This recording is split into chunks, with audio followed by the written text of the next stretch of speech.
Hello, everybody. I'm Larry Ridley, and this is the NFL on EA Sports. In today's game, we have a rematch of the NFC Championship game between two young competitive teams. It's Carson Palmer going up against Cam Newton. With that, let's welcome in our fine broadcast team. Here are Brandon Gaudin and Charles Davis. EA Sports coverage of the NFL takes us to the Carolinas and Bank of America Stadium here in Uptown Charlotte. Today, we've got a good NFC matchup on tap between the Arizona Cardinals and the Carolina Panthers. And hi again, everybody. Alongside Charles Davis, I'm Brandon Gaudin. And Charles, you take a look at our matchup here. You've got to believe that this is a game that might be won in the trenches. Oh, without question. This is big person on big person, big unit against big unit. Meat on meat. Oh, you got it all. Pick your cliche, but we know this. The ground's going to shake, things are going to rumble, and they're going to have an impact on today's game.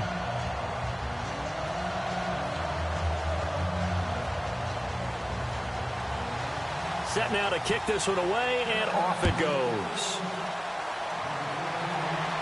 This is taken near the 13. And it's a pretty good return here as he'll get it up to the 29-yard line. And the Carson Palmer-led Arizona Cardinals take the field on offense. A 7-8-1 season, not the season that they were expecting, no doubt. Palmer did finish in the top 10 in passing yardage in the league, 4,233. But they didn't win the games any of us expected them to win. We thought they would contend for a Super Bowl berth. Instead, they're not even going to the playoffs. Larry Fitzgerald had a big year, but they were hurt by injuries and inconsistent play with the other wideouts. But David Johnson was an absolute beast for him, wasn't he? The offense started to run through him. But Carson Palmer, if he can get all of his weapons back, the Cardinals could be a force to reckon with in 2017. They'll run for the first time with Johnson. And they take him down, losing yardage back at the 27. A loss of a full 3 yards, and now it's second down. And there it was right in front of us. Today's NFL, these guys nowadays, they don't just eat up space. They try and get upfield and make plays in the backfield.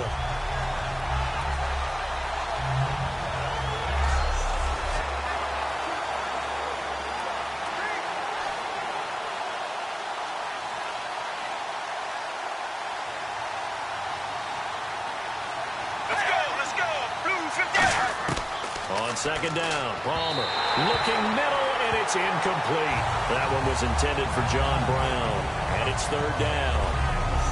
And a look at the offense that is hoping to put some points up in bunches here in this one.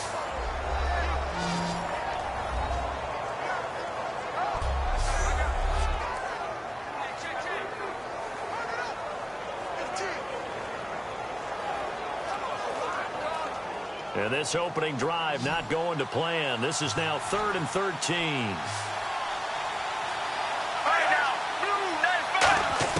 Now Palmer on 3rd and long. Trying to lay one up deep. And that's caught inside the 30. Touchdown, Cardinals. Larry Fitzgerald, 73 yards. And the Cardinals have taken the early lead. Not a bad way to start it. And I think that was part of their script, because so many teams script their opening possessions, and whether it's just that possession or even deeper into the half, sometimes it's 15 to 30 plays. That had to be one in there where they call a shot play. Go for the big one, and they got it done. Here's Phil Dawson now for the point after. And the Cardinals will go up 7-0.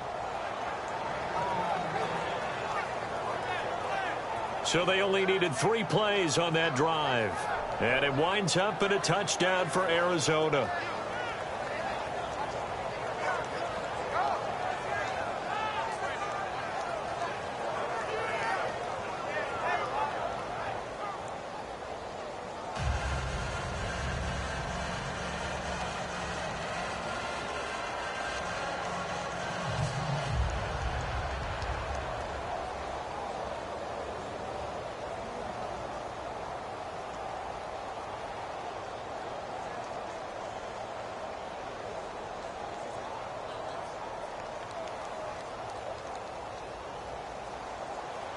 After the touchdown, it's Dawson on to kick it away.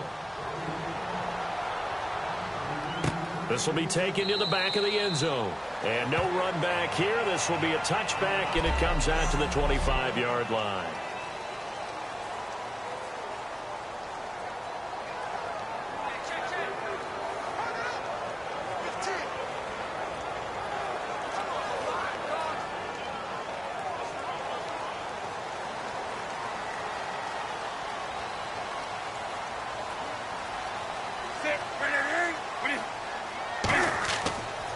They'll run. This is Jonathan Stewart. And he is going to lose yardage here. And here we get a look at Stewart down on the ground still. Hope this isn't anything serious. While the training staff works on him, we'll step aside and be right back.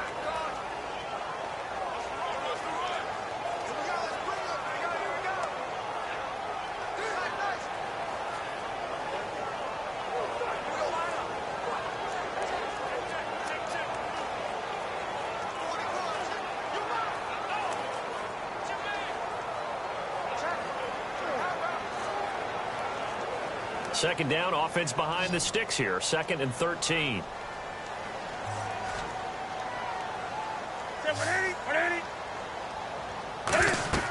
On second down, here's Newton.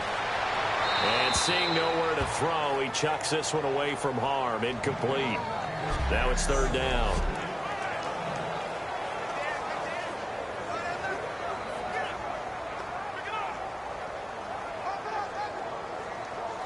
So a 2nd down incompletion now brings up 3rd down.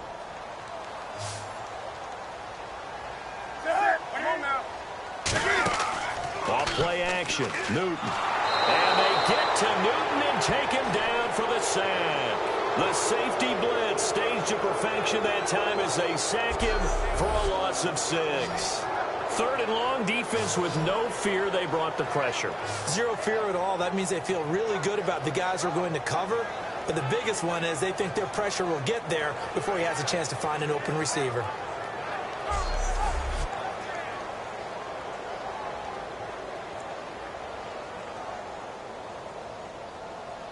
On 4th down, the Panthers hand things over to the veteran Andy Lee to punt it away.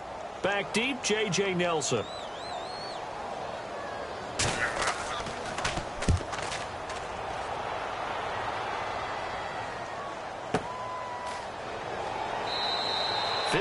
Yards on the punt there. And out will come the offense as they take over. We get a look at the Carolina defense as they work their way into position. And last time out they got scored against. Their offense hasn't given them any help to this point. So maybe they need a stop here. A stop obviously would be nice. Not critical at this stage of the game. But one of the things that you want to find out from your defense, are you really ready to play? After giving up a touchdown on the last drive, let's see if they have a little bit better spark, a little bit better bounce in this series. We'll see if they have that spark and that bounce right here.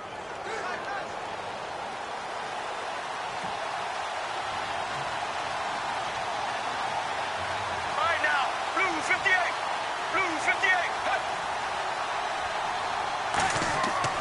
And they'll start the drive on the ground with Johnson. Looking for an opening, not much there. He'll get it to the 39. 2 yards on the carry there. It'll be 2nd down.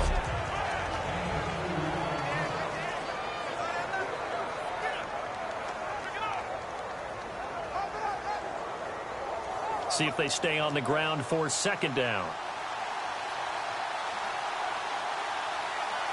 Let's go, let's go. Blue 95. Now Palmer to throw on 2nd down. In the middle of the field, he's got Nelson. Only 3 yards on the catch. It's 3rd down. Well, clearly one of his advantages as a passer is his height. Sit back in the pocket, fired over the middle. That makes things tougher defensively, doesn't it? It really does, because your goal is to move the quarterback off his initial spot when he gets his drop back completed. But when you have that type of height, he can stay in there if he's willing to take the hits and just fire over the top, which saves him time and actually completes a play a little bit quicker than it normally does for a quarterback who has to slide and find open space to throw. Give him 8 yards on the play, and they pick up the first. Would it be safe to say that as precise as routes are supposed to be run in the NFL, maybe they're not quite as precise in college ball? That's accurate, yeah. And I think we saw a college route in the NFL there. Just find the soft spot, find the dead zone, and find the first down. And that's what he just did. Here we go. 1, 18. They go play action here on first down. Deep drop. Palmer's hit, fumble. He loses the football.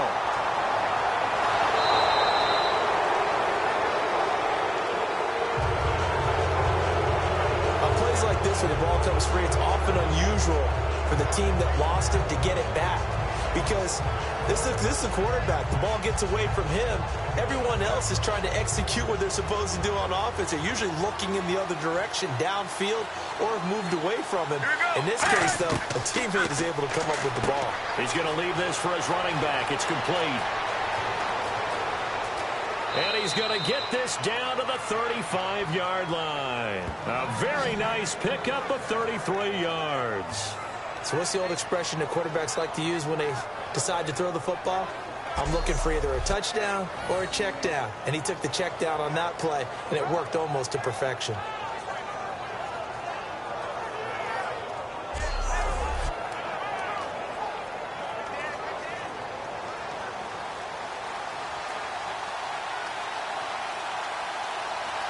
One receiver right, that's Brown.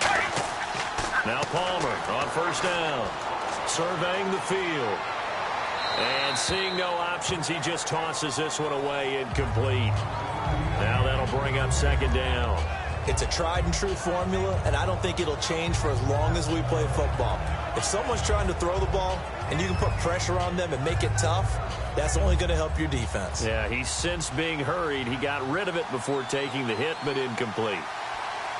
All right, now. Second and 10. It's Palmer again. Caught right side, Jerron Brown. And inside the 20 before he's brought down. He got 18 yards out of that one, and it gets him a new set of downs.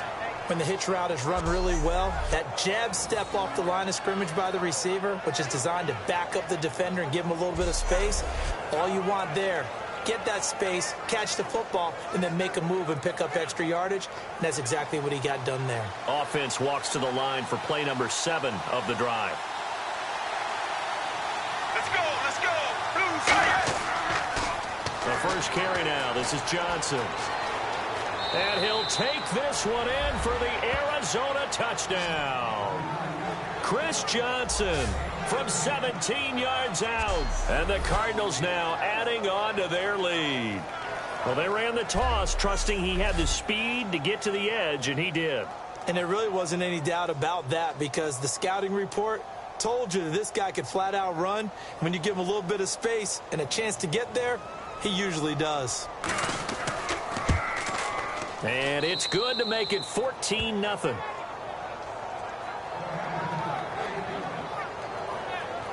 So that drive in total 8 plays. And the Cardinals cap it with a touchdown.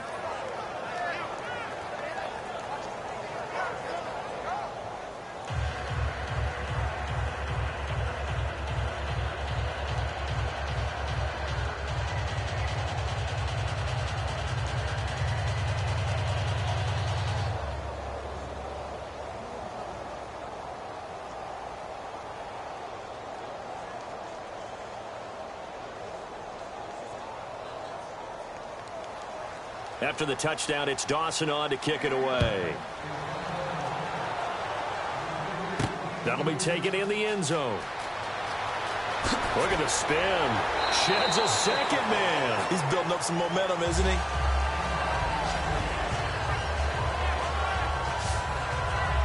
Carolina getting set to take the field. And the last drive, the first drive for them, not very good. 3 and out. What do they go to here?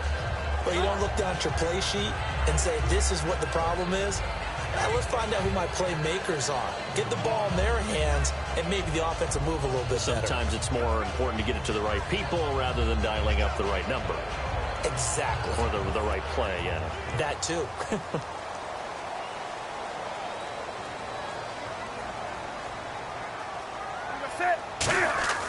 Now a play fake here on first down. Backing up. Caught left side by Funchess. 7 yards, the pickup on the pitch and catch. And he went in route there from the slot for the completion. Love how he runs his routes because it's all setting up your defender. Give him a little something one way, take it the other way. Head and shoulder fake. Sometimes you make one step to the outside, then break it inside. Really well run route. They'll come out in the pistol. And he'll give it here to his running back. And he is swallowed up right at the line of scrimmage. So they'll get a look with my good friend Charles Davis. Brandon Gaudin with you. It's the Panthers in possession of the football as we begin quarter number 2. They'll come up on a 3rd and 4 here to start things out.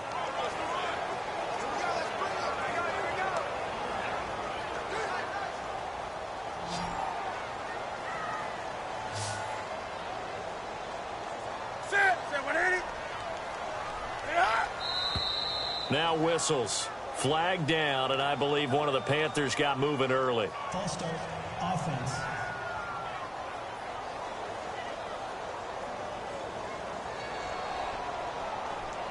Still 3rd down.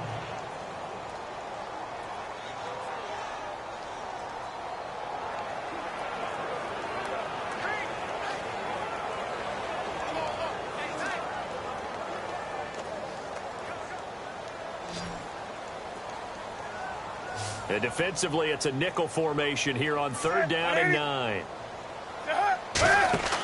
Now a play fake, and it's Newton. Finding time. Pressure comes, and the Cardinals bring him down. And that'll bring up 4th down on the big sack with a loss of 5. Sometimes I watch games and wonder why they use play fakes on certain passing situations because it's not going to fool anyone. I don't know if that was the case here, but the end result was the same. No one fooled. The quarterback was hit. Here's Andy Lee now. On for his 2nd punt. He'd take a repeat of his 1st.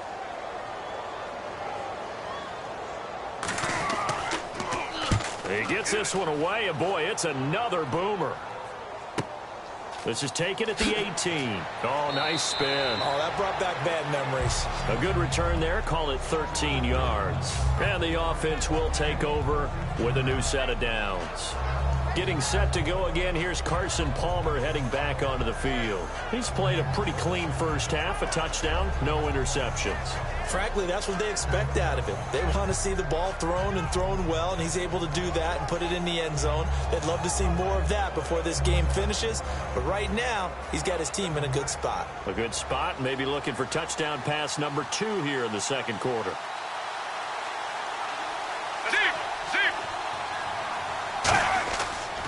They begin the drive with Johnson, and he'll be limited to a short gain up to about the 34-yard line. It's a pickup of 4, and it'll bring up 2nd down. Partner, I know we're supposed to be impartial and not root, but be honest.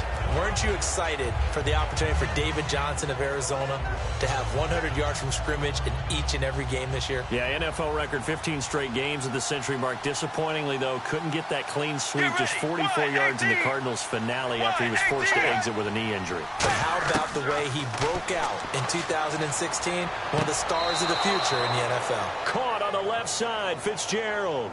Call it a gain of 5, and that'll bring up a 3rd and 1. Well, you know something, hard work and incredible efficiency does pay off, and that's Larry Fitzgerald of Arizona. 107 catches. I thought he's supposed to be getting older and slowing down. I was just going to say, people are wondering when Father Time's going to catch him, but he's too fast for Father Time. Right now, he's keeping Father Time at bay, and in fact, is still continuing to flourish in the desert. They'll try and run for it. Here's Johnson. And he's going to have a 1st down as he's brought down at the 44-yard line. 3rd and 1, partner. No need to be fancy there. Just use some force and move forward and pick up the 1st down.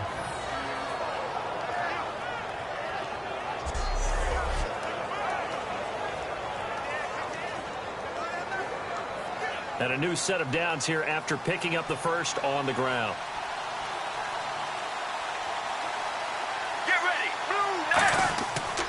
They stay on the ground on first with Johnson. And no room that time, getting it to about the 46. Give him a couple on the carry there, 2nd and 8. That's a good play by the guys on the defensive side of the ball. Held them to a gain of 2. And that changes the playbook a little bit now for the guy calling plays. 2nd and 8. Now he's got to probably think about going to the air instead of maybe staying with the ground game. Get ready. Blue 58. On 2nd down, here's Palmer. Pass incomplete. The intended receiver was David Johnson. And now it's 3rd down.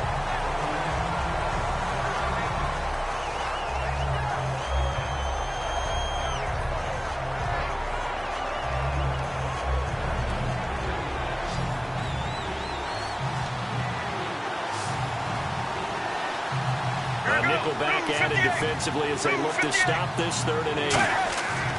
On 3rd down, Palmer. And he's got Gresham.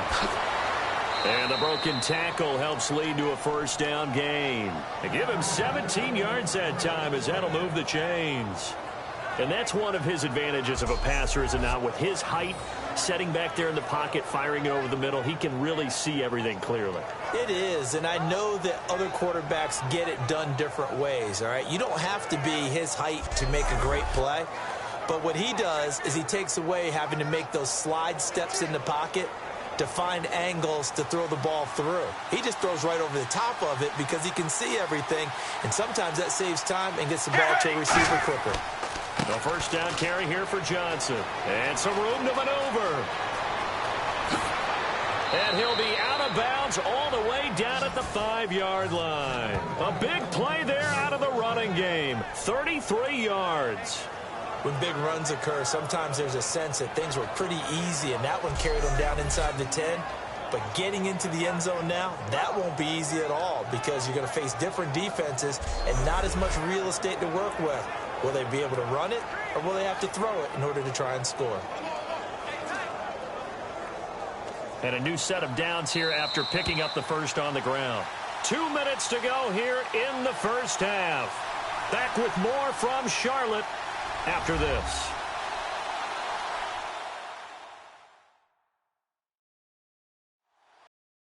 We remind you that coming up at halftime, we'll pay a visit to Larry Ridley in Orlando with our EA Sports Halftime Report.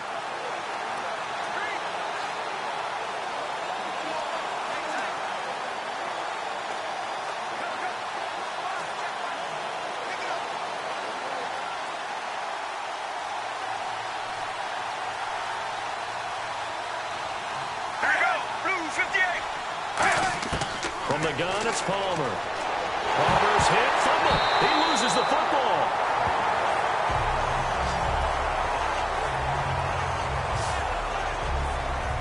A call it luck or skill, whatever the case is, they're feeling good about just keeping the football there. Yeah, the biggest thing that they're calling it now, our ball. I mean, they don't care if it was luck or skill. But the panic that jumps up in your chest when that ball's on the ground, whether you get it or your teammate gets it, just as long as you maintain possession, that's all you're looking for. The fumble, but they're able to maintain possession. Now it's 2nd down. Let's go. Let's go. 1-18. Now Palmer to throw on 2nd down. Man open left side is Brown.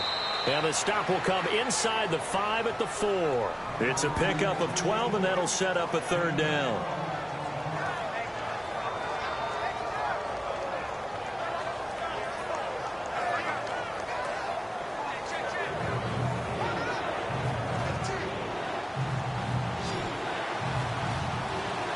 Defense may be thinking pass. They come out in the nickel on 3rd and goal. On 3rd and goal, Palmer. That's caught at the 3. And now we get a timeout called on the defensive side of the ball by the Panthers. It's just their first, so they'll have 2 remaining here before we get to halftime.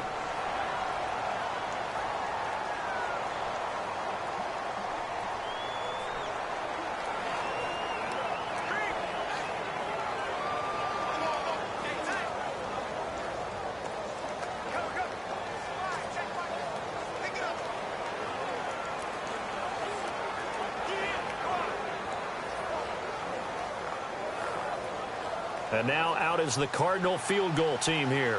From the right hash at a bit of a tight angle.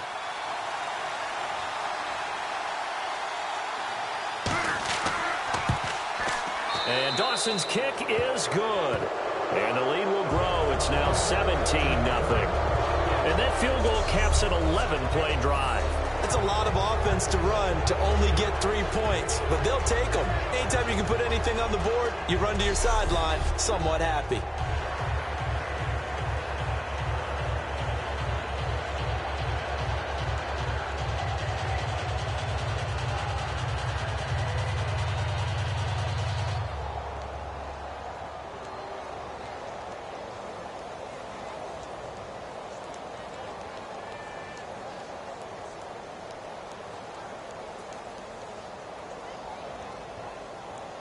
Now after the made field goal, here's Dawson back out now to send this one away on the kickoff.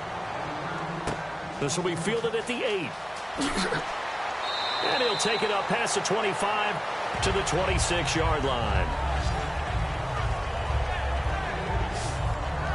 The Cardinals defense now, they make their way back out there. They got the stop last time that resulted in a punt, and then it resulted in 3 for their offense. And this is one time where the defense won't get credit for creating points, but that's exactly what they did. All right, forced them into a punt, turned it over to their offense, and guess what? Points went on the board. Points went on the board, 3 of them. Now they'll be looking for another stop.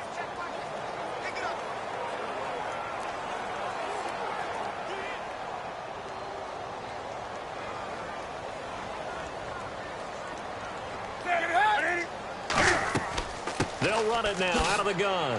And they will stop him after a fairly minimal pickup. Now whistles come in. We're going to get a timeout here by the offense. So that means they're down to 1 remaining here as we head toward halftime.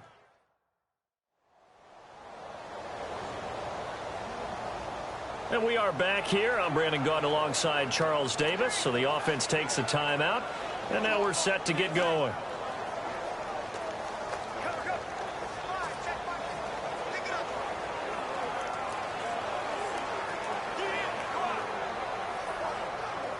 And after the play on the ground, that brings up second down here.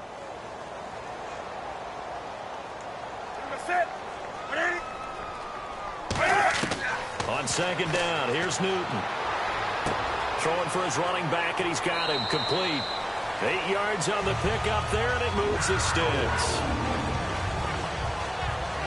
So many times you hear today's NFL described as a space game. Get your best players into space with the football in their hands. That's why sometimes you just swing it out to your runner, get him out in the flat, and let him have a chance to make people miss an open field.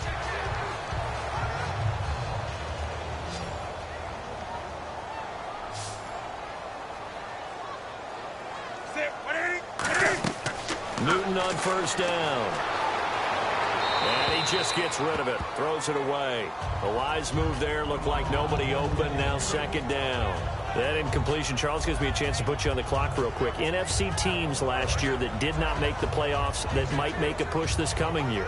Well, 3 that come to mind right away that we thought were going to be in 2016. Minnesota, remember the start they got off to before that didn't work out so well for them. Arizona, we thought they were a lock to be in the playoffs. In fact, many of us called them Super Bowl contenders. Looking for Funchess, but it's intercepted. A great read, and it's picked off. And his crew will take over with a football at the 35-yard line. There's a reason that quarterbacks hate to see Patrick Peterson on the other end, isn't there? That's because they feel like they should be throwing the football or handing it to him. He looks like an offensive player, but he plays the corner as well as anyone in the league. Arizona getting ready to go as they take the field. And they had 3 points last time, but they didn't want 3 points because they were well within range of scoring a touchdown. We'll see if they can do better now. I'm with you on that one. Let's just go ahead and be frank about the whole thing. The only one happy about the 3-point? The kicker. Exactly. He put it through the post. That's going to help him at contract time. But that offense, they're thinking, let's get in the end zone this time. I don't know if that helped him at contract time. You could have kicked that one through. I don't know about that. Toe bash. I don't know about toe that. bashed it. Super toe. Let's go, let's go. 1-18. 1-8. So after the interception, here's Palmer. And this is caught on the left side, Jerron Brown. Now hold everything here. We're going to get a timeout by the offense. It's just their first, so they'll have 2 remaining here before we get to halftime.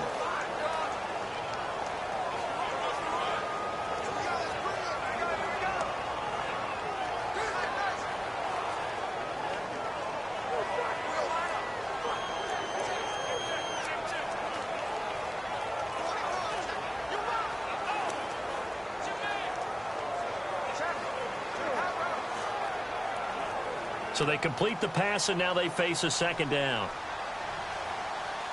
3 receivers to the left, 1 to the right. Let's go. Blue 95. Blue 95. On second down, here's Palmer.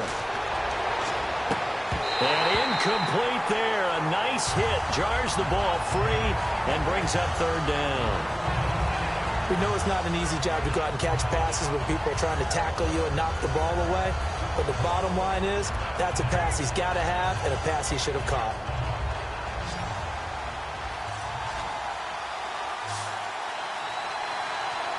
Defense thinking pass. They've got the nickel set out on 3rd and 6. Now Palmer. And incomplete. He had nowhere to throw, so he just tossed it away. But that brings up 4th. Partner, how many times have you heard it? Pressure creates diamonds, right? But it also bursts pipes. And on that one, that's what they got. They got after him, and he was fortunate just to get rid of it. Yeah, he just had to chuck it away.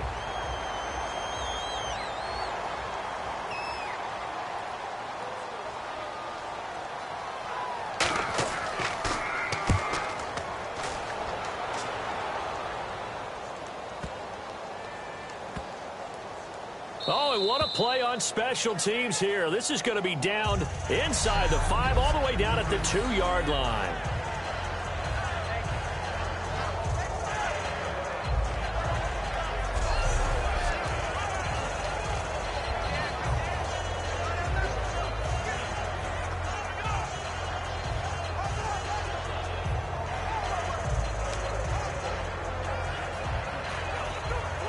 And not great starting field position here for the offense. Come on now. And on the ground they go with a running back. 2 yards on the pickup there. It'll be 2nd and 8. So we have reached halftime. And now due to apparent time constraints, we fast forward to the beginning of the second half.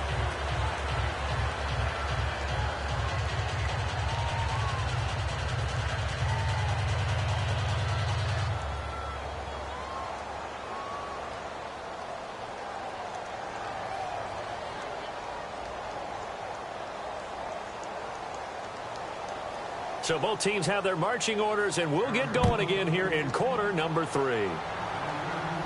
This one taken just inside the 10. So quick on the spin. He's spinning, man. And he'll get it up to about the 26-yard line, just across the 25. Out come the Panthers. They'll have it first on offense in the 3rd quarter. They come out here with a 0 on the scoreboard. What was said in that locker room? That's what I want to know. I would love to have been in there because we often have the feeling that there's a lot of shouting, screaming, people upset. But typically, halftime locker rooms are a lot more clinical than that. And in this case, are they upset that the plays weren't working because of execution? Or did they think they were just bad plays to call? Yeah. We'll find out pretty quickly here if they feel like they had something going, but they just need to do it a little bit better or not. We'll find out. They start the 3rd quarter on the ground with Stewart. And he'll go down right at the 30-yard line. Give him 5 on the carry there, and it'll be 2nd down. And that's exactly what you want on a first down run. Pick up 5 yards, bring up 2nd and 5. The defensive line, though, they've got to figure out a way to out-leverage the guys up front because the offensive line is winning at the point of attack.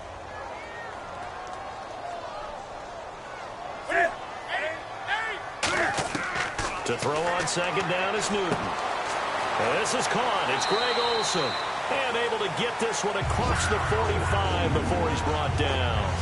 And he's the epitome of what we call the move tight end. A guy that you can line up anywhere. In the slot, out wide, in tight. Doesn't really matter because he has such great skills. You want to utilize him in all aspects of your passing offense. And there he was in the slot for the catch. So the offense has it 1st and 10.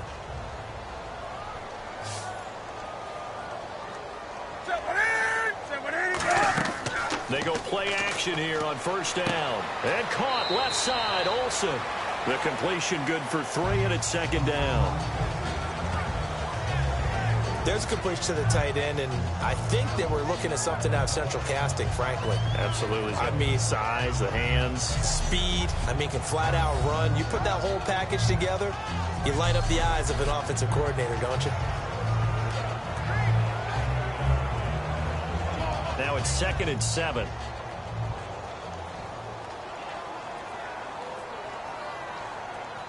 Stewart is the lone setback. He's going to get the football. And he takes it across midfield to the 45. That's going to be a 6-yard gain. It leaves him with 3rd down and just a yard to go. This drive is turning into an extended one, and the guy carrying the ball, he's becoming more like a body blows guy. Every carry is putting some damage on the defense. So after a while, I'm not too sure how many guys are going to want to run up and tackle him. And this defense looks for one more stop here on 3rd after the run. They'll try and run it. Here's Stewart. Call it no gain that time, and they're going to be left looking up at a 4th and 1. That was a terrific job by the defense stopping them on 3rd and short. But sometimes you get some visual cues from the offense because when they're going in short yard situations, you might see the offensive line come in tighter together, a little more shoulder to shoulder, trying to wedge a hole in the middle. They didn't get it done on that play.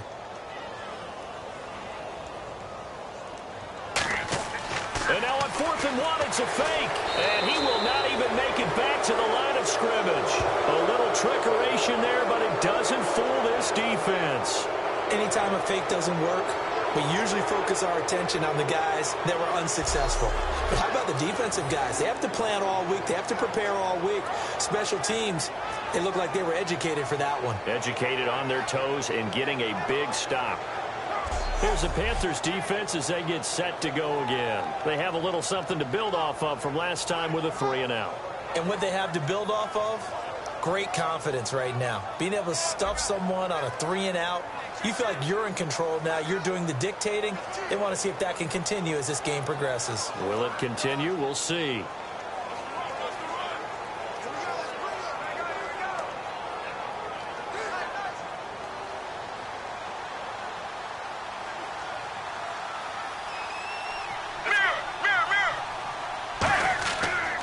They'll try to get the offense going with Johnson. And he stopped immediately there. That's going to go as a loss of a yard, and it'll be 2nd down. The defense won that play so fast that I think if the running back even had time to notice if anyone was there, it was just a blink of an eye, and there was a loss on the play.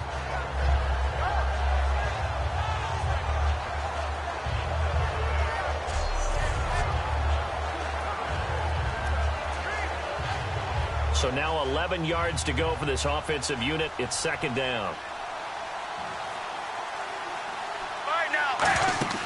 Off the play fake. Here's Palmer. He's got time. He's going to air one out. The ball popped in the air and intercepted. A great read, and it's picked off. And a big turnover there as his guys will get the football back. But they needed a break. They needed to make a play here in the 3rd quarter. Defensively, they did that. Now they got to go quickly and get some points on the board. And the best part is that they made their own break.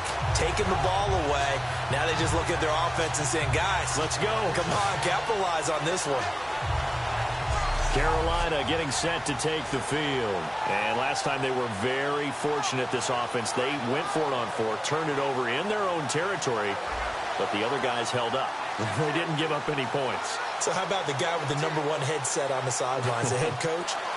That was planned going into it, not necessarily to not get the first down or to have the defense have to hold up. But he trusted his defense. Trusted his defense very much, and I think that that's how he's going to play this game. Go for it. Be aggressive because I've got the wild bunch backing me up over here on my own sideline. Now we'll see what his offense can do. They start on the ground. This is Stewart on first. And he's going to be taken down shy of the 5-yard line. Personal foul. Face mask. Defense. And the dreaded face mask penalty, that's going to cost him 15 yards. And it's such a dangerous play. Body going one way, and then your head gets yanked back the other. 15 yards is the right call.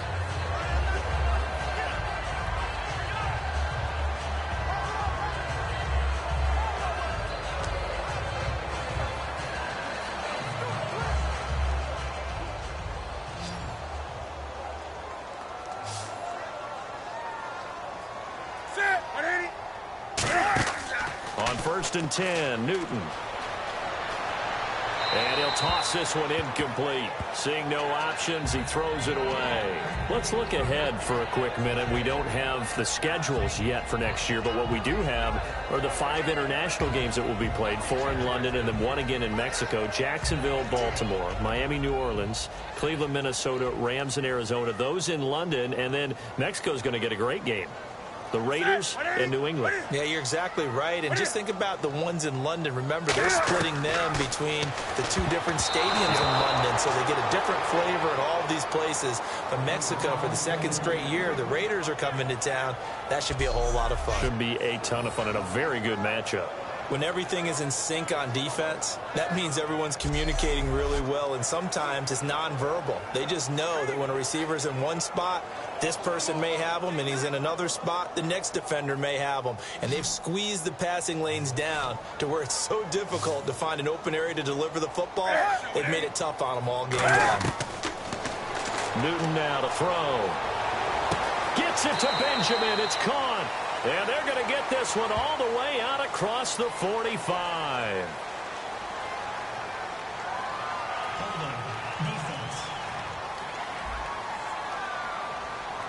And after a nice gain, they don't need the penalty. They'll decline it, take the ball where the play resulted.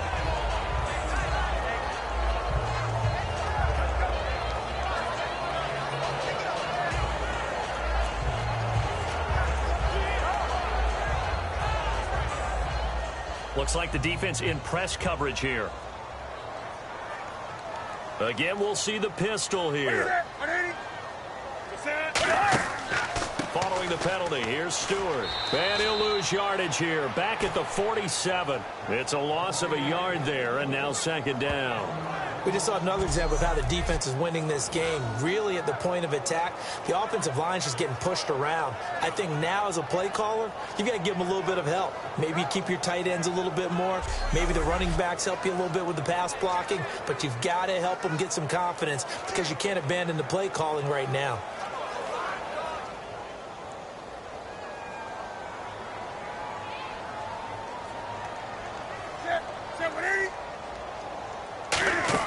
On 2nd down, they run with Stewart. And he'll fight his way forward to about the 48-yard line. A gain of a yard gets them back where they started. Now it's 3rd and 10. Tough day, tough sledding right there, and it's been that way the entire game. Not a whole lot of room to ramble for him. Yeah, you're right. It's been that way all afternoon. Didn't get a whole lot better there. So here we go now. An extra defensive back in there on 3rd and 10. Now Newton. He's going to float this one deep right side. This is caught inside the 15. Touchdown, Carolina. Devin Funches, 52 yards. And the Panthers, they're able to draw a bit closer. And he showcased his blazing speed on that one. Was he wearing football cleats or track spikes? Because he was gone. Big-time play. And just think about what that does if you're a receiver on the team with him. Well, that's got to open things up for you as well, because if I'm a defense, I've got to get back deeper and deeper in order to keep him in front. But I'm not sure how many can actually keep him in front with that speed. Extra point attempt to follow here. And it's 17-7.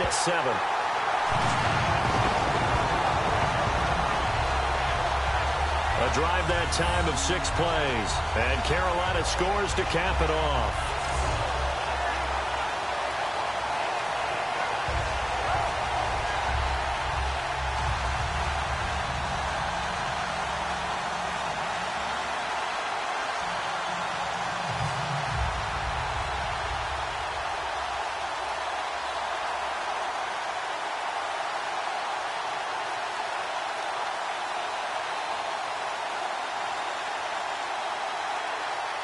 The Carolina kick team is out there ready to go, and they kick this one away. This fielded a few yards into the end zone. And he'll get it up past the 20 to the 22-yard line.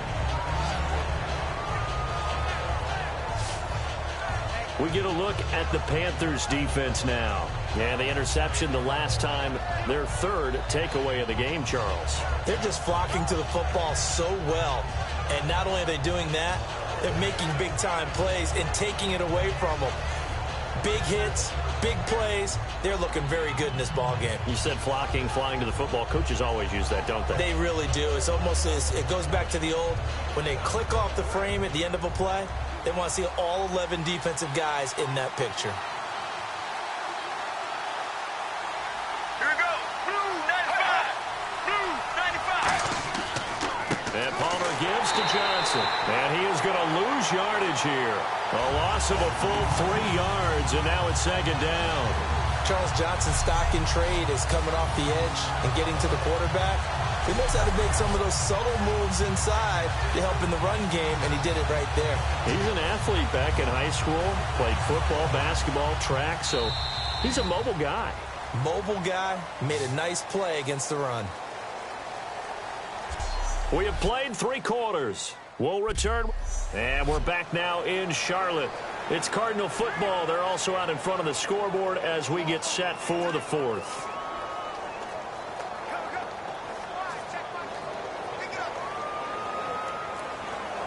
Second down and a little ways to go here. 2nd and 13.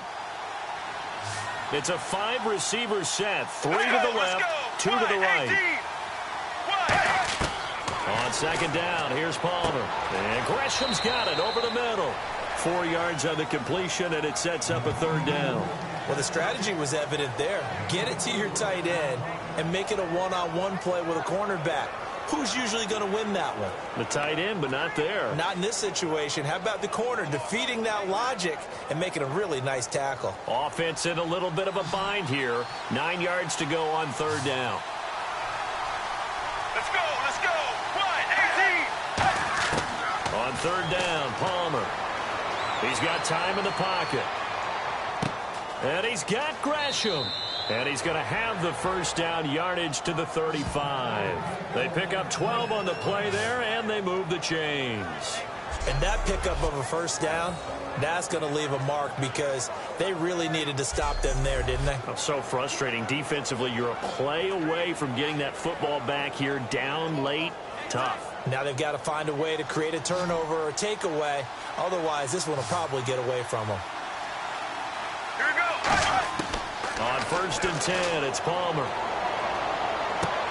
And this is caught. A spectacular one-handed grab there.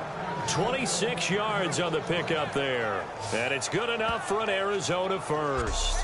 He's played a great game. It continues right there, even with this lead, confident to throw the pass and have the reception made. There's no doubt who the leader of their team is there? There's no doubt who they want to ride all the way to the finish, because strategy would tell you run the football, run the clock down. Instead, they're letting him throw it because they feel that confident in what he's getting done. So after that big play, let's see if they can catch their defense maybe on their heels.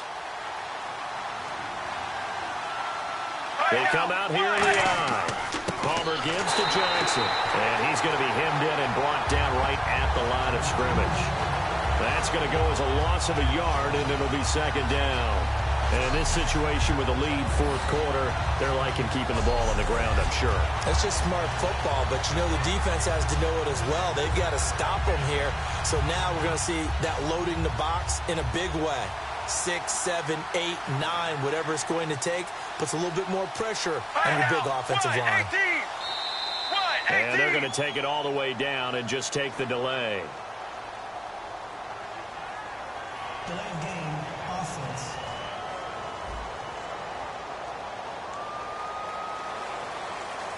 Still 2nd down.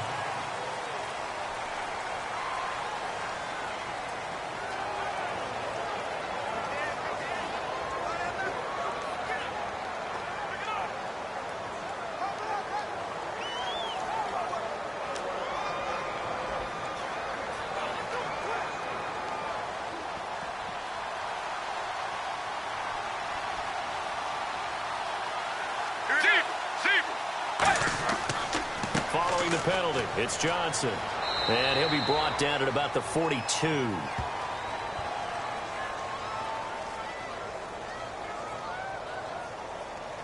Holding offense. So a little grabbing there, but this time it goes against the offense for holding.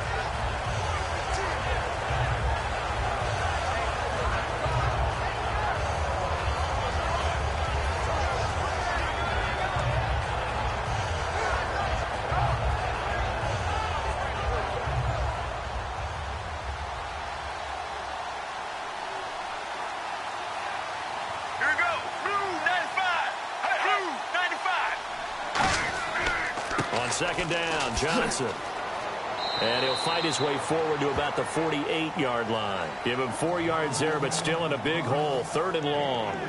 The fourth quarter here, they've got the lead. They want to keep it on the ground. That's what they're doing. Smart football. Keep the clock grinding. Keep it going. But you got to figure now, they're going to see more people stacked up at the line of scrimmage as they try and bleed it out. One receiver right, that's Brown. Now Palmer on 3rd and long, surveying the field. And this is caught on the left side, Jerron Brown. Time for a break. We'll come back and see this one out after this.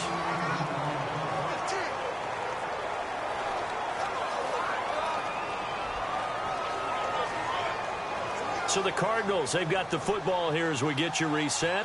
And let's see what they've come up with offensively after having time to talk it over.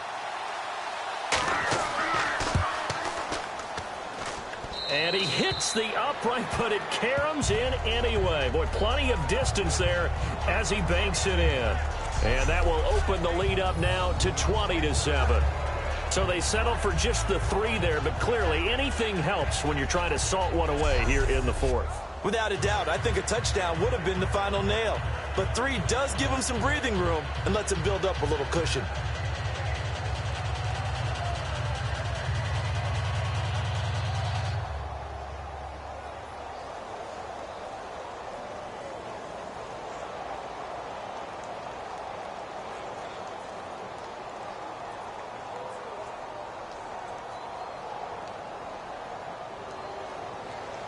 Now after the made field goal, here's Dawson back out now to send this one away on the kickoff.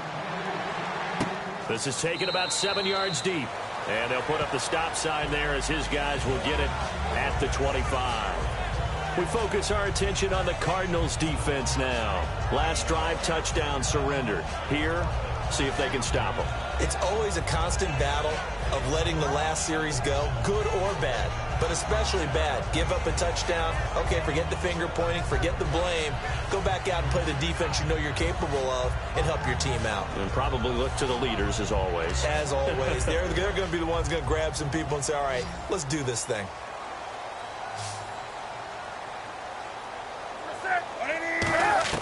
On first down, it's Newton. And incomplete as he was knocked as he threw it. And it took the ball off course. We just saw another example of really good defensive football, which has led to the cushion that they have in this game. Got to him once again, knocked him on the ground, forced an incompletion. Yeah, they've set the tone. It's one thing to set the tone, another to come in here on the road and set the tone.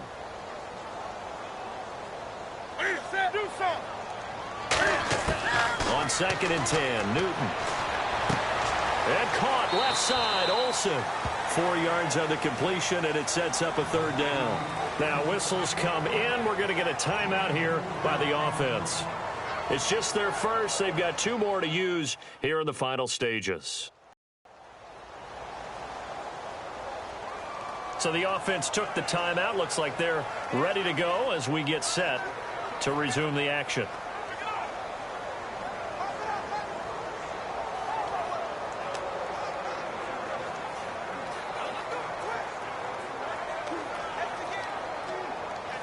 And ready for 3rd and 6.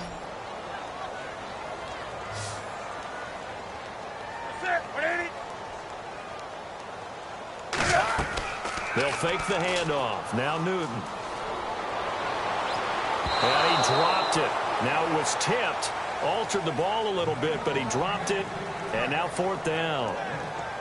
Well, we're not playing 3 yards in a cloud of dust football anymore. I kind of get why those old school coaches sometimes didn't want to throw the football. Because if it's popped up in the air, it almost turns into slow motion. And both sides trying to get to the football, and you're holding your breath wondering whether it's going to go good or bad for your team. All right, they're going to try and keep hope alive here on 4th down. They're going for it. Look at it, 20. Desperation time. Newton, 4th down. And got his man complete. A big play that time through the air. 36 yards. They're going to hurry back to the line now. Newton now to throw. And he takes a shot on the release as this will be incomplete.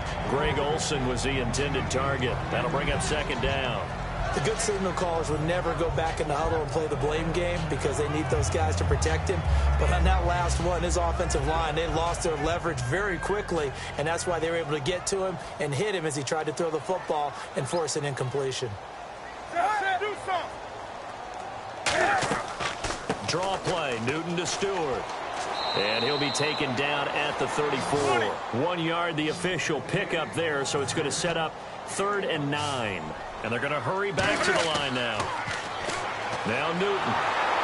Under pressure, and down he goes. They sack him back at the 36.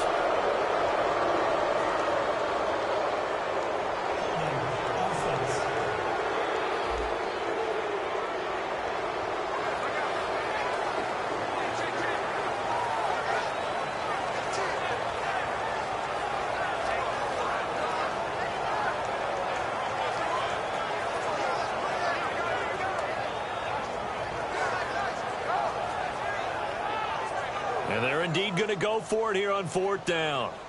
So trailing here in the last quarter. Let's see how this plays out. Got to try it here. He's back to throw. And some room to work. And he's going to get the 1st down as they bring him down at the 23.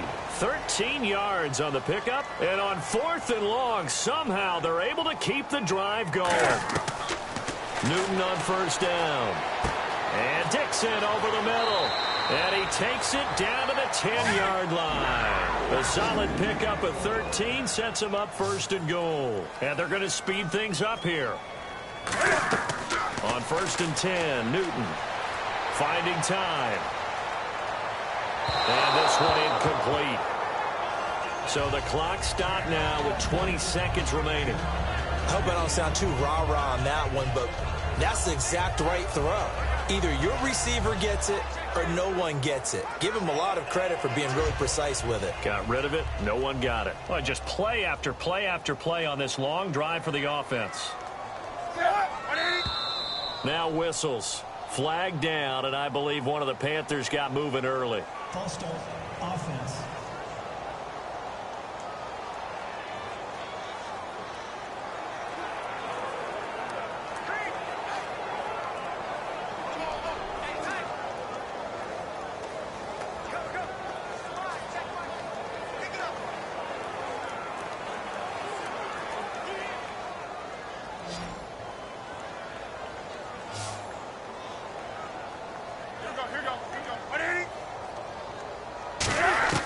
To throw on 2nd down is Newton. And the pressure will bring him down here. The Cardinals get home for the sack. And not a good time for the sack on 2nd and goal. A loss of 6. And now it's 3rd down. One last throw here for Newton. Cam fighting. He lost the football. It's out. And that will write a finish to this ball game.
Hello, everybody. I'm Larry Ridley. Welcome to the NFL on EA Sports. This place first opened way back in 1957. We are inside legendary Lambeau Field here in Green Bay. Today, we've got a good NFC matchup on tap between the Philadelphia Eagles and the Green Bay Packers. This will be taken about the 12. And they're going to start this drive in pretty good shape as they get it up past the 30.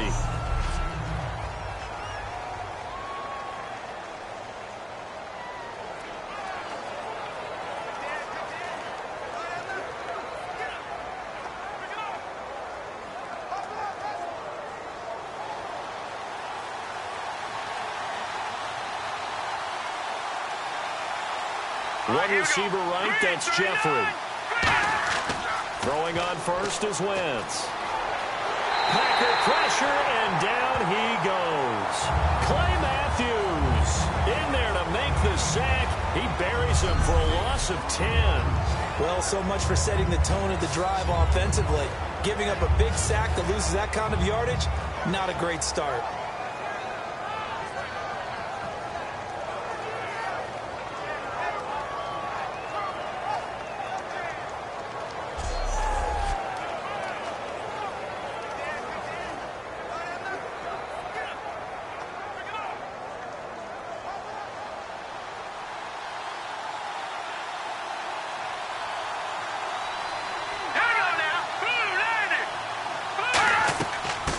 First carry for LeGarrette Blount.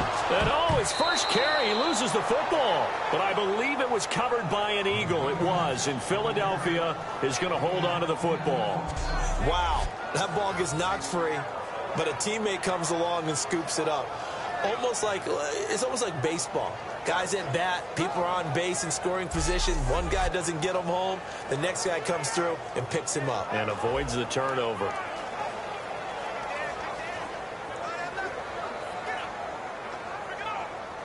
So now an early 3rd and 10 here on their opening drive.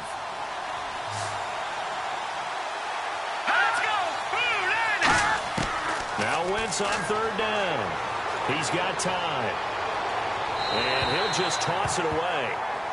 So he throws it away, and that brings up 4th down. Not too many things get to a quarterback of this magnitude, but I think it's safe to say that pressure can get to any quarterback. Now, he's obviously a great franchise quarterback, but felt the pressure, threw it incomplete. So on 4th down, the Eagles will call on the left foot of Donnie Jones to punt it away.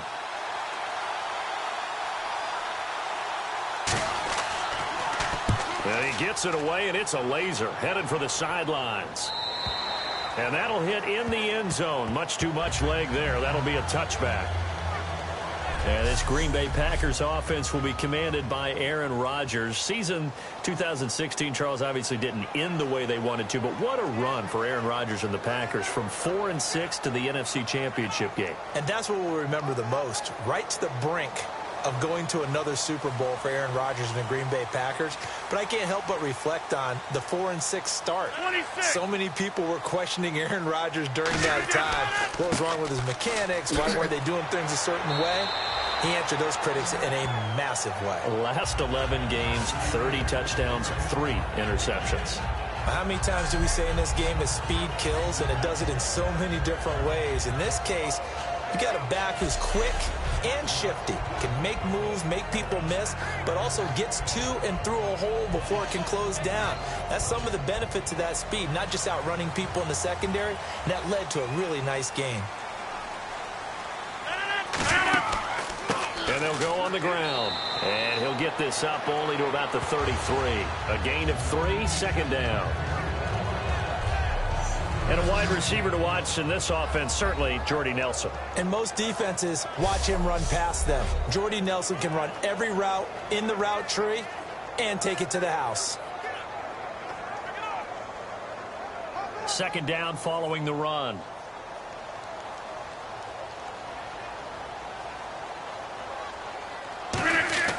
Now Rodgers throwing on 2nd down.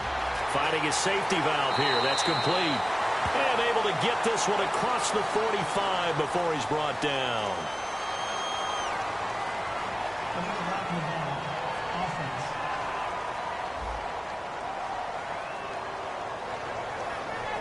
Still second down.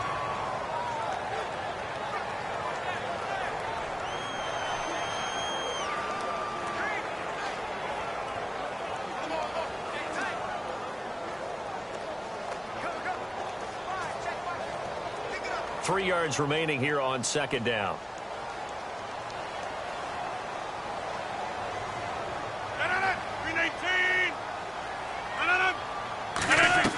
Rodgers to throw on second down. And over the middle to the tight end, Bennett. It's an 8-yard pickup and leads to a new set of downs. And there's another completion to the tight end. And let's face it, it is hard to overthrow a 6'6" target. It is indeed. Quarterbacks like their speed guys. They like that huge 6'6" target that they've got in him. They really do, and it reminds me of what one great tight end told me once. He had told his quarterback, just make sure you throw it up there. You know, kind of like put up on the top shelf where the kids can't get it. Now a play fake here on first down. And no escaping this time as he'll go down. They got him for a sack. Brandon Graham in there to bring him down for a loss of 7. Well, they were coming out of the 4-3 defensively. Pressure coming off that right side from the DN.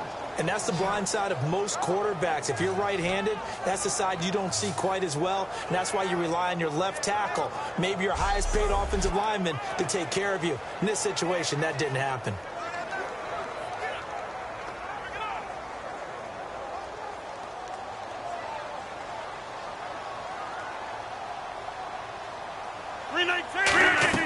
On second down, here's Rodgers. Caught by Nelson left side. They'll get 9 there as that sets him up better for third down. And the 2016 NFL Comeback Player of the Year was Jordy Nelson. He had a fantastic year after the knee injury in 2015. Well over 1,000 yards again. And once again, he was the #1 target for Aaron Rodgers. NFL high 14 receiving touchdowns. What dimension does he add that makes them so good on offense? Dependability as well as speed. All right, Jordy Nelson's the type of guy who can run any route you want, yet he can also take the top off of the defense, as we like to say, by running past people. It's a heck of a combination to deal with. Plus, Aaron Rodgers knows when he gets in trouble, he just looks for Jordy Nelson, and 9.9 times out of 10, he'll find a way to get open.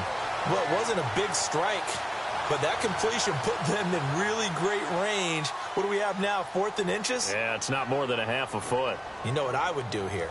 You would always go for it.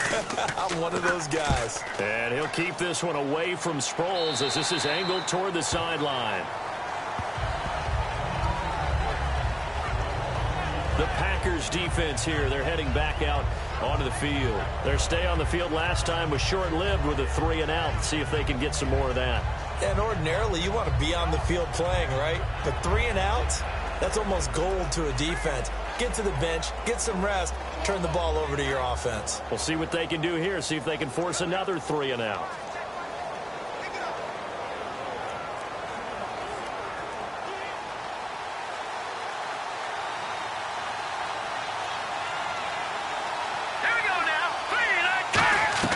They go play action here on first down. And Salek here left side. And 15 yards there on the catch and run. So much goes into a successful play, doesn't it? How about that play action there, freezing the defense just enough to bring the tight end free downfield for the completion.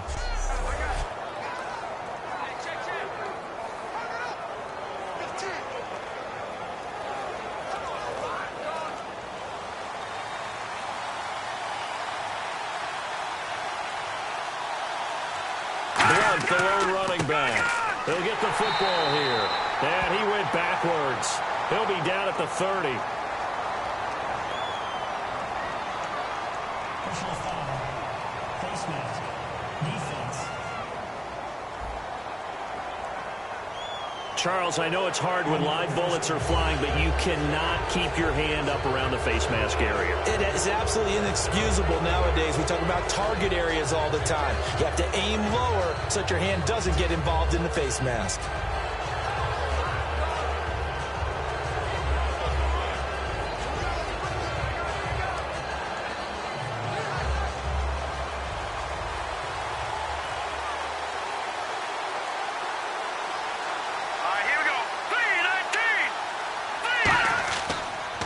a toss play to Blunt. And some space here. And he's going to get this all the way down inside the 35. 22 yards on the pickup there. And that leads to a Philadelphia first.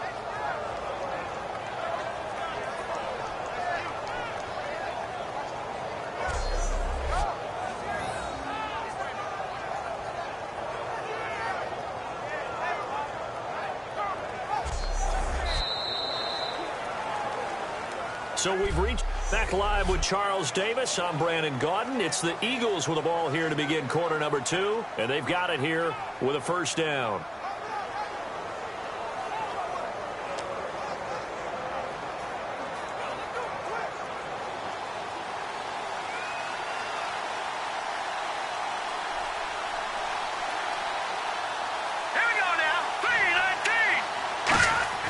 They'll run again with Blunt. Works his way inside the 30 on a pickup of 4. Mike Daniels makes the tackle. Frustrating for a defense, energizing for an offense. Finding a way to create that type of yardage in your running game, that'll make the guys carrying the ball very, very happy. See if they stay on the ground for second down.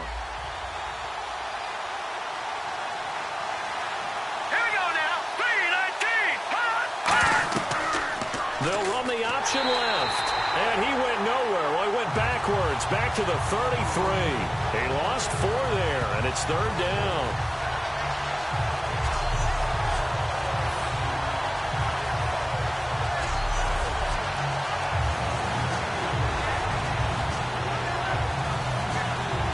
They need to get this to the 24 on third down.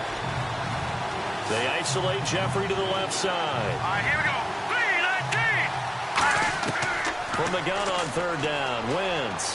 He's got time in the pocket. A dump off to Sproles. And he'll go down at the 28. It's a gain of 5 on the play, and that's going to bring up a fourth down. So much about this game is just understanding situations and then having to execute, isn't it? Guard the first down sticks. Don't let them get there. And they rallied and made the tackle. So now on fourth down, the Eagles will hand things over to their field goal kicker, and that's Caleb Sturgis. And this will be a 45-yard attempt. And Sturgis able to knock it through. And the Eagles, they take a 3-0 lead. So after slogging through a scoreless first quarter, we have action on the scoreboard. A field goal makes it 3-0. Well, with these two offenses, we weren't going to stay 0-0 forever, were we? I'm not sure that this opens the floodgates, but I doubt that's the last scoring we're going to see.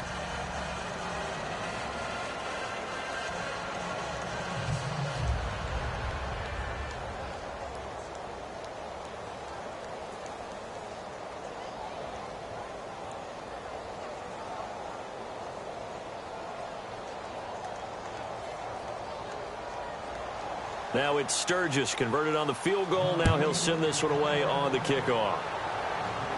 Set to return. This is Jeff Janis. Oh, he shifts past him. And they finally get to him, but not before he's past the 45 to the 46-yard line. Now that's the kind of return you're looking for. To get to that spot on the field, that allows you to do a lot of things on offense. The Packers offense now, they get ready to head back on the field. And a tight game after punting last time. See if they can get something going on this drive. As they head to the field now, with the game this close, you've got to feel there's a sense of urgency for them going on offense right now. But they have to do it without letting panic creep in and affect their play.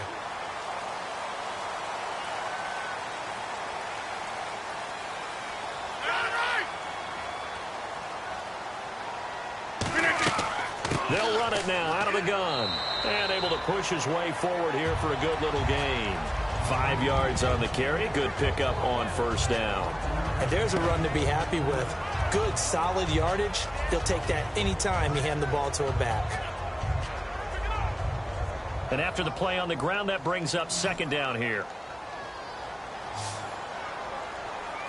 319! 319! From the gun, it's Rodgers. In the middle of the field, he's got Nelson. A nice pickup there, 10 yards, and it'll move the sticks. Now that was pretty. They executed that curl route versus zone coverage, and that changes things a little bit because against man, it's often a tight curl, tight, sharply run route. Again, zone, you're just looking for that open spot, that dead area, so you may curl it a little bit wider just to get to that place. And usually a tight window. He fired a bullet in there for the completion. They'll run it now out of the gun. And he's going to fight his way forward here for a modest gain. 5 yards is the tally on first down. That brings up 2nd and 5. And that's a nice run, a nice game that has to have them feeling pretty good about themselves as we head to the 2-minute warning. And now we're circling here around the 2-minute warning. This is a setup play, trying to get one last one in before the clock warning. They'll run it now out of the gun. Oh, he's got some breathing room. And he's able to get it down to the 25-yard line. 1:59 to go in the first half. We're back to Lambeau following these words.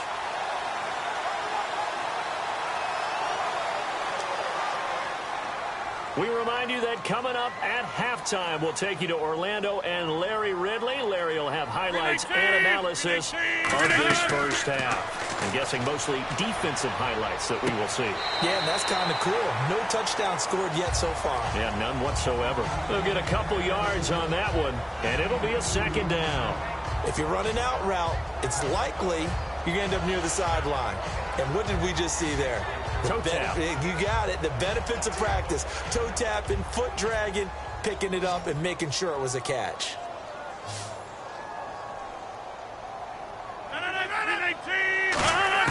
Rodgers to throw on 2nd down. Over the middle, that's caught by Adams. And eventually brought down, but it's near the 5 at the 6. And now the passing game here in the second quarter starting to heat up a little bit. Don't you feel the rhythm starting to happen, right? You see it now. The confidence is starting to rise. I think now as a play caller, because that has happened, you lean on it a little bit more. You don't go totally away from running the football, but you do say, guess what? We can throw it. We can throw it well with a whole lot of confidence. 319. Working from the gun. Rodgers surveying the field. This will be caught at about the 5. 1 yard is the gain there. It'll bring up 2nd down. A couple of years ago, Cobb signed that 4-year, $40 million deal. Since then, the numbers have been down a little bit, although last year only played 13 games. Yeah, and I wouldn't be as concerned with the numbers dropping if I were a Packers fan, because remember, Devontae Adams has developed as a player, and his numbers have gone up. You got Jordy Nelson back to full health in 2016. He's going to catch a lot of passes, almost caught 100 in that season. Jared Cook at tight end. That's a new weapon Green Bay didn't have for a while. And don't forget, Randall Cobb spent some time as a running back when all the injuries hit the backfield. So his versatility is still a major plus for Green Bay. And this is going to be caught? No, they say it's incomplete.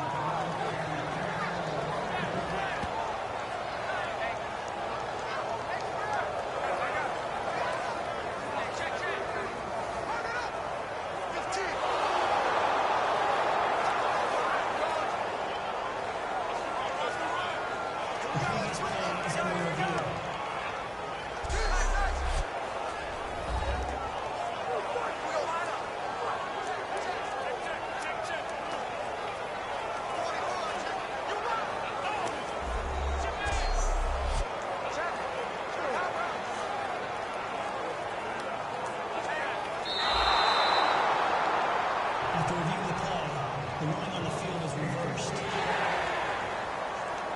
Partner, they're less than 2 minutes to go in the game, which means that this challenge was initiated by the fellows in New York. And if you're the coach, you're thinking, thank you, New York. Do you put it in your quarterback's hands again? That's the question here on 3rd and goal. Rodgers looking to throw on 3rd and 2. Martellus Bennett, the intended receiver. And 4th down coming up.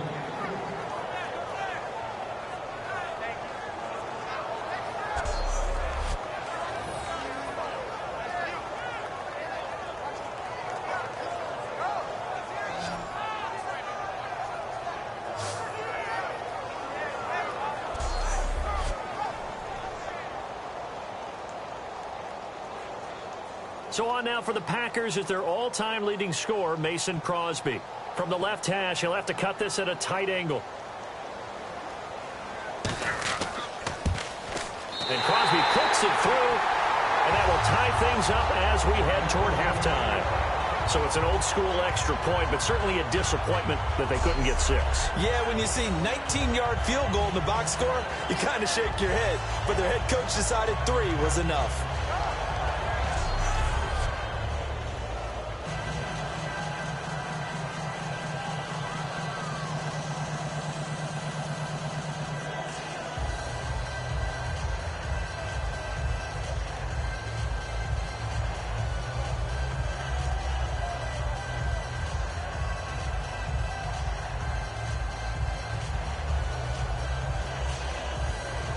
So a tie ball game here as the kick's away.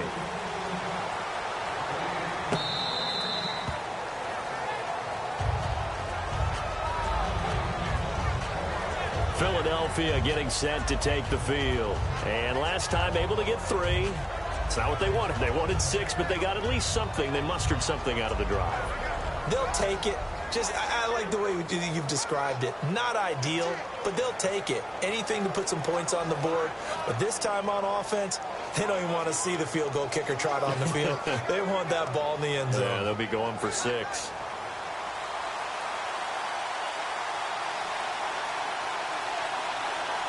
Here we go. Green, 30. On 1st and 10, here's Wentz. He finds Aguilar over the middle. Now hold everything here. We're going to get a timeout by the offense. It's just their first, so they'll have 2 remaining here before we get to halftime.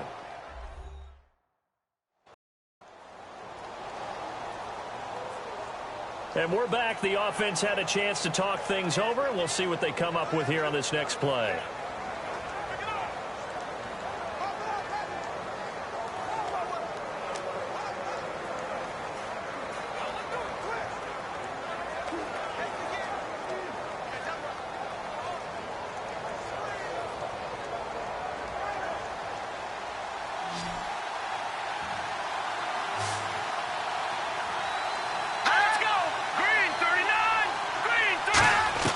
Now Wentz throwing on 2nd down. And this is Ertz with it, right side. 15 yards there on the catch and run. I know exactly what's going to be said about that play from the defensive perspective. What's that?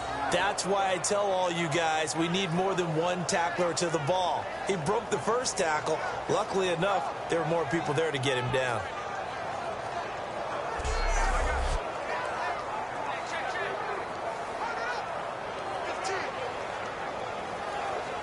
So here we go, 1st and 10 now.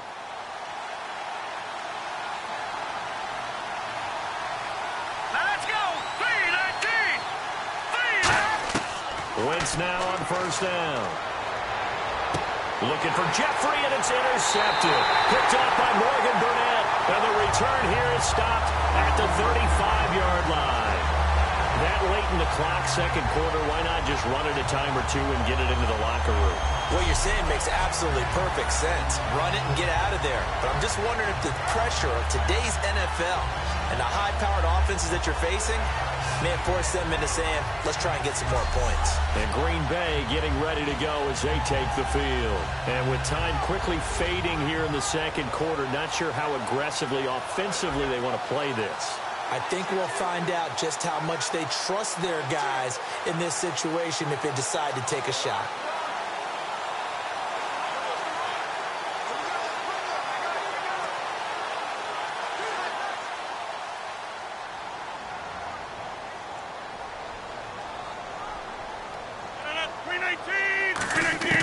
So after the INT, it's Rodgers. It gets it over the middle to Cobb. And he showcases the spin. A pretty good gain before he's taken down. Now whistles come in. We're going to get a timeout here by the offense. It's just their first, so they'll have 2 remaining here before we get to halftime. And welcome back. The offensive unit, they took the timeout. And now they get set to line up as we resume action.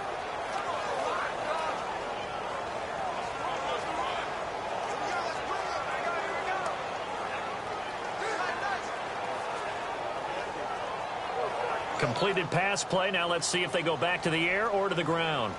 They come out 5 wide. 3 of them to the right side. Rodgers to throw on second down. Caught left side by Cobb. Now hold everything here. We're going to get a timeout by the offense. So that means they're down to one remaining here as we head toward halftime.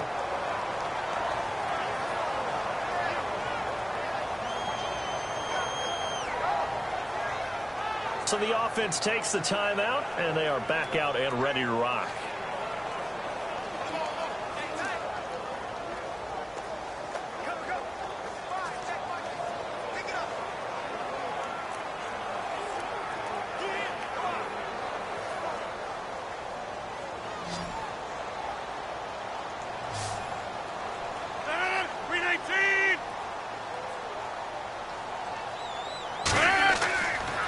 First down, Rodgers. He's going to flip one out here to his running back. Now whistles come in. We're going to get a timeout here by the offense. And with halftime on the horizon, they'll be out of timeouts from here forward.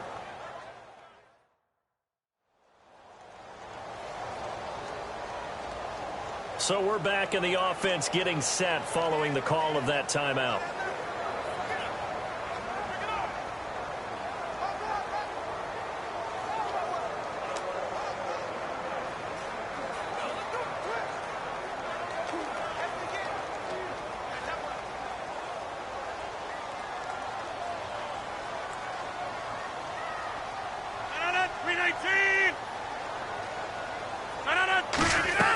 Rodgers to throw once more.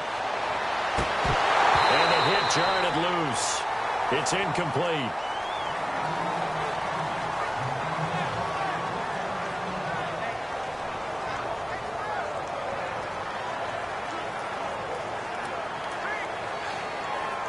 So incomplete on second down. Now they'll look to convert here on third.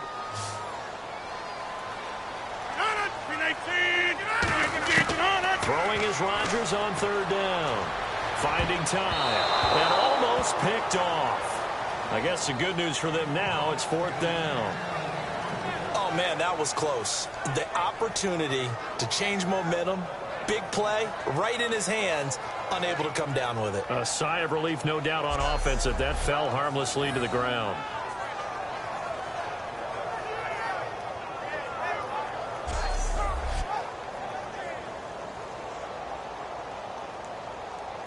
And likely time for one final play here in the half, so they will go for it on fourth down. Three receivers to the left, one to the right. The final shot before half for Rodgers. That's going to be knocked away and incomplete. So and okay, so much for our halftime break. Apparently we're going to get right back to it.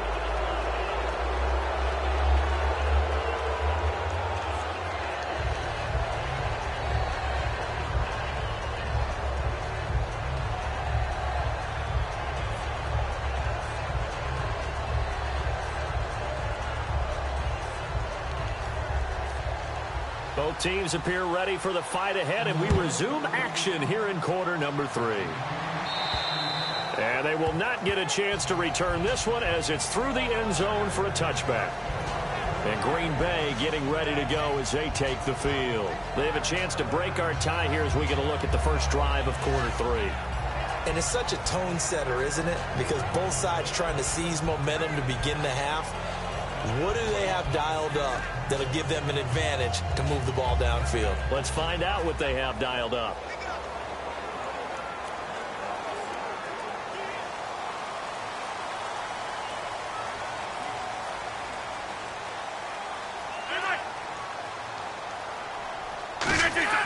They go play action here on first down. And over the middle to the tight end, Bennett.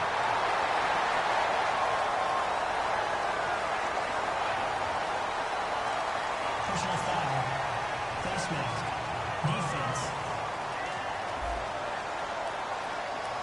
And I know it's hard in live action, but you've got to keep your hands away from the face. That's a 15-yard penalty. You work on it all the time, making sure your target area is lower and trying to keep your hands away from the face mask so you don't get the big penalty.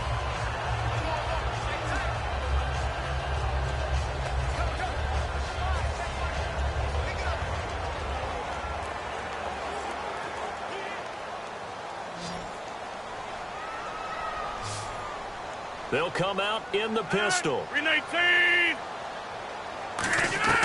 Rodgers now on first down. That's complete to Cobb. And he fumbled it. It's on the ground. But it looked like a Packer. Yeah, a Packer was able to get this back, and they'll indeed keep possession. I think a lot in the back.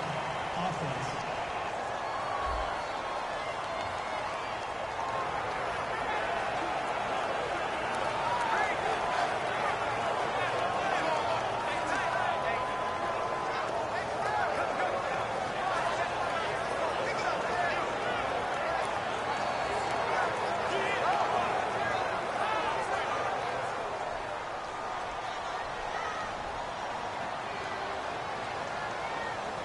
They come out here in the eye. Now a play fake here on first down. Trying to get it to Adams, but it's intercepted. A great read, and it's picked off. And the return stops just a few yards shy of midfield. They'll spot the ball at the 47-yard line. First possession of the third quarter, an interception, so maybe a second-half tone setter. Indeed, and not the tone they wanted to set. That's the equivalent of running out the wrong door and running into your pool instead of running out onto the field. A real dud for that one. Has that happened to you before? No, but I've heard stories about teams actually doing that back in the good old days. A look at the offense now here, coming back out on the road for their first possession of the second half. And following the interception, just any interception, are you a little bit more cautious when you start that next drive, or no, you just throw that out the window? I think you are. I don't think that there's any way you can run back out there and go, totally didn't affect me. Let's just go ahead and be loose with the football again. You're going to take care of it, but you have to be careful about being too cautious because now you can't run any offense at all. Still want to attack. We'll see how they attack them here. They start on the ground here with Blunt. And nothing doing. He's immediately taken down at the line of scrimmage. No gain on the play there. Second down. Boy, that's a lot of sirloin steak to be taken down for no gain, partner.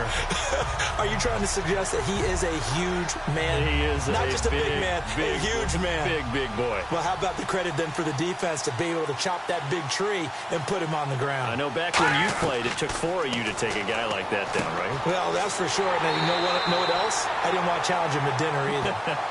He lost 2 there, and it's third down. Well, they tried to swing it out left into the flat, complete, but really nice open field tackling. And they played that one like a great boxer. They were on their toes on that one. They weren't back on their heels reacting to the play. No, they saw it, came right for it, and made a nice tackle for lost yardage.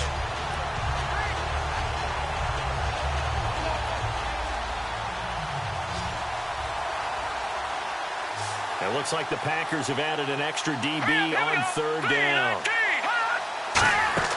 Play action to Sproles. Wentz. He's going to loft one. That's caught inside the 20. And give him a gain of 37. The last drive he threw the pick, but he's not shy. He's going downfield again there. And you can't be, because if you back off after throwing an interception, your whole game plan just goes right out the window, and it makes things easier for a defense. And you and I both know there isn't a quarterback in this league that's any good that doesn't throw an interception occasionally, and they usually bounce back in a big way. I've seen guys throw 5 and still find a way to win the game in the end.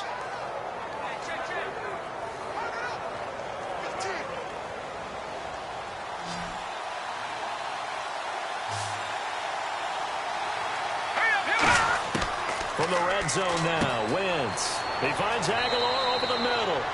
A good pickup there. 8 yards on the first down completion. Well, if you do read man coverage, Brandon, the drag route's a pretty good one to run against it because you're running away from people on it.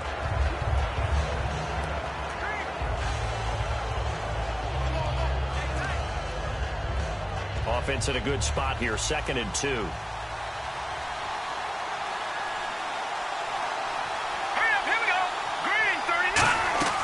They'll run it now out of the gun. And he's able to get it down to the 2-yard line. It's an 8-yard pickup, and it leads to a 1st and goal. Not too many more ideal situations in 2nd and 2 in order to try and pick up a first down. They ran it and picked it up.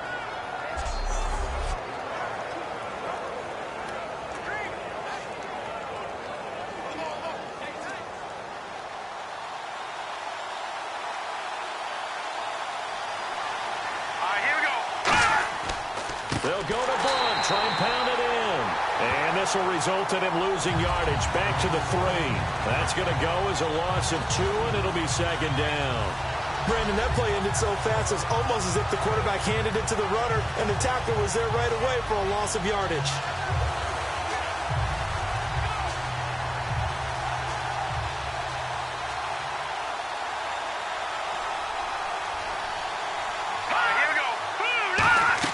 They'll try to run it now with Sproles. And he is going to lose yardage here.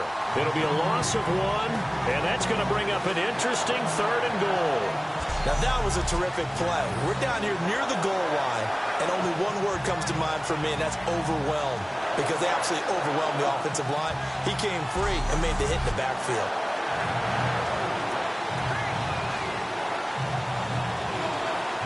Now from back at the 5, this is 3rd and goal.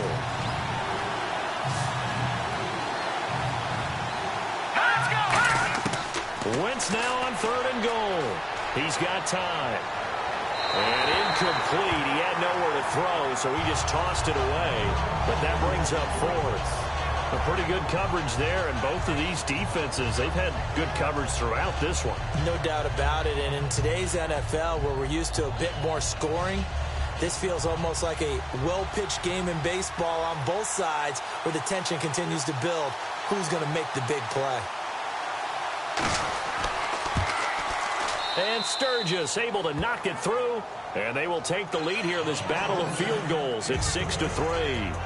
So they don't get a touchdown here in this opening drive of the 3rd quarter, but I think you still say mission accomplished as they come away from it with the lead. Absolutely. You've got to apply the pressure here, make the other guys play catch-up for a while, and now you just hope your defense can step up and protect the lead.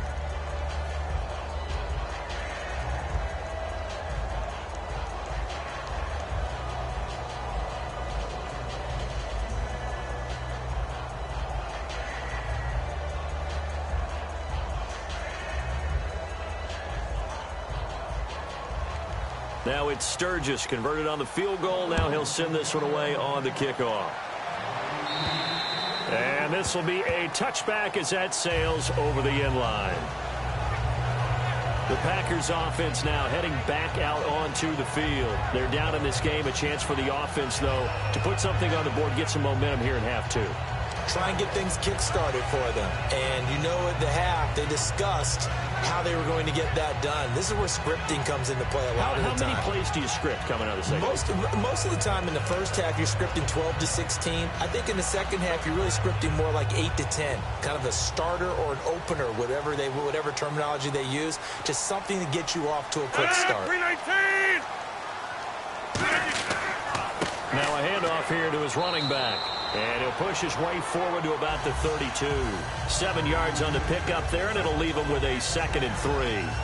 First play of the drive, let's give credit all around. Excellent blocking, but the guy carrying the ball, he was the finisher. A really nice run.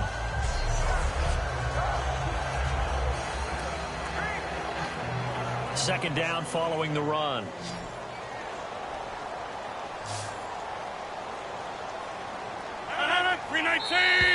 Now flags will come in. I think this one's going to be on the defense for jumping. Neutral zone infraction, defense.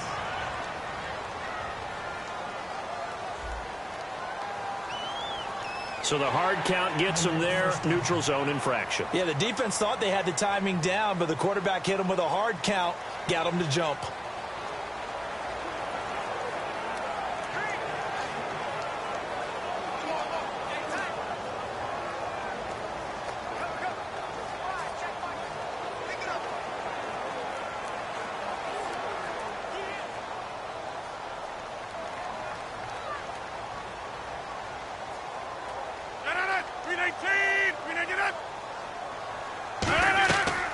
They'll run it now out of the gun. Spinning past him. And able to get this one across the 45 before he's brought down. 10 yards on the pickup there. And it'll be a Green Bay first down. That's another nice run, and I have to tell you, some of the coaches that I played for, their philosophies were always different when they see a guy running the ball well. Some of them wanted to immediately go to play action and throw it now because it's wide open. Well, other coaches said, you know something? Until they stop him, that big boy's going to keep getting the football. And that might be the direction that they're going to go right now. So the run gets them the first, and now they operate with a fresh set of downs. On 1st and 10, here's Rodgers. And seeing no options, he just tosses this one away, incomplete. Now that'll bring up 2nd down.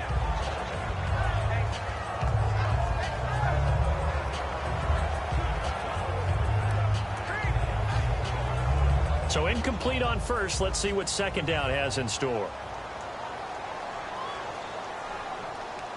26. Play action. Now it's Rodgers. He's got time in the pocket. Still back there. The left side throw complete to Adams. And a nice gain of 21 yards. I know many people like to throw to the tight end, maybe in a little flexed out position because he creates mismatches with his size. The slot receivers do the same thing with their quickness, their speed, and their route running savvy.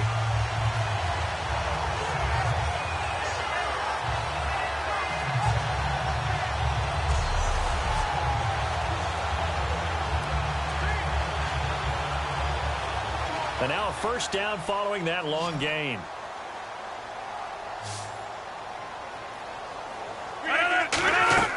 They go play action here on 1st down. Caught left side, Bennett. Give him a couple on the catch. It's 2nd and 8. I do have to admit, I like it when it all comes together. When the top part, catching the football, right, whether you're catching it with your hands or cradling it, comes together with the legs, in this case the feet, doing a little toe tap to stay in bounds and complete the catch. And a great job by our crew on the camera shot. Love when you see the grass or on the field turf, those rubber pellets flying up. Great catch.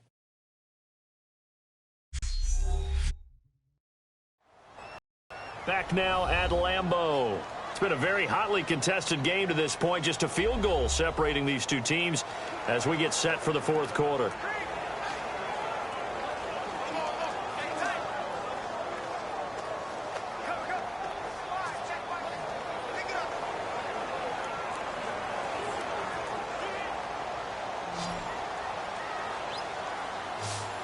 It's a 5-receiver set. 3 to the left, 2 to the right.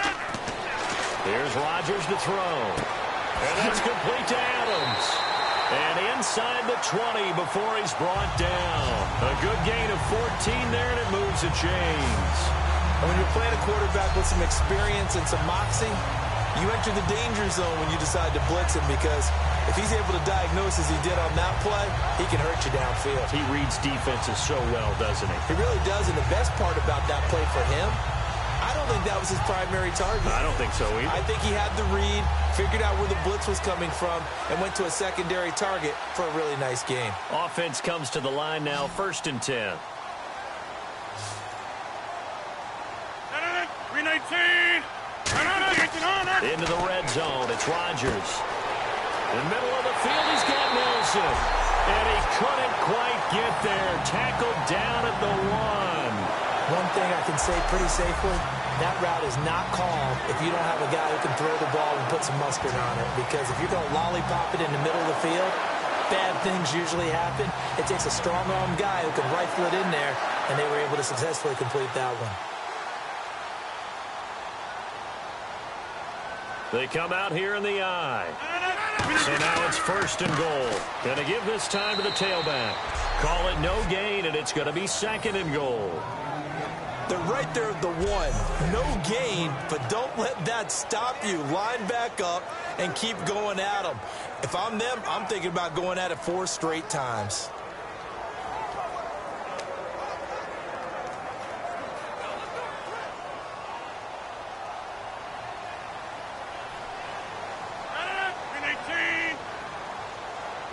Looks to punch it in here from the 1. And he'll take this one in for a Packer touchdown. Ty Montgomery punching it in from a yard away. And the Packers have moved out in front here in the 4th quarter.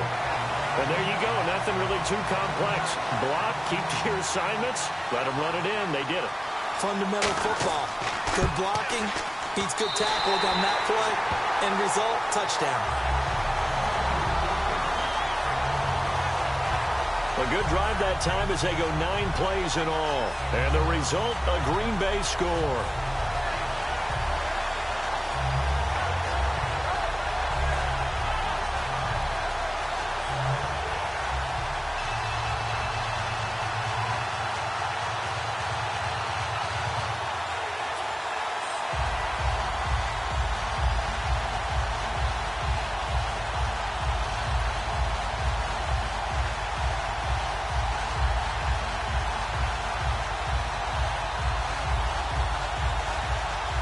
Now after the touchdown, here's Crosby to kick it away. And that'll carry over the back line of the end zone for a touchback. And now the Eagles offense back out onto the field. And last time they got 3 points, but it was a chip shot field goal. And when you go to the sideline after a chip shot field goal, maybe the offense not too happy. It's a balancing act, isn't it? Because you're exactly right. They're none too pleased that they didn't punch it in for 6 points. But they also have to remember they did put points on the board. 3 points is 3 points. And in this league, you take points when you can get them. Not easily done.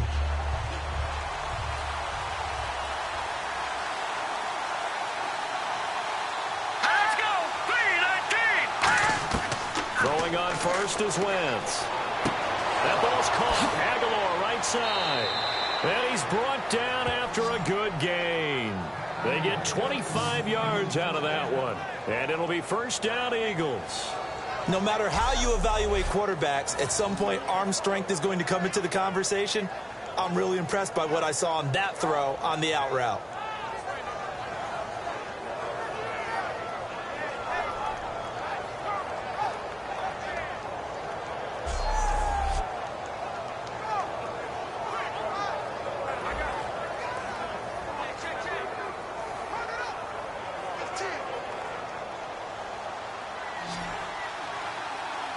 They come out 5 wide, 3 of them to the right side. From midfield, here's Wentz. Jeffrey with a catch left side. A good pickup there, 8 yards on the first down completion. He decided to run a hitch route. It really helped to have a guy who could turn it loose. And, boy, he rifled one in there on that one. Not much run after catch, but it worked really well.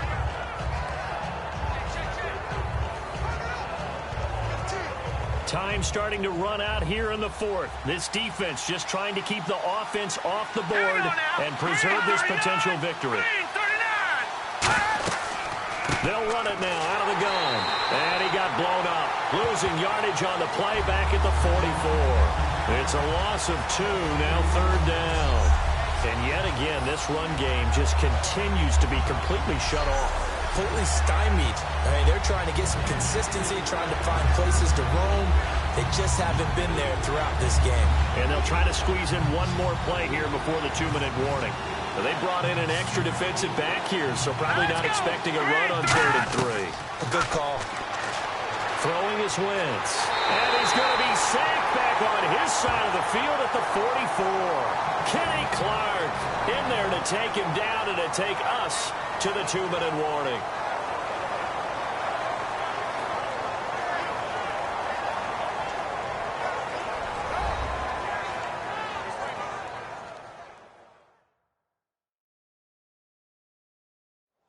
Eagle football here as we get you reset. And let's see what they've come up with offensively after having time to talk it over.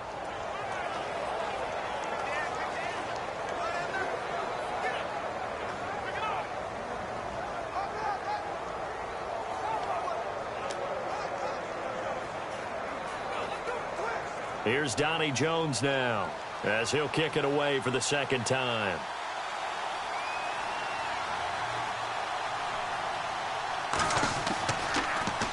He'll get off a fairly short kick here as this is toward the sideline.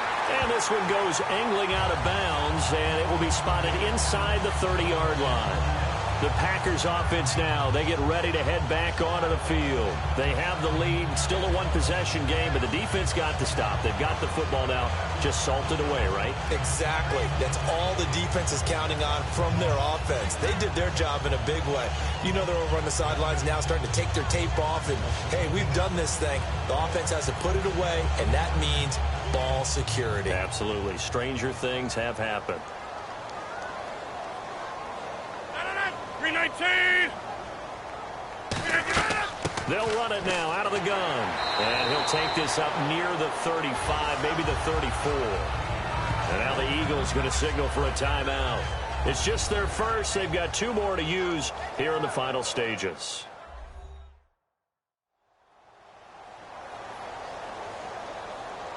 So the defense had a chance to catch their breath, and now they're back out and ready.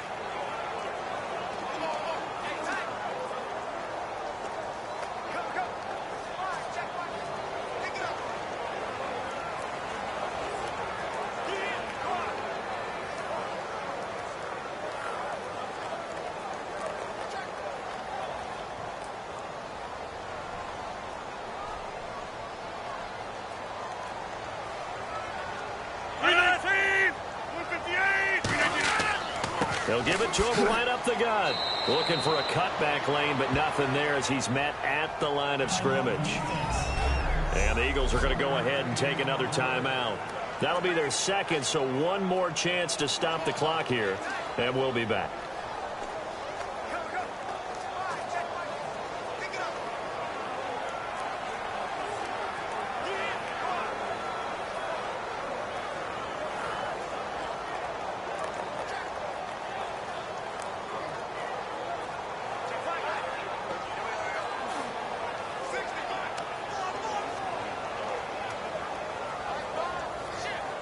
And the defense searches for one more stop here after the run on second down.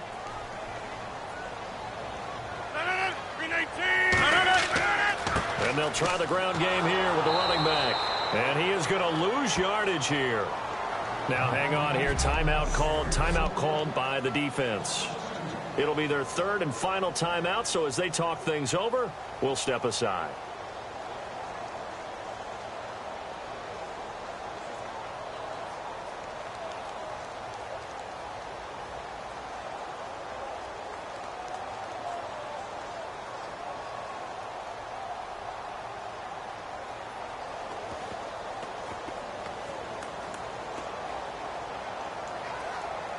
On now is the Packers punter, as he'll punt it away for the second time.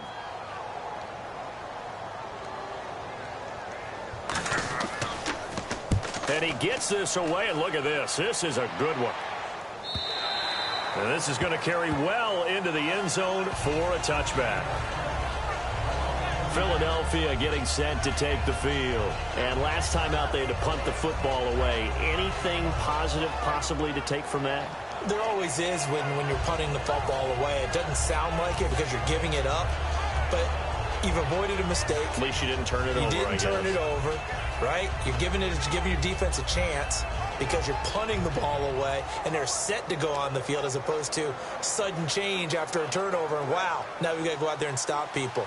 So, yeah, there's always something positive to be gained from it. Here we go now. Back to throw. And that's complete to Jeffrey. And they're able to get this one across the 35. That one good for 16, and the drive will continue. And the offense moving quickly to the line. They'll look to throw. He targets Jordan Matthews, and it's caught. And he'll be taken down, but not before he gets into enemy territory.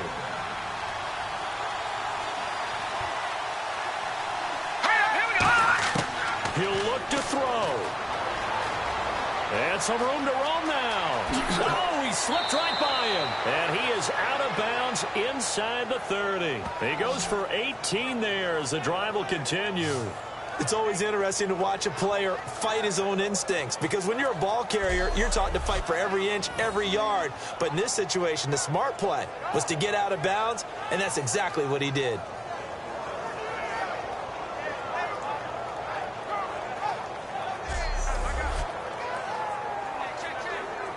Fresh set of downs here. They'll come out in the pistol. Here we go. Back to throw. Surveying the field. He's going to flip that out to the flat. It's complete. And he's able to get it down to the 25-yard line. It'll be a pickup of just 2, and it'll be second down. And now it looks like they're going to be in the hurry-up. And with 45 seconds showing, he spikes the football.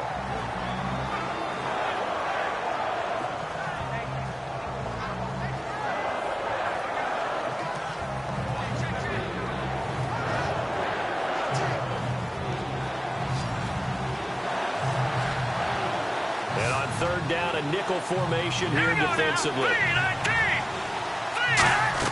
He's back to throw. Throwing for his running back, and he's got him complete. It's a 4-yard pickup. Down 4 late. Got to go for it here on 4th down. And that's going to make it 4th down. Oh, and now movement and a whistle, and they may have to rethink their plans on 4th down. Offense.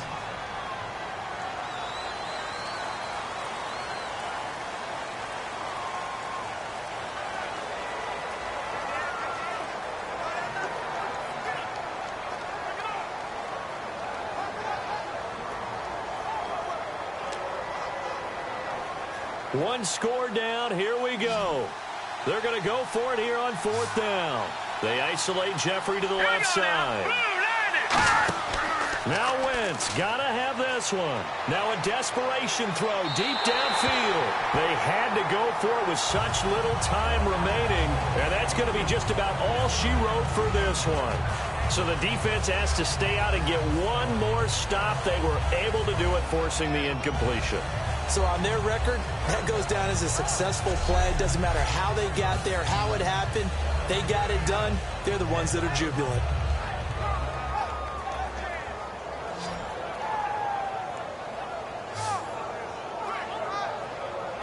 Now trotting out there, the Packers getting ready to go. The clock cannot be stopped here. Defense can't do anything. So kneel it down, take it home. No doubt about it. It's what you practice for in winning situations each and every week. Victory formation. Take a knee and go on into the locker room and celebrate. Call it a victory.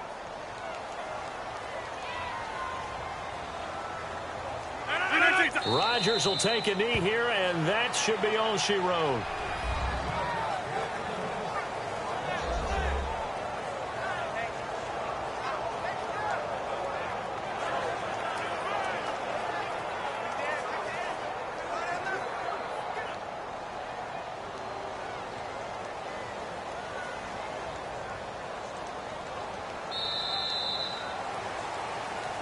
Well, Charles, the old saying, the old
Hello, everyone. I'm Larry Ridley. Welcome to the NFL on EA Sports. A pair of tight ends will be on the field today looking to do whatever it takes to give their team an advantage. It's Eiferd's Bengals going up against Witten's Cowboys.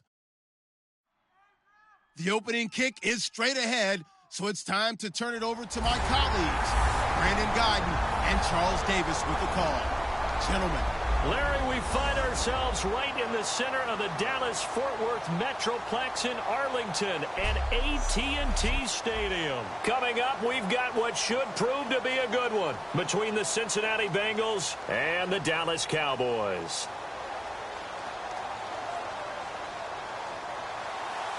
Dan Bailey now to put the ball in the air, and we are underway here on EA Sports. This fielded at the 2.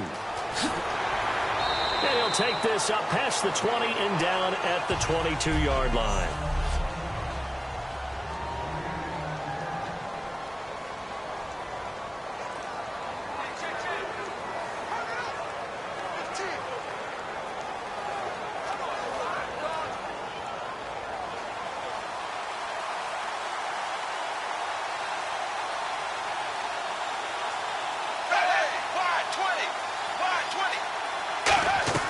Dalton, 1st and 10.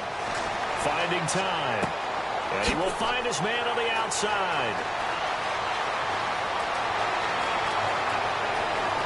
And he does take it in for the touchdown, but a flag on the field, and I don't think this is going to stand. Yeah, don't put the points on the board just yet. Holding offense. And the defense will accept this penalty and force the offense back.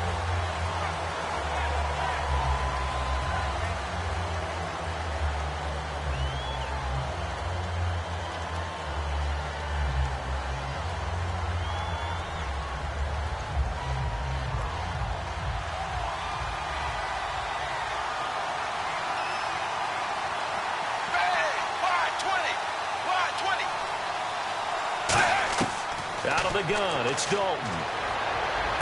To the sideline, and oh, a nice catch there. Made sure the feet were inbounds, and they were.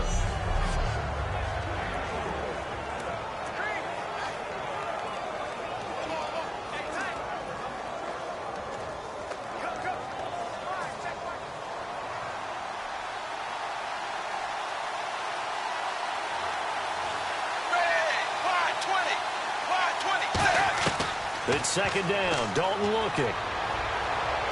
He gets this one to Boyd.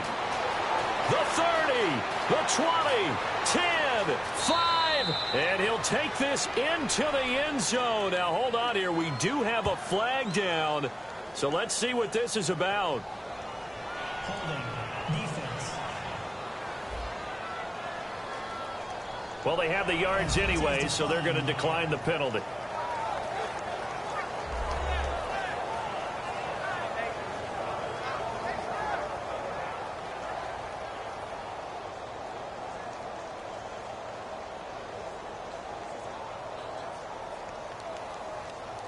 Point after here coming up.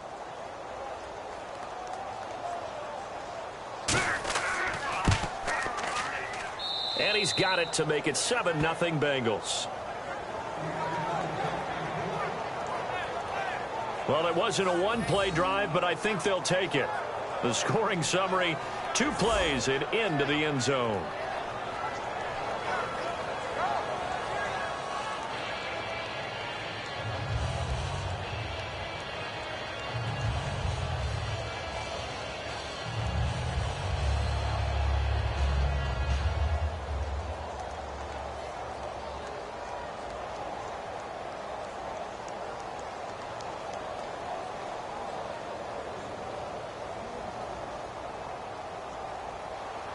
The kicking team out now for the Bengals as they'll send this one away.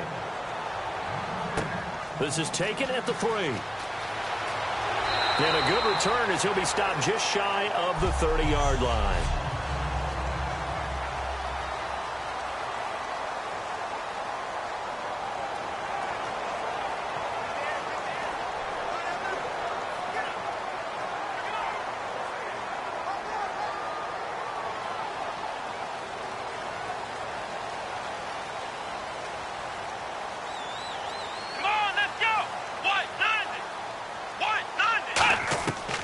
first down. Prescott. And his first pass is incomplete. The Cowboys' all-time receptions leader, Jason Witten, the intended target. And that'll bring up second down.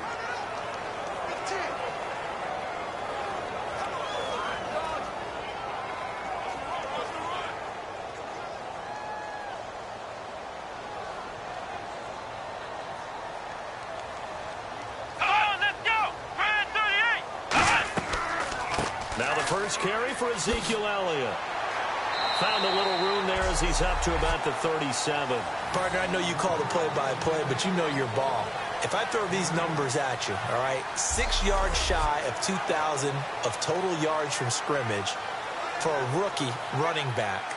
What do you think? Sounds like me in high school. Sounds like you doing it, right? It's really fascinating at what he was able to do. The thing for me, though, he did that as a rookie. Where do you go from here? I mean, can you keep going up from those numbers your sophomore campaign? I think that you can. He's had examples of that preceding him in the NFL. Some guys who are in the Hall of Fame right now. Remember, he had 16 total touchdowns because it's not just his ability to run it. He can catch it out of the backfield as well. No one plays harder than this guy does, down in and down out. I think he's just going to keep getting better. Still third down.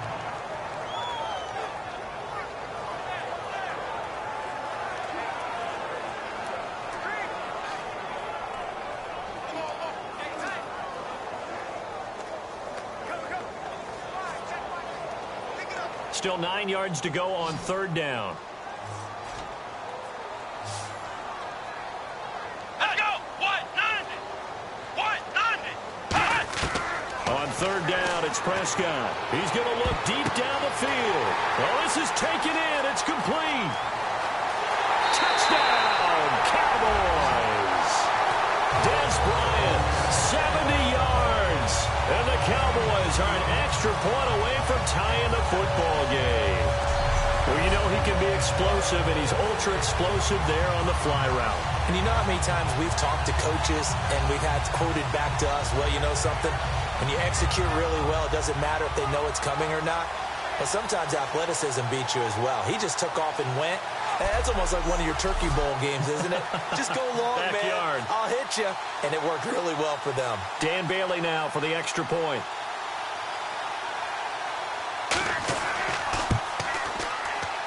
It's good, and we're all tied at 7 apiece. The drive there only... And it culminates in a Dallas touchdown.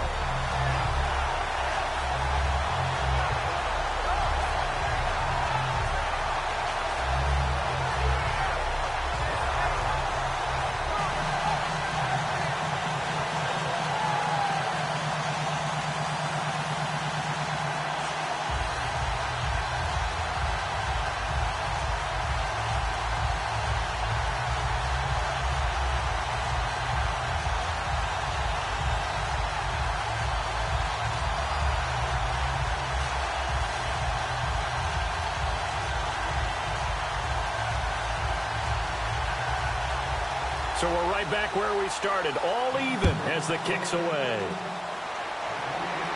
This is fielded at the goal line. And he'll take it past the 25 and up to the 28-yard line.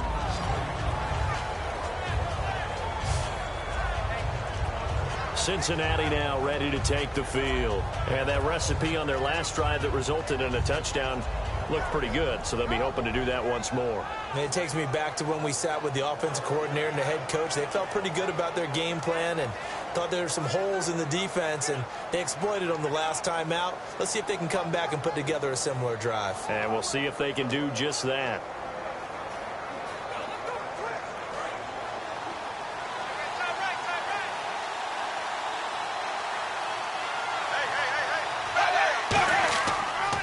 They'll run for the first time with Hill. Look at the spin.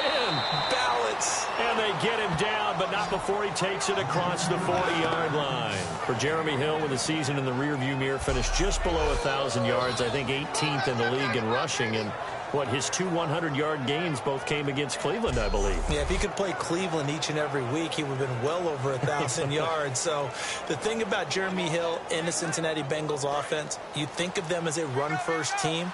So to me, his 889 yards, disappointing, because I would have thought that would be a higher number and an increased production from him.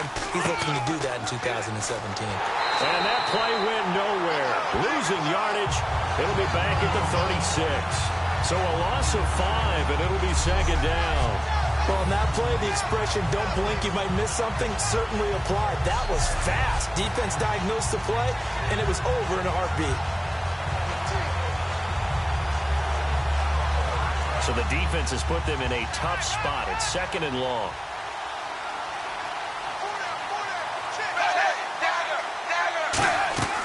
They'll run it now out of the gun. And the hole closes quickly there. He gets maybe a couple up to the 38. DeMarcus Lawrence in on the tackle.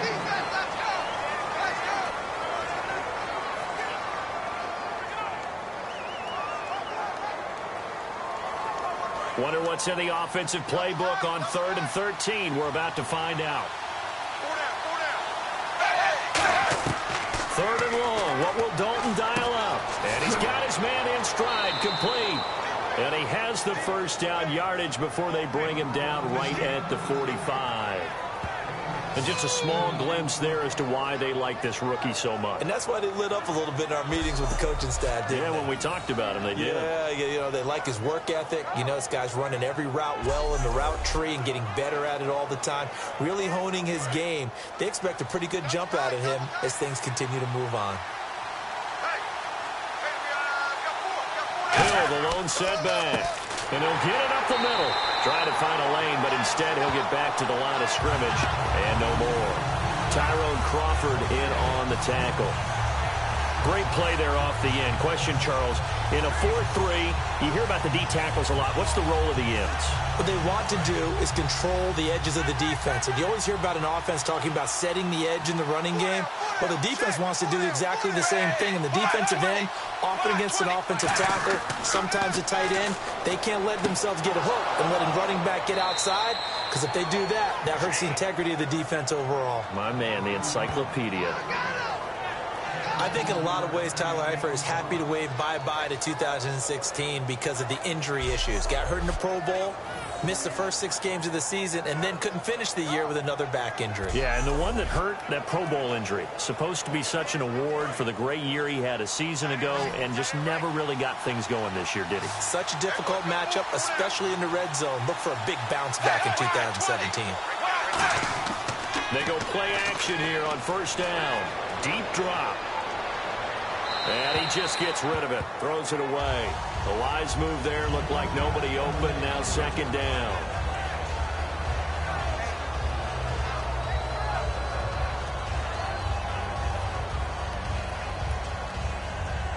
Offense walks to the line for play number 7 of the drive. On second down, Hill.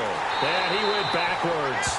He'll be down at the 30, and they'll lose a yard that time, and that's going to lead to a 3rd down.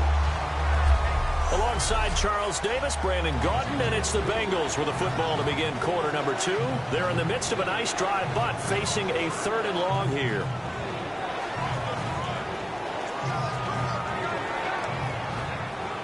Ninth play of the drive coming up, and certainly not an easy one on 3rd and long.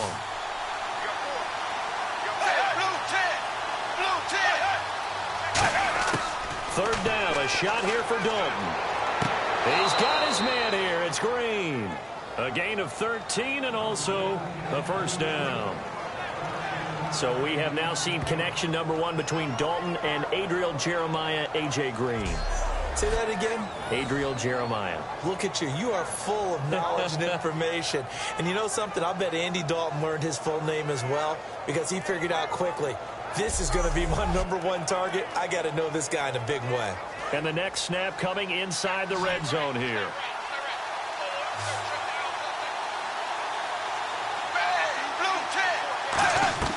Dalton operating in the red zone now. Complete to the right side. It's Eifert.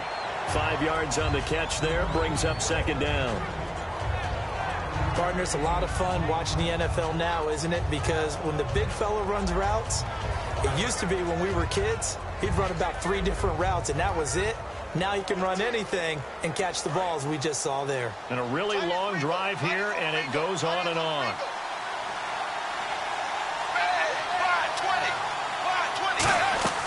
Back to the ground. It's Hill. And he will take it on in for a Bengals touchdown.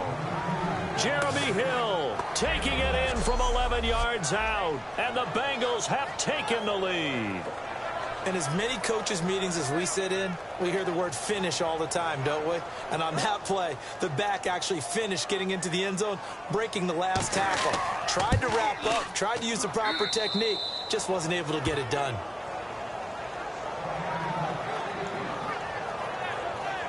So that one a long 11-play drive. And it ends with a Jeremy Hill touchdown run.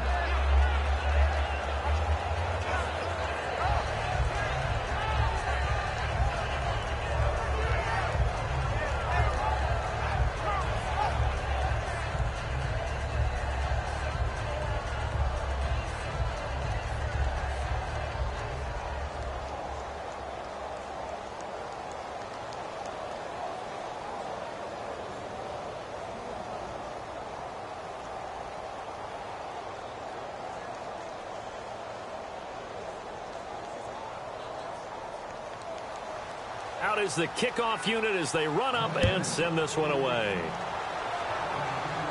This fielded at the 2. And he'll make it across the 20 as his guys will set up shop at the 23-yard line. And now here come the Cowboys. And they're going to need another score. Got one last time, but still down here. When you're playing catch-up, every possession becomes crucial, doesn't it? It's vital. Get back out on the field, punch it in the end zone again. They know it's not easy, but what they do have going for them, they did score the last time. They think they've got a good formula working. And what about the defense? Well, now you're just saying to yourself, okay, we gave up a score last time. What adjustments do we need to make to slow them down now and get the ball back for our own offense? Is it more pressure? Is it more zone? What do they have to do? They're trying to figure that out themselves. We'll see if they can figure that out right here. And he'll take it ahead to the 28-yard line. Give him 5 on the carry there, and it'll be second down. Well, they certainly got dented with that first down run. So now they've got to be back on their heels a little bit as a defense. So second and medium, 2nd and 5 now.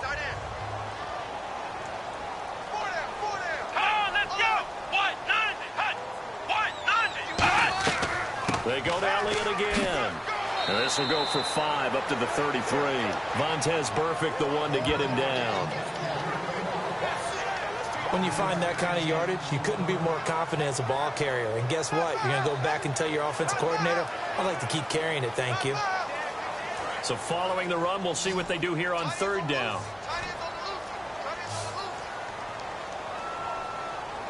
Bryant, the lone receiver, left. Prescott to throw it. And this is going to be incomplete. Cole Beasley, the intended target. And it's 4th down. I have to say that was a surprise call on 3rd and inches. I thought they'd try and run the football there, but you got to believe they thought they'd surprise the defense and pick up something downfield, but that one goes incomplete. So the Cowboys will punt it on 4th down. As on is the veteran Chris Jones to kick it away. Back deep for the Bengals, Adam Jones.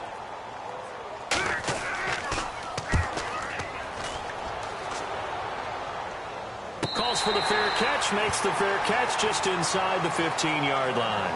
So a change of possession here on the punt. And the Bengals will have a 1st and 10 from deep in their own territory. Getting ready to go again, here's Andy Dalton marching back onto the field. They've got the lead. He's a big reason why, looking sharp so far. And as we travel around the league, we see quarterbacks get it done in a variety of ways. But today's NFL does tell us one thing.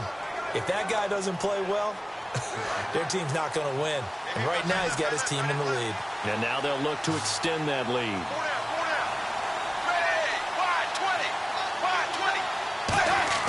First and 10 for Dalton. Green's got it over the middle. And able to get this one out just shy of the 25 at the 24. It'll go as a gain of 10 there. Partner, I was working the Buffalo game when A.J. Green got hurt on, I believe, the second snap and never came back. A hamstring injury, couldn't finish the season, fell just short of 1,000 yards, which is something he does each and every year. And that broke his streak of 5 straight 1,000-yard seasons. So you're right, he does do it every year. That was Week 11 against Buffalo, wasn't it? Week 11, unable to make it back, but still voted to the Pro Bowl. Now a first down carry. It's Hill. And he'll get this one up to the 26. Just a yard on the pickup there, and it'll bring up a 2nd and 9. Now that's the type of play that'll fire up the defense. Hold them to 1 yard on a first down run. It'll be interesting to see if the offense decides to press the run at all, or if they'll abandon it now after gaining only 1 on that play.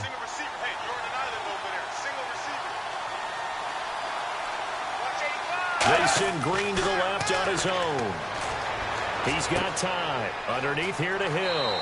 And he'll get it up to the 33-yard line. It'll be a gain of 8 yards, and that'll make it 3rd and 1. Everyone's got to be able to catch the football. Doesn't matter what position you play, but if you're on offense, be aware a ball may come your way. Defense has to stand tall here, 3rd and 1. 2 minutes to play here in the first half.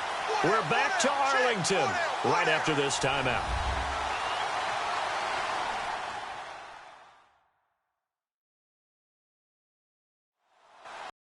A reminder that when halftime rolls around, Larry Ridley will have all the highlights and analysis of this first half of play from our studios in Orlando.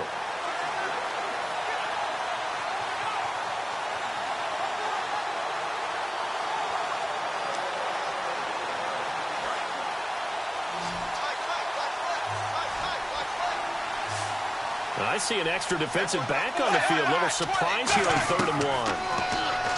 To Dalton now. And that is incomplete. Jeremy Hill was the one he was trying to hit there. And that brings up 4th down. On 3rd and 1, I think everyone in the stadium thought they'd try and run the football there, but they tried to surprise the defense and hit something through the air. Instead, it results in an incompletion. So on is the lefty, Kevin Huber, to kick it away for the Bengals here on 4th down.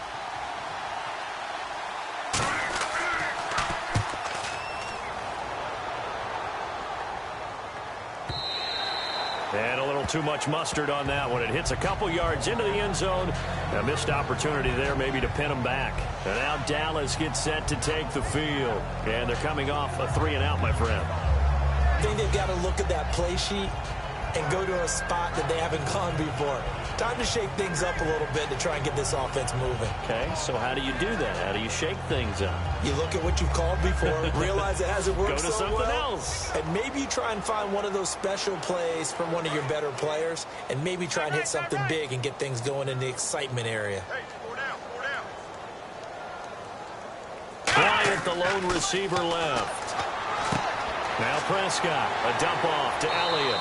And he'll get to the 29-yard line, brought down there.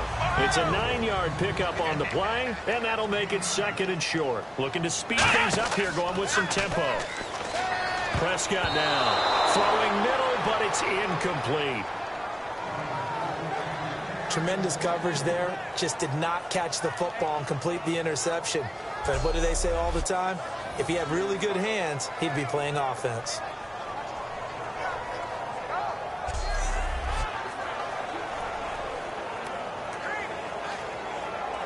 And the offense looks to pick up the first here on 3rd after that incompletion.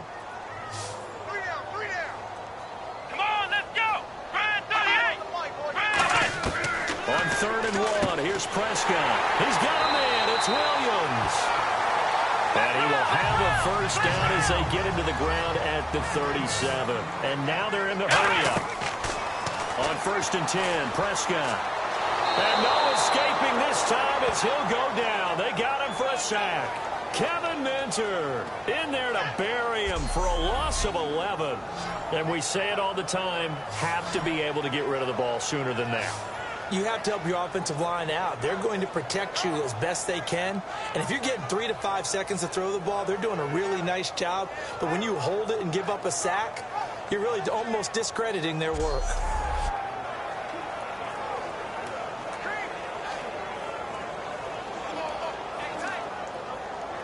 Creeping up on a minute to play in this first half. They'll come out in the pistol. Second down, Prescott.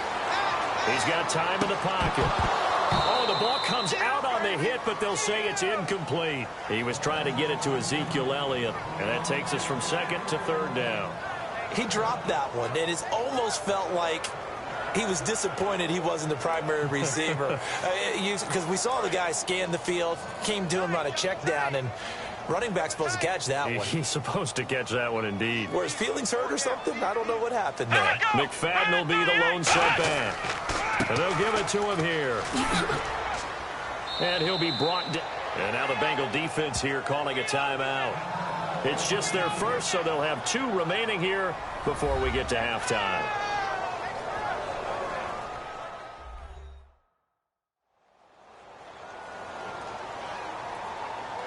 All right, so the timeout over and all 11 men back out onto the field for the defense.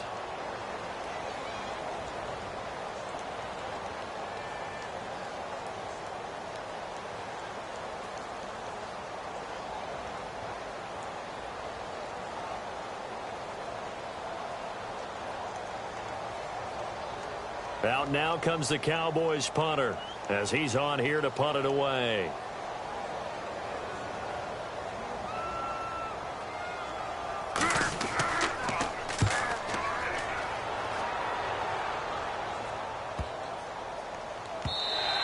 And that'll hit at the 5 and go into the end zone for a touchback. Getting set to go again, Andy Dalton marches back onto the field. He's played a pretty clean first half, a touchdown, no interceptions. Frankly, that's what they expect out of him. They want to see the ball thrown and thrown well, and he's able to do that and put it in the end zone. They'd love to see more of that before this game finishes. But right now, he's got his team in a good spot. A good spot, maybe looking for touchdown pass number 2 here in the second quarter.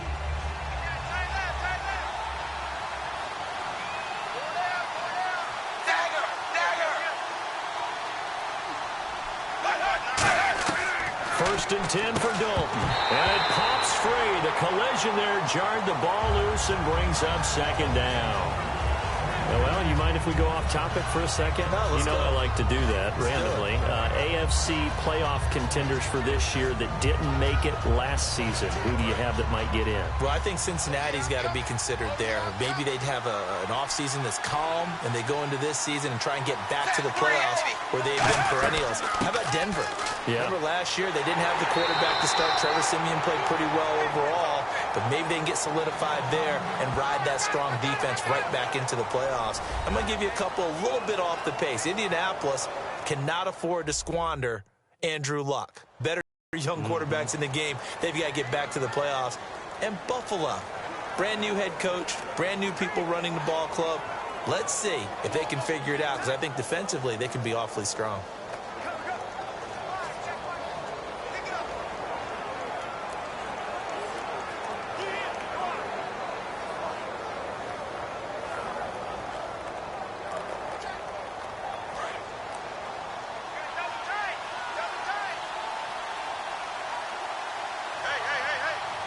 And on third down, the Cowboys bring in an extra defensive back. Now a first carry for Giovanni Bernard. And he will lose you. And now the Cowboys are going to call another timeout. So that means they're down to 1 remaining here as we head toward halftime.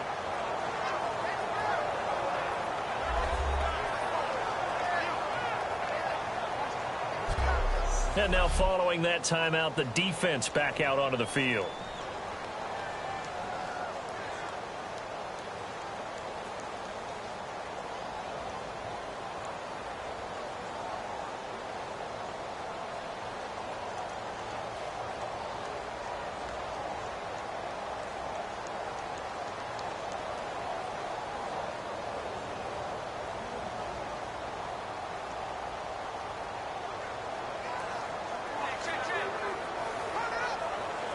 Here's Kevin Huber now as he's on to punt for Cincinnati.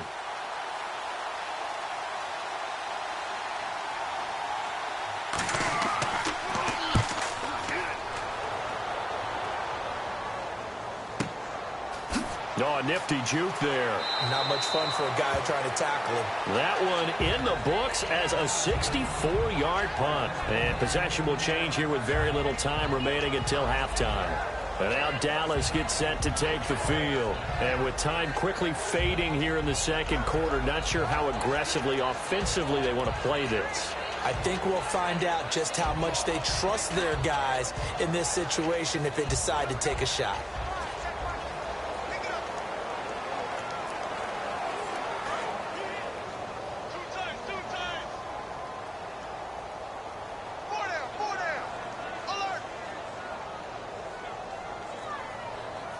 They come out here in the eye. They start on the ground with Elliott. And the spin looked pretty, but more for style points as the real estate evaporated quickly there. Adam Jones, the longtime NFL corner, able to get him down. We have hit halftime. Still 2 more quarters to go. We'll take a timeout. Well, we're going to let you off a little easy there, LR. Halftime interrupted, and we are ready to get to this third quarter.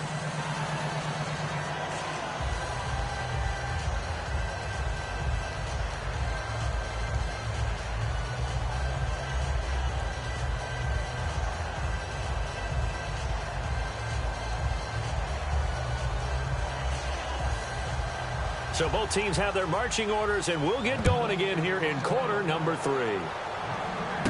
This is fielded at the goal line. And it's a pretty good return here as he'll get it up to the 29-yard line. Out come the Cowboys now as he'll go on offense first here in this third quarter. They're close game, but they're going to need to do a little bit better probably here in half 2, no? I would agree with that totally. I would guess it in the locker room. They talked about cleaning up some of the errors, but overall, I think they wanted to be positive with them. Guys, we're right there. Just not playing as well as we need to. Let's pick it up, and we still have a chance to win this game. Yeah, they do. We'll see if they can pick it up. Again, we'll see the pistol here. Second half starts with a carry by Elliott. Not much room here as he only gets it to about the 30. Credit him with a 1-yard gain there to make it 2nd and 9. That was a really nice play, being able to stack that one up. When they get back in the huddle, he's got to tell his guys up front, great job. They kept people off of him, allowed him to run free and make the hit on the runner. Filled the gap nicely, kept him to just a 1-yard gain.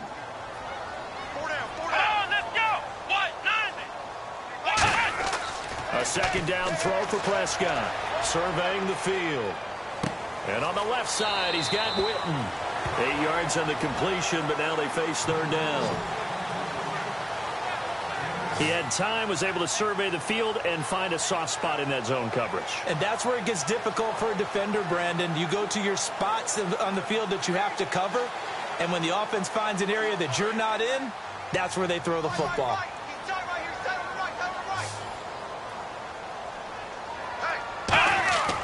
Third and short yardage, Prescott. And this is going to be incomplete. I'm not sure we could spot any tendency here on this third down. They could have run it or passed it. Either one was available. They chose to try and get it through the air, but they were unsuccessful. Out now comes the Cowboys punter as he'll come on to kick this one away.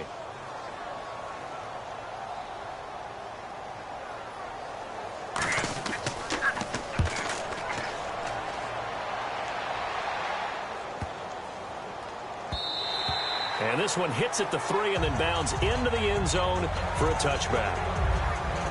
Now we take a glance at the offense as they work their way back out for their first possession of the second half. They have the lead here. Well, we talk a lot about pregame speeches. What are halftime speeches like? For the most part, not nearly as emotional. They're a lot more clinical. Every now and then, though, they'll get after you if they think they need to light a fire. But in this case, let's go into the virtual locker room, because here's what I think happened. They got in there and they said, listen, let's take control right away. Defense, we got the lead. Defense, don't give up any points. Turn the ball back over to the offense and let them go down and score and give us more of a cushion in the game. Check so far. Defense shut them down. Let's see if the offense gets done. Some runs are blocked so well, you almost forget that someone has to carry the ball to gain the yardage. The leverage by the offensive line to create space up front, really well done. See if they stay on the ground for second down.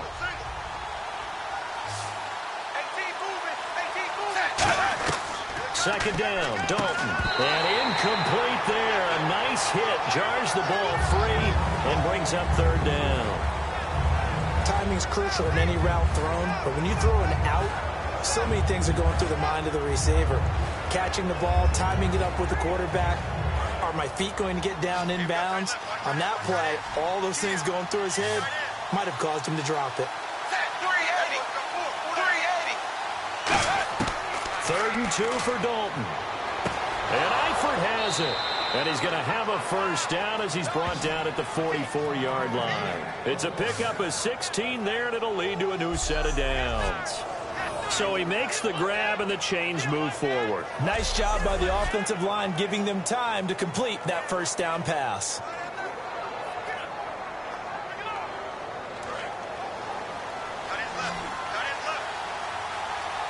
They come out 5 wide, 3 of them to the right side. On 1st and 10, here's Andy Dalton. Oh, incomplete. A turnover would have really helped there, almost intercepted. Instead, it's just second down. CD, wanted to get your thoughts just on the landscape of the offseason for each of these teams. Super Bowl in the rearview mirror, but so much going on. People look at the draft a lot, but there's a lot more that goes into the offseason for these front offices, is there not? It certainly is, and then even before we get to the draft, you start with the combine. You know, it's held in Indianapolis every year, and you have about 350 of the top prospects coming together to get their physicals and interviews and on-field performance, and all that will get evaluated along with their game tape. And then you've got the free agents, all right? That starts, I believe, in early March, where now the free agents can start moving around to different teams. So your team's starting to take a little bit of shape there, free agency, because then the draft's coming up. You're trying to put your team together with new draft picks, have everyone start to move in one direction, and then you have the OTAs and minicamps. We get to see them on the field for the first time, and we start to get a better idea of how these teams are going to look when the fall begins. And he comes back with one complete. It's an 8-yard pickup, and that'll bring up 4th down. A short game that doesn't get them the first down brings up a 4th down situation. Really nice job defensively. They knew where the sticks were. They got the stop before it. Here's Kevin Huber now as he's on to punt for Cincinnati.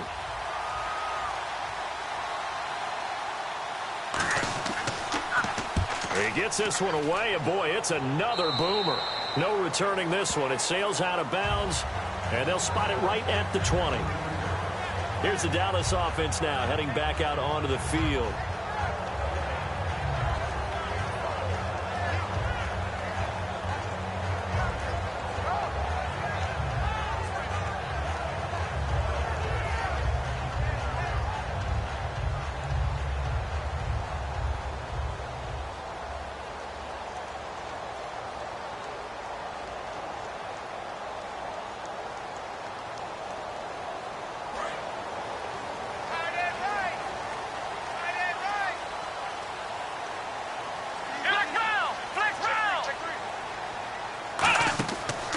Play fake here on 1st down. He's going to loft one deep left side here. And that's caught inside the 30. It's a big play for the Cowboys on 3rd. 53 yards. Now, he's got their only touchdown. This offense struggling. They target him again. Everyone is looking for the hot hand, and sometimes you just don't have it. Maybe it's just lukewarm. But you go to that guy and try and turn it hot. Try and get things going. Find a way to get everything kick-started. As you noted, he has their only touchdown, so he's had the most success in the game thus far. Now the offense lining up 1st and 10.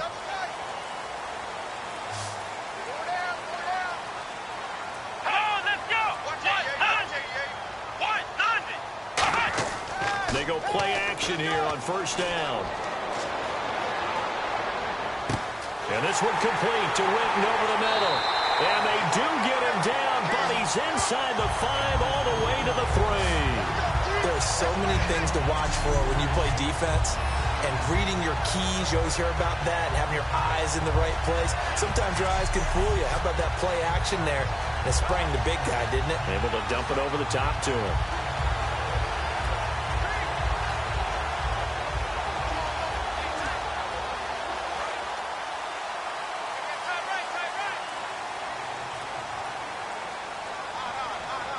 First and goal at the 3-yard line now. Now Elliott. And he'll get blown up behind the line of scrimmage. Back at the 6. That's going to go as a loss of 4, and it'll be second down. Oftentimes when you're not winning at the point of attack for an offensive line, maybe they're getting out physical. Spread things out a little bit, make it more of a one-on-one blocking scheme. Then you don't have to win it physically. You just have to win it by position. That may open things up for your running backs.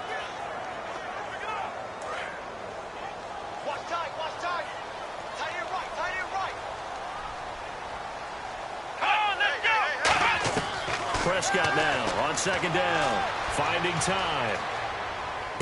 And he'll take it into the end zone for a Cowboy touchdown. Terrence Williams from 6 yards away. And the Cowboys are an extra point away from tying the football game.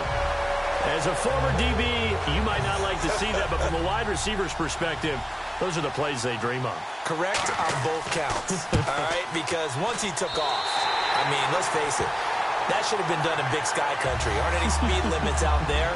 And off he went. Glad I wasn't the one trying to chase him. Just a 4-play drive that time. And it's capped off for the Cowboys touchdown.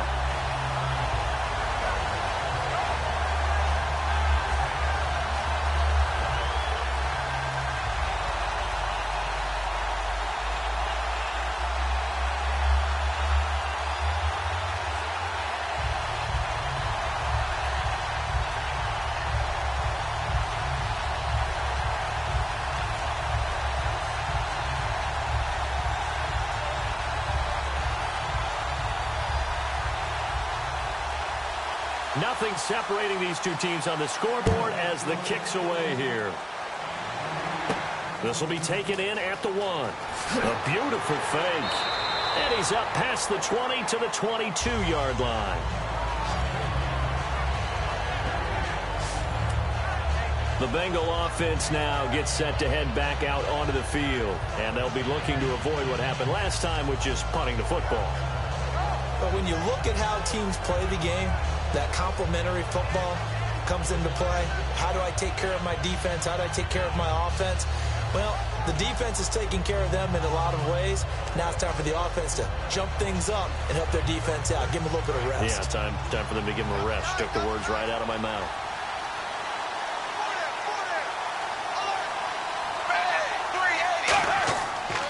They'll try to get the offense going with Hill. 11 yards on the pickup, and it's good enough for a Cincinnati first down. And that run was what a lot of people call an explosive run. Gave them good yardage, solid yardage. They feel good about the whole thing, and they did it behind a 2 tight end set. It's always interesting to watch what offenses want to do with the 2 tight ends. Sometimes they line them up together for a power set. Sometimes they put one on each side of the line of scrimmage to balance things out. No matter what, though, when you see 2 tight ends on the field, your first thought is to think of run. In this case, the offense was able to run successfully.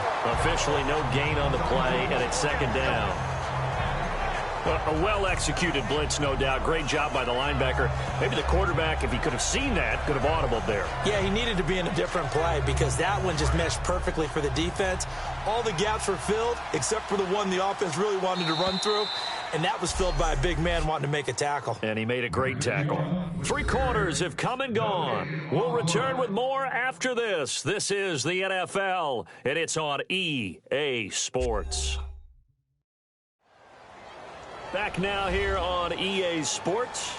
All even as we get ready to start the 4th.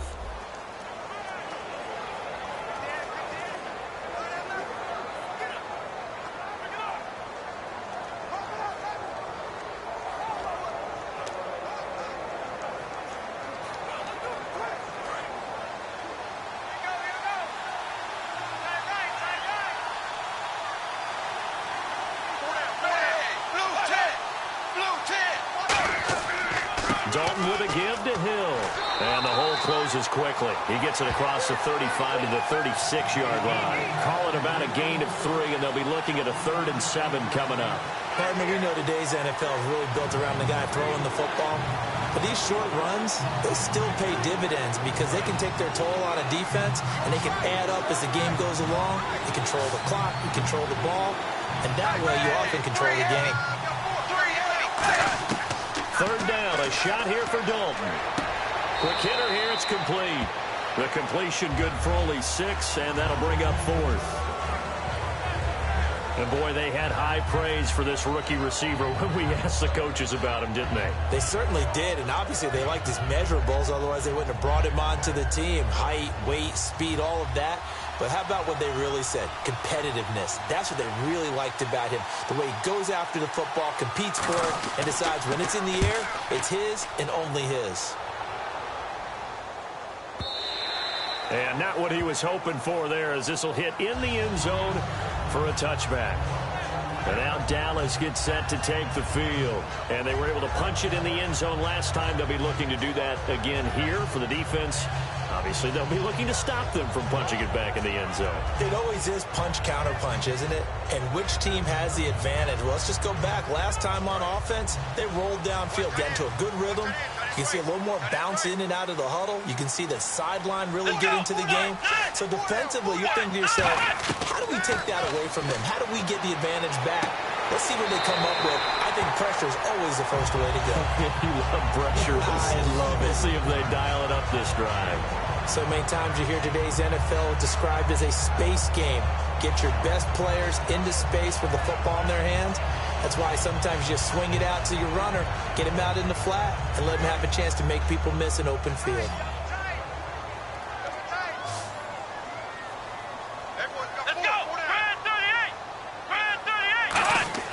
They play fake to Elliott. Now Prescott. Caught left side, Williams. And a nice gain of 21 yards. Brandon, so many times we see the crossing route start as a quick hitter, but in this play, he had time in the pocket and waited for him to clear going across.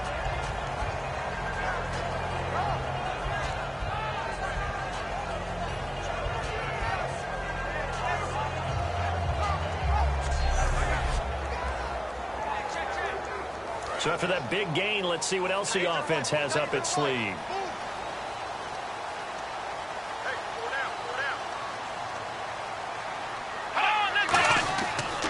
First down carry by Elliott.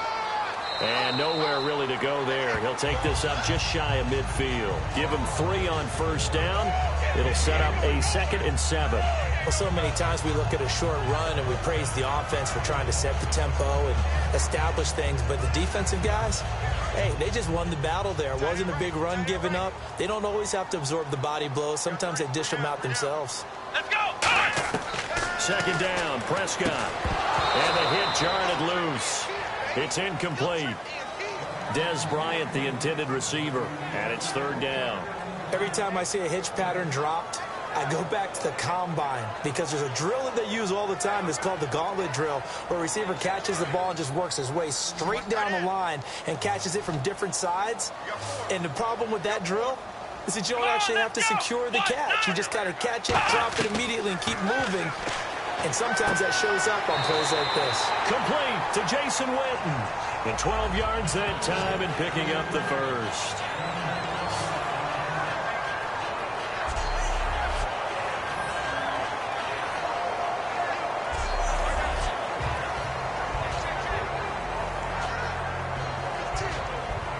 First down and 10 now for the offensive group.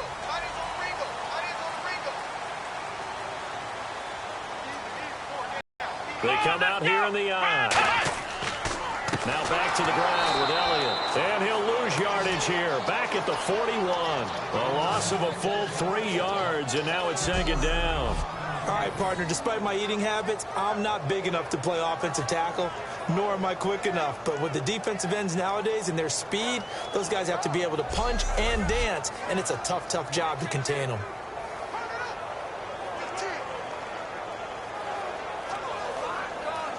Tie game here. Time starting to run down. The defense really needs to try and keep this game tied, see if they can get the ball back for the offense. Again, it's Elliott. And he'll take this one down to about the 40. Just a yard there, so it brings up a tough 3rd and 12. Well, I think we know by now that every run is not going to be broken and get all the way to the end zone. But these short ones still have their value. You can still set up your play action and throw the football. You control the clock because you have the ball and they don't. And often the physicality sets the tempo for the game. Prescott off the play fake to McFadden. He's got the connection to Cole Beasley. They'll get 11, but still a little short. 4th down.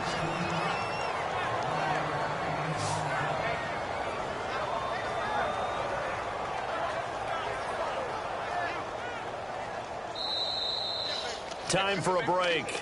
We'll come back and see how it all shakes out after this.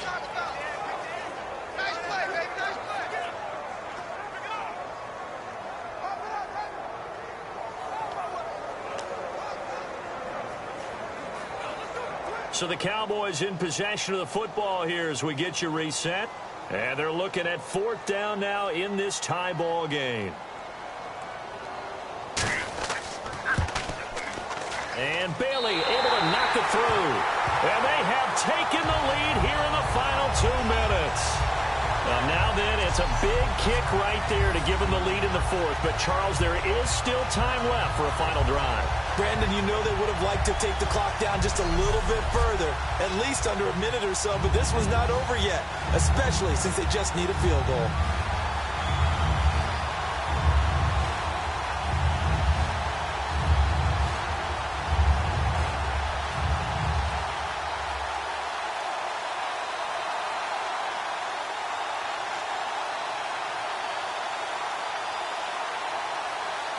Now, after the field goal, Bailey will kick it away. This is taken at the 3. And he'll get it up past the 20 to the 22-yard line. And the Cowboys defense, they march back out onto the field. They've got a situation where a field goal ties it. How do you defend this? Because you obviously don't want to give up the touchdown. How aggressive do you get? That's always the key, isn't it? Where is the line on aggressiveness to over-aggressiveness? And I think most coordinators are looking at it like run your regular defense, add some pressure packages, because really the 35-yard line is the one you really want to defend. At that point, you're thinking you're probably giving up 3. Anything outside of that, you feel like you've got a chance to hold them. So they'll be in search of the proper amount of pressure. Back to throw. He couldn't quite hold it. Got hit. Ball pops out. Incomplete.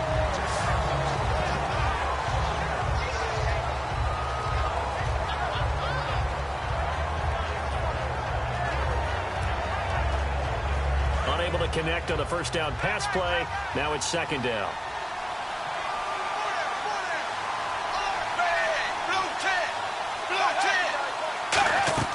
Dalton to Hill on the draw. And a nice run past the 30-yard line there. 9 yards on the pickup there as they'll be left with 3rd and 1. And quickly they get to the line. Back to throw. Underneath here to Hill. And he brings this up to the 46. Good enough for the first. It's a pickup of 15 and a fresh set of downs. He'll look to throw. He's got time. A dump off now to Hill. And he'll be brought down at the 48-yard line. He'll get a nice chunk there on the first down run, and it's 2nd and 4. They're going to hurry back to the line now. They'll look to throw. And that's going to be incomplete. Tyler Boyd, the former Pitt Panther, was the target. And it'll bring up 3rd down.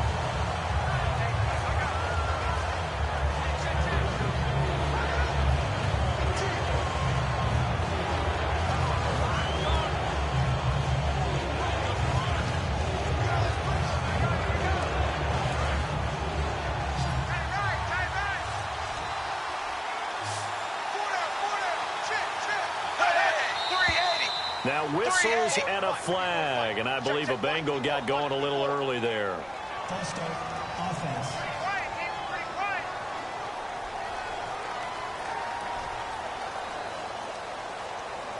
Still third down.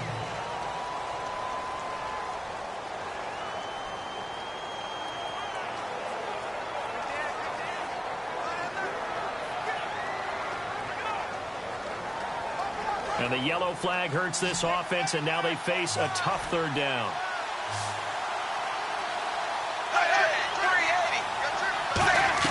He's back to throw. Toward the sideline. Did he keep the feet in? Yes, he got them both down, says the side judge, and that's good enough for a first down. They got exactly what they wanted there. Out route, catch, get out of bounds, stop the clock. And I have to criticize defense here because you know the situation. You want to keep them inbounds and have the clock run. So I'm sitting on the outside portion of the field and not letting them throw an out route. Throw anything inside and I'll make the tackle. An out route? That's not the way you're supposed to play it.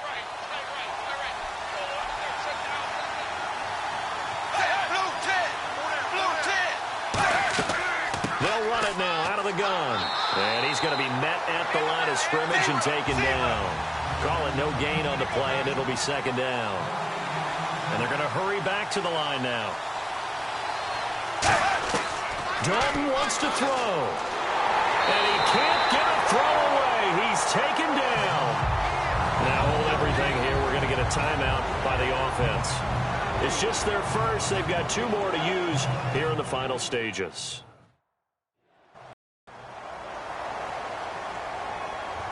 So the offensive unit called the TO, and now we are ready to resume play.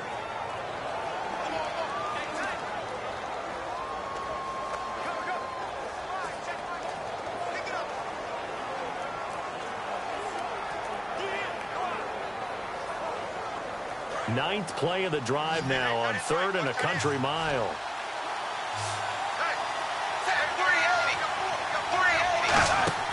All right, here's Dalton. He's got time in the pocket. Complete to the right side. It's Eifert. They do get 10 back, but still a ways to go on 4th. He wasn't the primary target, but I think it was almost like a check down situation, wasn't it? Yeah, hoping he can break some tackles, a big tight end, but he couldn't do it. Yeah, get into that big frame and hope he can scatter some bodies, unable to get it done. So on 4th down, out trots the kicker in a big spot here. This officially a 55-yard attempt.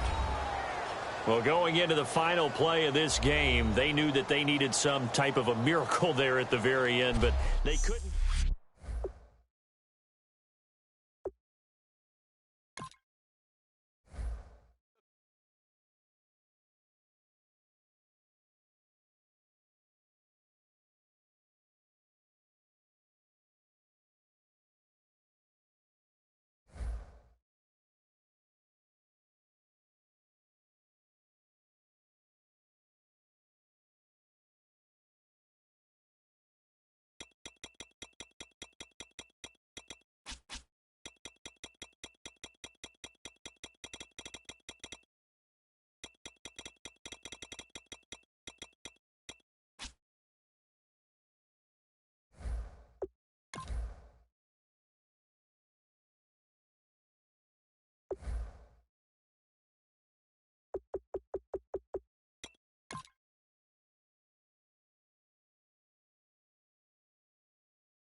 Hello, everybody. I'm Larry Ridley.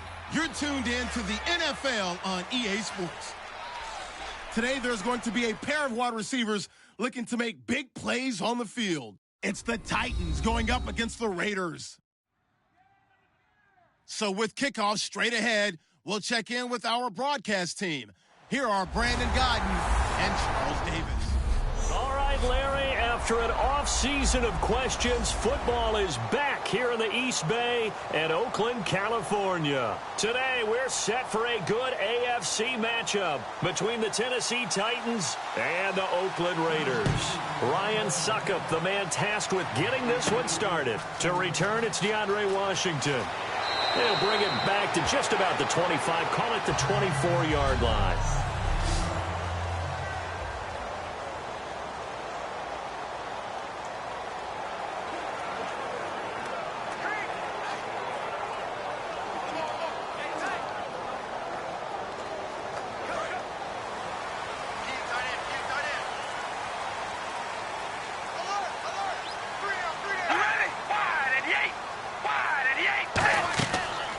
They'll run it now out of the gun.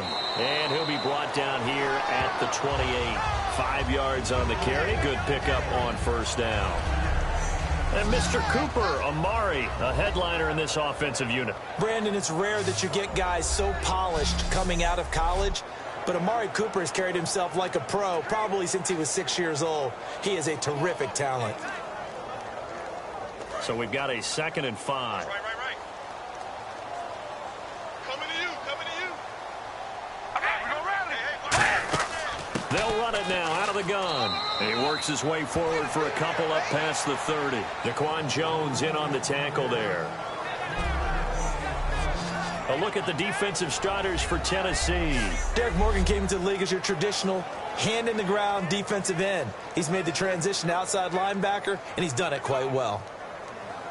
An early test, 2 plays in. This is 3rd and 2. 3 down. Tango! Red 18!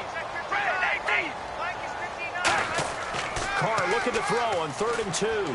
And Cook has it left side. And he's got a first down as he's up to the 48. 17 yards on the pickup there. The drive will continue. It's a first down. And Brandon, from our time in college football, where receivers weren't running the traditional NFL route tree, one thing they did learn, find open areas, find soft spots, and set up and catch the ball. And I think we just saw that there. Yeah, we saw that indeed, picking up the first. 3 down. Hey, all right, here we go. Red 18! Red 18! They'll give it to him right up the gut. And he'll lose yardage here. Back at the 47. It's a loss of a yard there, and now 2nd down. And that's why you see so many teams play a 3-4 defense, because that set gives you a lot of flexibility about where to bring pressure from, and it's hard for an offense to pick it up. Left side, right side, up the middle, especially with some really flexible linebackers. And the offense behind the chains here, a touch on 2nd and 11. We ready? DeAndre Washington, his first carry. And taking it across midfield and inside the 45. 12 yards there as they move the chains. Love the run right there. And when you analyzed him coming out of college, when you tried to put a grade on him, you saw the flashes while he was in school, but you didn't see the full production. You didn't see the finished product. He's a little bit raw, but you can see why people liked him. Those types of runs make you think there's plenty more there, and we'll see if that continues for him. Now on first down, it's Washington again. And they went the wrong way there, losing yardage back at the 43-yard line. It's a loss of 2 there, bringing up 2nd down. And the offense there, the O-line, everybody really on offense, they were just manhandled at the point of attack. Yeah, you could pretty much call them all out, couldn't you? Almost by name, right? That was a very tough sequence for the offensive line. But how about that defensive front creating a new line of scrimmage and creating a lost yardage possibility? Here we go. Red 18! Red 18! On 2nd down, Washington. And he'll lose yardage on the play back at the 45-yard line. He lost 2 there, and it's 3rd down. 2 plays in a row, the defense won, stacking up the running game. They've got to feel good about themselves, but something has to be in the back of their minds. Are we being set up for something big? They've got to be careful. The 7th play now of this opening drive. This is 3rd and long, though. All right, here we go. Red 18! From the gun, it's Carr. finding his safety valve here. That's complete. And he goes down, but not before getting this inside the 25. And I know you can't really see it, but that play spells frustration with a capital F for the guys on defense. They covered everyone else, end up going to the running back out of the backfield, and he picks up a back-breaking first down. So after that big play, let's see if they can catch their defense maybe on their heels. We got three, fellas. All right, here we go. Wide and yay. Wide. They go play action here on first down. And a quick throw here, that's complete. And down inside the 15, shy of the 10.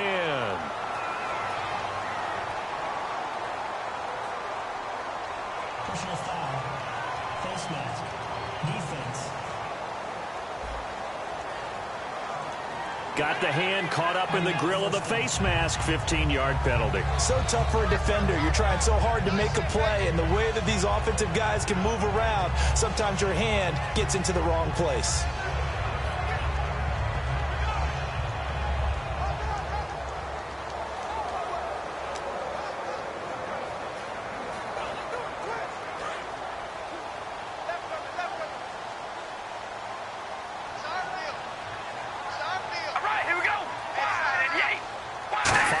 To go for the offense. First, and he's over the line and in for a Raider touchdown. A great play there. A 5-yard touchdown run. And the Raiders have taken the early lead. That's just a solid, methodical drive to start this game. And how about how it culminated? Doing exactly what they wanted to do, getting the ball downfield, and then running it into the end zone. I'm just telling you, partner, when you run it in rather than throw it in, that hurts a defense psychologically a heck of a lot more. That time, a 9-play drive. And it winds up in 6 points for the Raiders.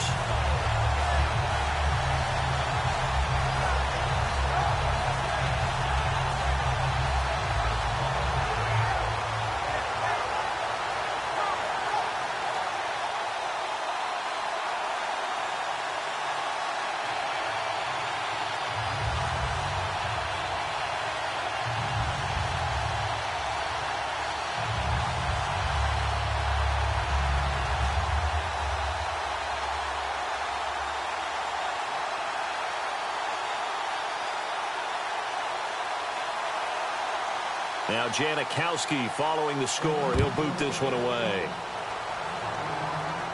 This fielded a few yards into the end zone. And he won't return this one. He'll go down to a knee, and they'll start at the 25. Offensively, the Titans take the field. Marcus Mariota, he and the Titans 9-7 this year, Charles, just outside of that playoff picture. 3,426 yards on the season before breaking his leg in Week 16 for Mariota. Head coach Mike Mularkey has believed in him right from the word go and worked really hard with management to surround him with the right type of players and structure and offense for him to be successful. And they did that. DeMarco Murray running it with Derrick Henry as a backup. Delaney Walker running downfield to catch passes as a tight end, and let Marcus Mariota use his gifts, his arm, his brain, and his legs to continue to get better. How did he stay on his feet? And he's going to get this down to the 35-yard line. It's a big play on third down for the Titans, and even 40 yards.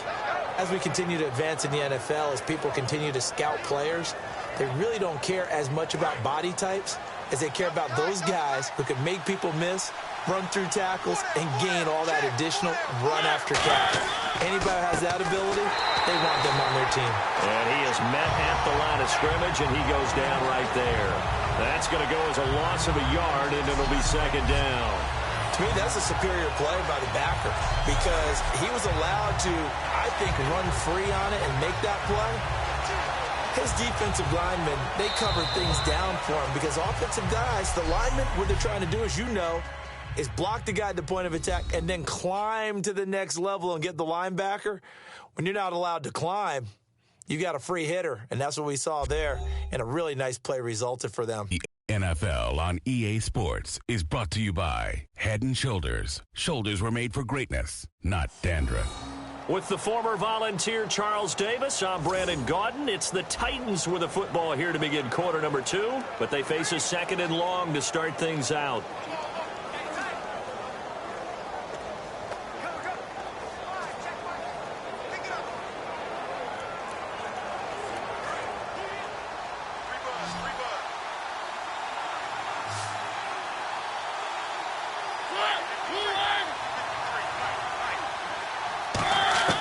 Now a second down throw for Mariota. And he's just going to get rid of this thing. To no one here. He throws it away. And now it's third. Sometimes the coverage is so good, no matter what you're doing on offense, you just can't shake anyone free.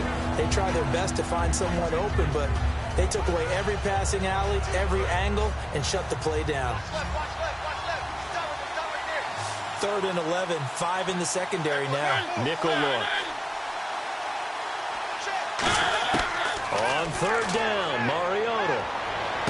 A fight for the football, and it's intercepted. Picked off by Sean Smith. And a big turnover there as his guys will get the football back. And that's a great example of ball skills right there, partner. You and I do a lot of games, and I can't tell you how many guys look to run with the football before they've intercepted it. So that's a nice job of focusing on the task at hand and coming away with the interception.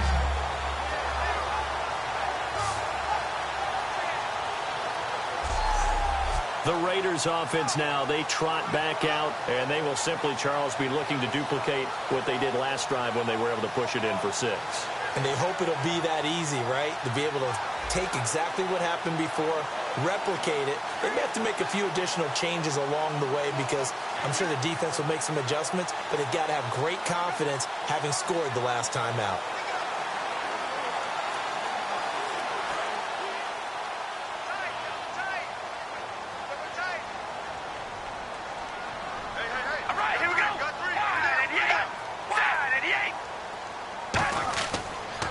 Now they'll run it on the toss. Trying to bounce it outside, but he's only able to get it back to the line of scrimmage. It's a loss of a yard there, and now second down. You have to give big-time credit to the cornerback on that play. Most of them like to just sit back and say, I'm playing pass.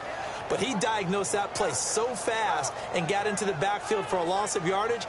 That's a monster play by a corner.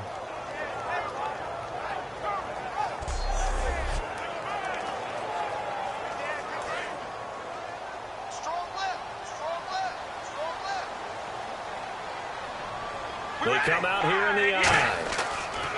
A handoff as they run the counter play.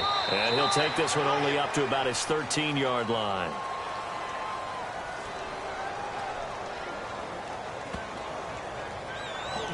Offense. And that right there will set him back a bit on the offensive holding penalty. And you know who you want to pressure after a penalty like that? The guy who just committed the foul. You want to see if he's going to keep his head down or if he's going to get his head right back into the game. I'd send a blitz at him right away and see if he holds up. Single. 24's on the move. 24's on the move. All right, here we go. Wide at the 8. Back near his goal line. Here's Carr. He gets this one to Michael Crabtree. It'll be a pickup of 15 as that'll lead to third down. And for that man, Crabtree just finished his 8th NFL season. Of course, the first 6 in San Fran, last 2 with the Raiders. Barely topped the 1,000-yard mark, but he did 1,003 this season. It's been interesting to watch the career arc of Michael Crabtree because you remember when he came out of college, came out of Texas Tech, he was seen as a pure number 1 receiver. Many thought he was going to be a future All-Pro.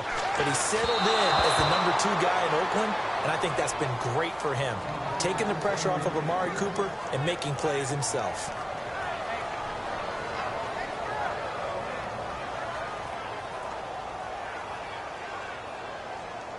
So on 4th down, here's Marquette King to punt it away.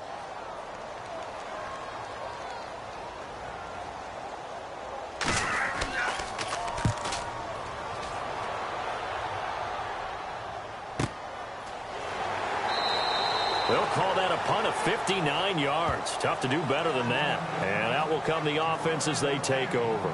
And here comes Tennessee as they get set to take the field. Looked like they had something going last drive. Then the interception happened. Will they recover? The memory they need to keep with them is that they did have something going. They were moving the ball on offense, had a nice sequence going. Don't worry about the other part. You can't get that back. Let's go back to what you were doing well before. I thought you were going to say they need to have no memory, but remember the good part, forget the bad. I like that even better.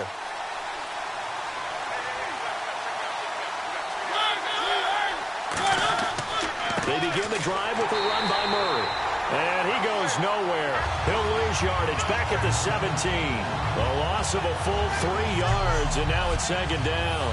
And the defensive line controls the offensive front the way we just saw there. It doesn't allow any of the offensive linemen to leak downfield and get to the linebackers and block them on the second level. You end up with the type of play we just saw. Linebackers didn't have to fight anyone off, didn't have to knock anyone to the side, didn't have to elude anyone trying to block them. They just saw the play, ran to the ball, and finished things off. Now we've got movement up front. I think this is going to be on the Titans. False start, offense. Let's bring it. Let's go. Let's bring it. Let's bring it.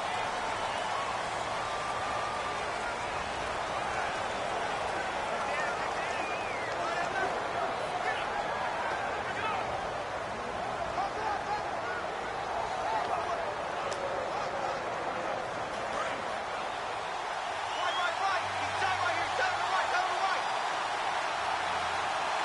Down to the right. Following the penalty, it's Murray. And he stopped immediately there. They'll lose a yard, and it brings up third. Partner, we're into the second quarter, and I guess you can kind of look at it both ways. The offense, they've got to figure out what they're going to do because they haven't scored any points. But if you're the defense, you're feeling great about what you've got going on. The only concern you have, if you get to the half, what adjustments will the offense make to try to defeat you?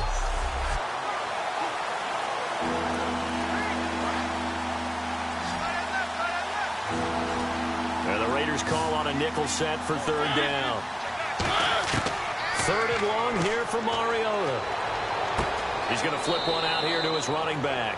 And he'll be just shy of the 20 at the 19 as he goes out of bounds. That's certainly playing down in distance very well by the defense, isn't it? Take whatever you want underneath, by all means.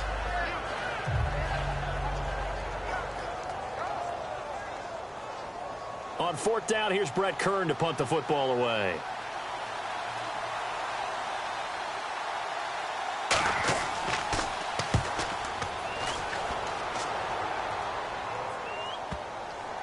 And this will pin him back deep. That's going to kick out of bounds right at about the 7-yard line.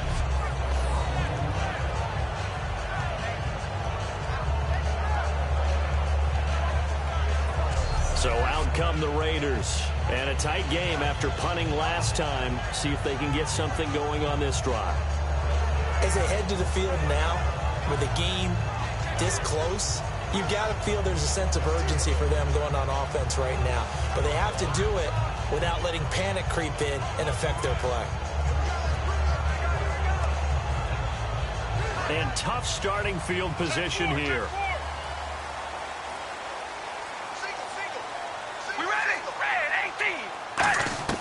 Carr now on first down. Throw left side to the tight end Walford. And they'll get him down up past the 15.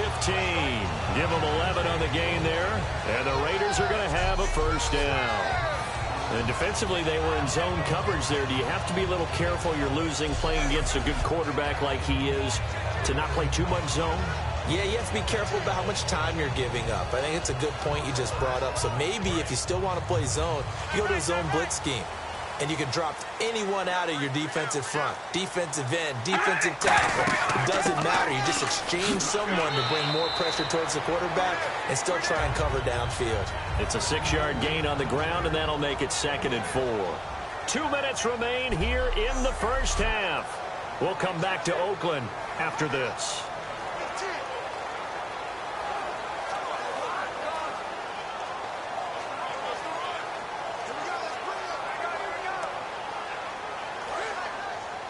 A reminder coming up at halftime. Larry Ridley will join us from Orlando with our halftime report. But business to take care of before that. To throw his Carr. Now he'll dump it underneath to his running back. Complete. Call it a gain of 7, and it gets him a new set of downs. And with his size coming out of the backfield, usually takes more than an arm tackle to get him down. That's why they like to get him involved in the passing game. No doubt about it. You saw him running that angle route there and catching the ball. And with his size, not often thought to have hands, but we're hearing that more and more. Guys are doing a better job of catching the ball at any size coming out of the backfield because they need to be a full part of the offense. And the tip there altered the ball flight, and it falls incomplete. It'll be 2nd down. Little lull in the action here to go over an offseason storyline that's kind of interesting. L.A. a couple years ago, they have no teams, and now they're going to have two with the move from San Diego to L.A. What does that mean for the league and for the Chargers? It seems like an easier transition, doesn't it, than St. Louis when they moved back to Los Angeles. Less culture shock. Less culture shock, less, obviously geography, the whole deal. But it's a transition that still is not going to be easy. Remember, they're going to go play in a soccer stadium, essentially, for at least the first couple of years before they share a stadium with the Rams. So that changes things. Obviously, trying to create an identity in the market they haven't been in a long time. They began as the Los Angeles Chargers, but only played one season as such. Throwing his car on third down. Surveying the field. Toward the sideline. Did he keep the feet in? Yes, he got them both down, says the side judge. And that's good enough for a first down. He's such a good route runner. Shows it there on third down. Very proficient and a good pass. And you know what I've observed over the years in the NFL? The better a route runner you are, the more confidence your guy's going to have in you to go to you in important times because he can trust you being in the right spot. And they connected there and picked up a first down. So the offense has it 1st and 10. All right, here we go. Red 18.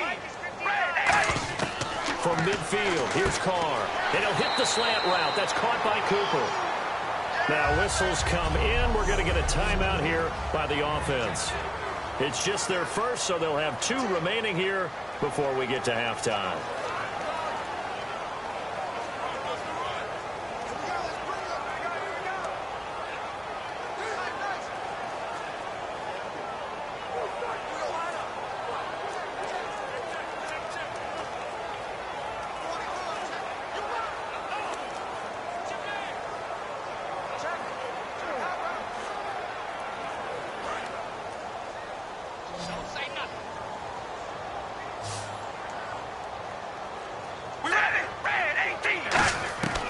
Second down, here's Carr.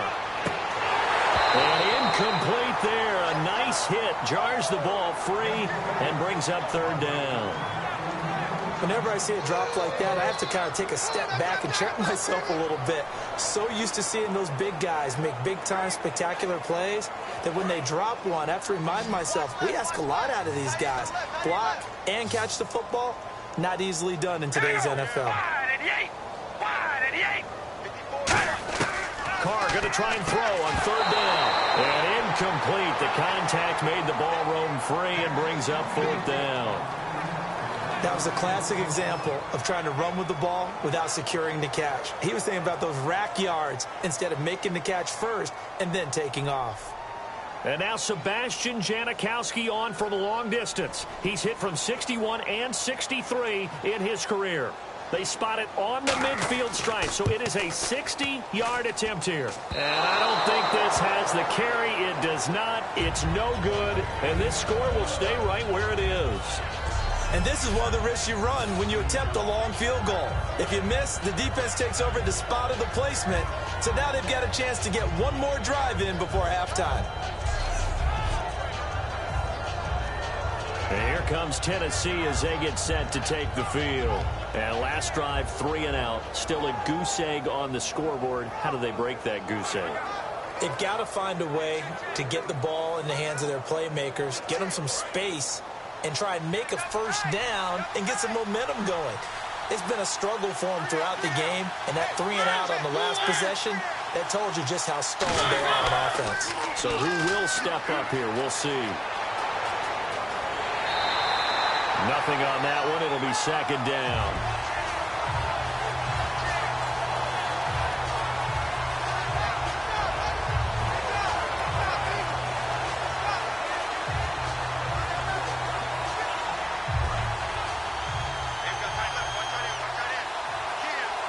They'll come out in the pistol. Mariota now from the 50. Firing quickly here, and that's complete. And he'll get it down here to the 43. Now hold everything here. We're going to get a timeout by the offense. It's just their first, so they'll have 2 remaining here before we get to halftime. And we are back here. I'm Brandon Gaunt alongside Charles Davis. So the offense takes the timeout. And now we're set to get going.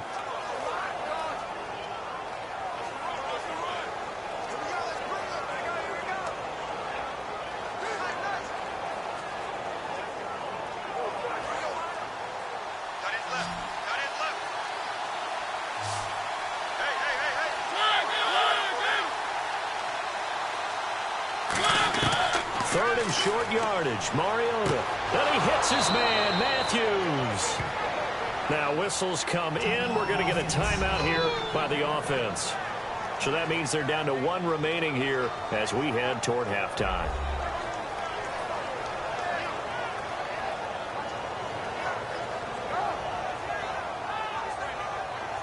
So the offense took the timeout. Looks like they're ready to go as we get set to resume the action.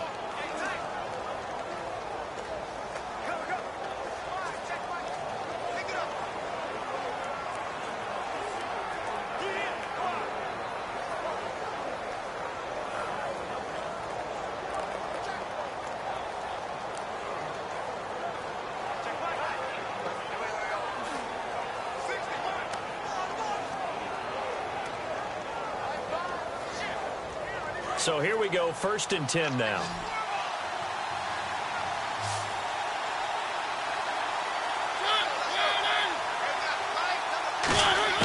First down, Mariota. And that's caught. Did he stay in bounds, though? He did not. Ruled incomplete. Well, there's times when you see these catches that are made, and we just know the guys playing it are really wishing for college rules. Only need that one foot down instead of two.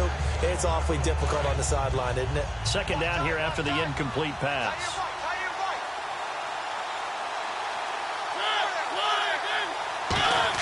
A second down throw here for Mariota. Throwing for his running back, and he's got him complete. Now hold everything here. We're going to get a timeout by the offense. And with halftime on the horizon, they'll be out of timeouts from here forward.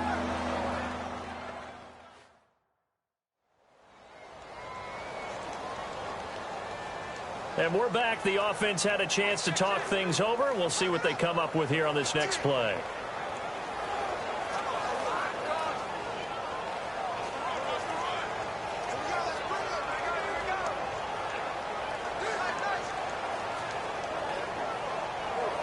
So now the Titans are going to call upon their field goal unit here.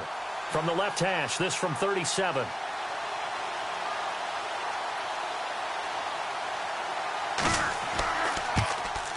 And his kick here is good. And they are on the board, but still trailing. It's 7-3. So a field goal here. They're still down, but they put a dent into that lead before the break. And that's got to feel good because now they've seen that they can put some more points on the board, and that gives them a whole second half to get back to where they want to be, and that's in the lead.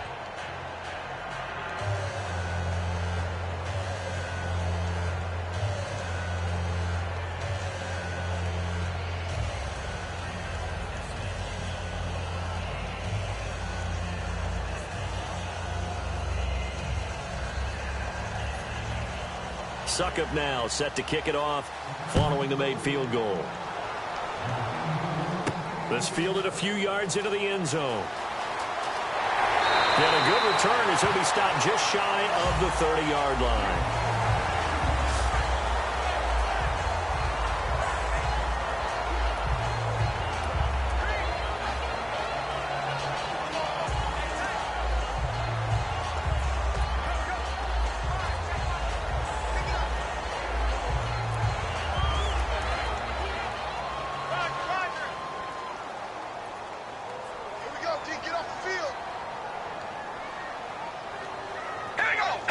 And with time running down, they go down to a knee.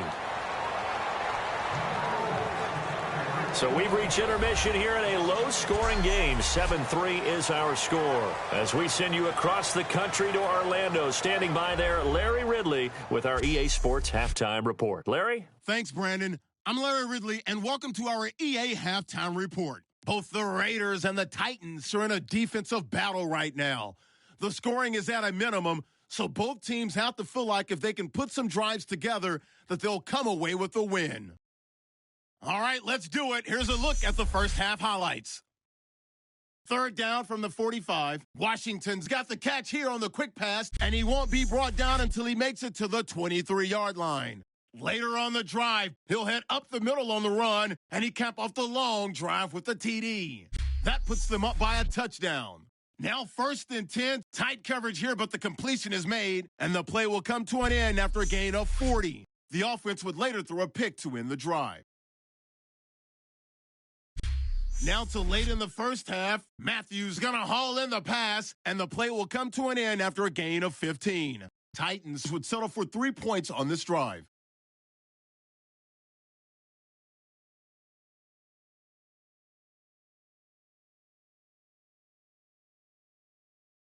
So that'll do it for us. Let's get back out to Oakland now as we turn it back over to Brandon Godden.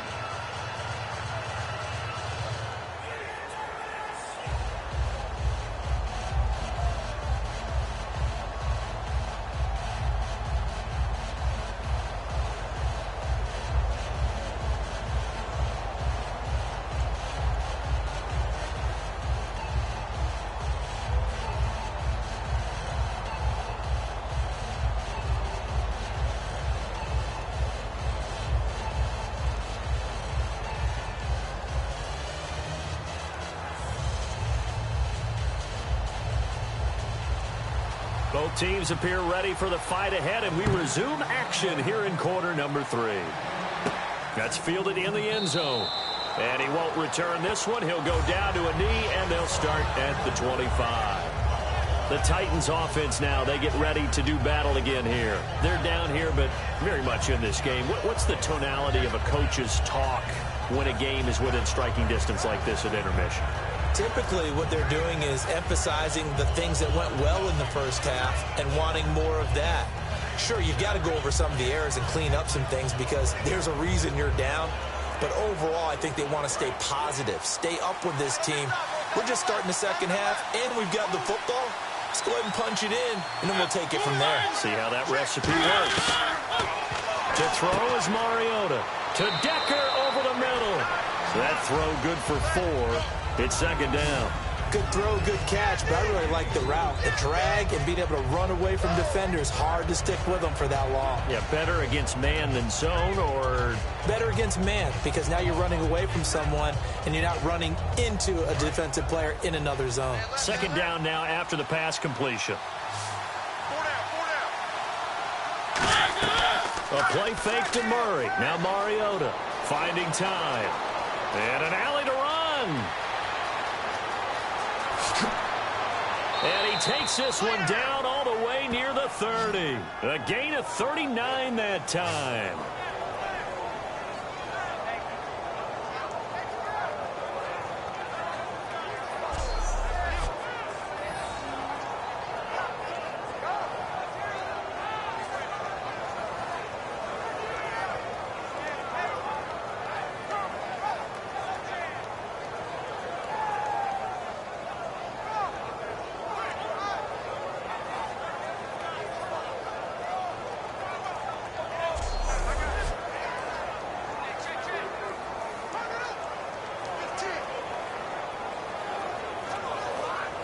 Offense comes to the line now, 1st and 10.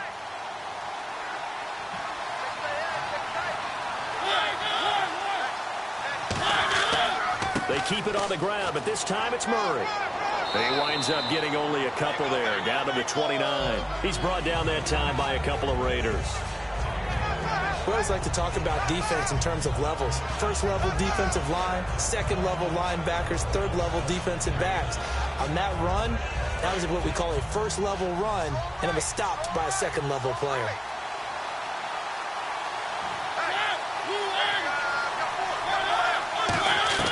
Mariota now on second down. And he's got his man on the out route.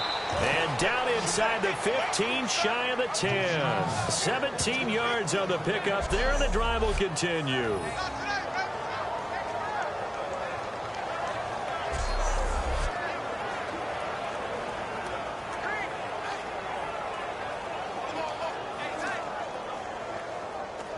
Fresh set of downs here. Watch tight end.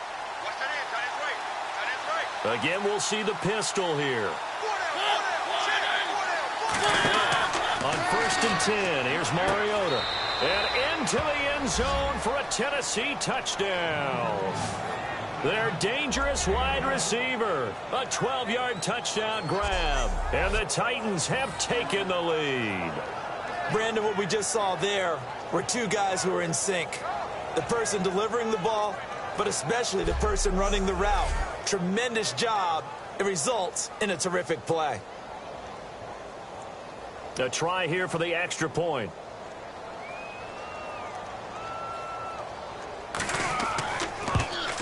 And it's through, and that makes the lead 10-7.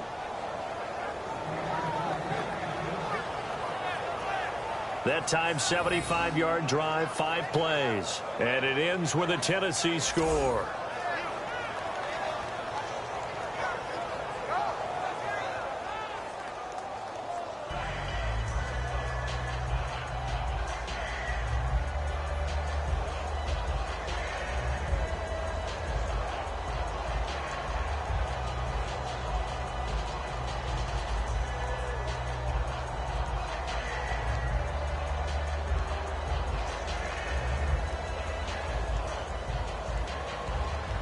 Now it's Ryan Suckup on after the touchdown to kick it away. This will be taken in at the 1.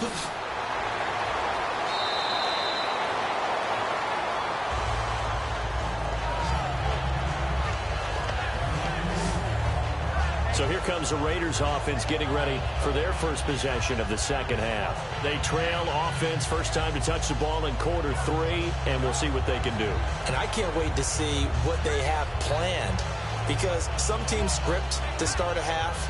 Other teams just go, okay, these are the sequence of plays we want to run. These things worked well for us.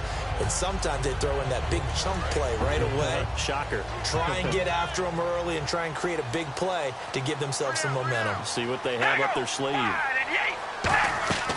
They'll run it now out of the gun. And he'll power his way up near the 25. 5 yards is the tally on first down. That brings up 2nd and 5. Offensive linemen love creating space for their guys carrying the ball, but when that guy also breaks tackles and creates extra yardage, they almost feel like he's one of them, and they really embrace him.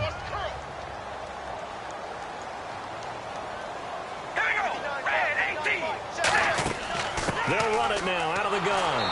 And there just continues to be nowhere to run. He's bottled up again at the line of scrimmage. So nothing there. I don't know that that's all in the back, though. You got to look at blocking there, don't you? I would agree with that totally. At some point, they have to win at the point of attack. Instead, it was the defense getting it done again and holding them to no gain.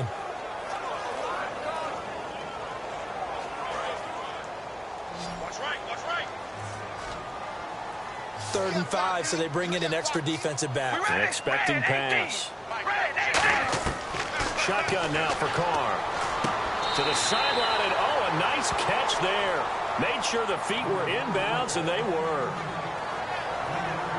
I think the training and practice broke down on that play because he simply didn't run the route deep enough to get to the first down marker, despite what was a really nice catch and toe tap on the sideline. Well, that's 3rd down 101. You got to go to the marker, know where it is. Here's Marquette King now. On for his second punt. He'd take a repeat of his first.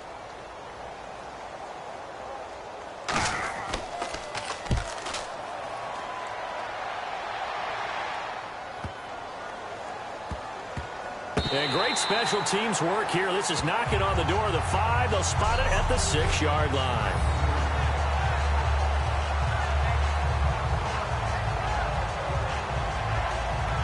The Titans offense now, they work their way back onto the field. And they'll just simply be looking to build off the confidence of the last time out where they scored a touchdown. And confidence is powerful, isn't it? When you've scored once, you feel like you can go back out there and get it done again.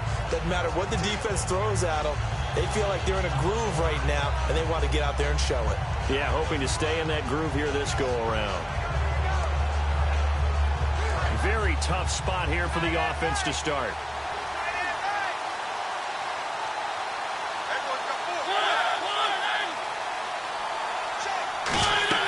Here's Murray now as they run it to start the drive. And he's going to take this up past the 10 to about the 11. Give him 5 on the carry there, and it'll be second down. It'd be hard to say that a defense wouldn't be ready for a first down run. When you can gain that kind of yardage against a defense that's really kind of geared to stop that play, your confidence has to rise, and now you've actually opened up your playbook. If you want to throw the ball now for play action, you're good to go. Now a second down throw for Mariota. Finding his safety valve here. That's complete. And he's taken down, but not before he gets this across the 25-yard line. And a good quarterback facing zone coverage. If he has just a little bit of time to survey the scene, that's what's going to happen. No doubt about it. If there's no pressure, he's going to continue to pick them apart because he'll have all that time to find someone open downfield. You can only cover for so long. So maybe they want to go to a zone blitz scheme, get a little bit more pressure. Remember when Carolina did that against Denver? They lost the game ultimately.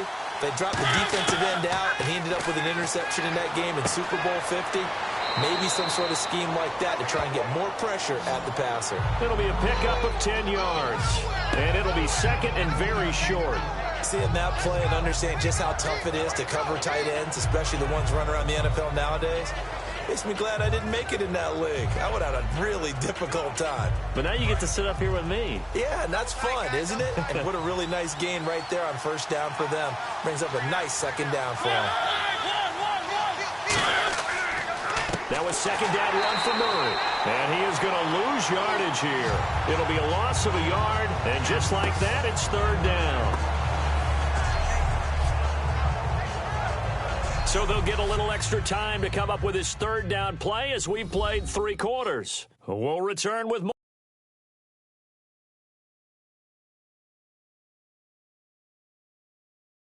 NFL back now in the East. Very hotly contested game to this point. Just a field goal separating these two teams as we get set for the fourth quarter.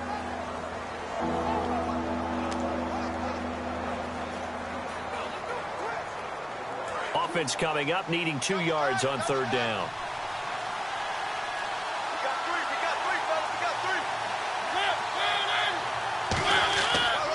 There's the former Heisman winner. It's Derrick Henry. Just a yard on the run there, and that's going to bring us to a fourth down.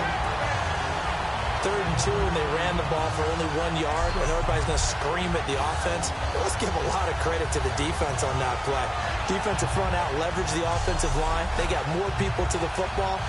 Yeah, they won that battle in a big way, and they're forcing a big decision now by the guys on offense. Here's Brett Kern now as he'll kick it away for the second time.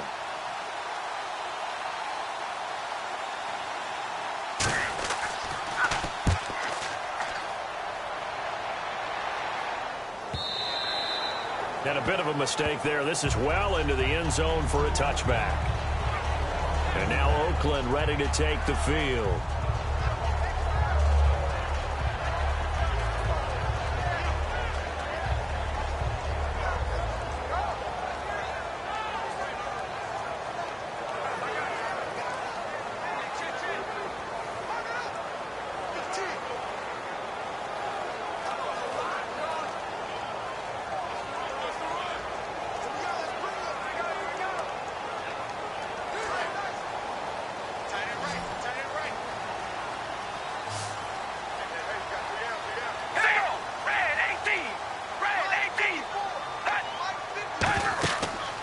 Play fake here on first down.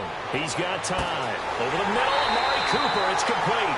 And he's brought down after a good game. Well, we know he's got the speed there. He needed the speed and the hands. A great catch. And because of that speed, you have to respect it as a defender. So you have to either play off or make sure you're somehow in contact with him. And he's able to do exactly what you said. Use the speed to his advantage and go up and get the football. That's a big-time play right there. Carr now on first down. And he'll toss this one incomplete. Seeing no options, he throws it away. They got pressure there and only rushing 3. And there's a defensive coordinator right now who is celebrating not just getting home with 3 there, but realizing if that's the type of pressure he can get in the entire game, then his pass defense is going to be excellent. You're dropping 8. Where are you going to go with the football? Come on out here. Come get some. We ready? Carr again here on 2nd and 10. And his pass incomplete. It's always tough for the guys throwing the football when they think they've got a completion and the ball's almost there, and then someone sneaks a hand or two in and bats it away.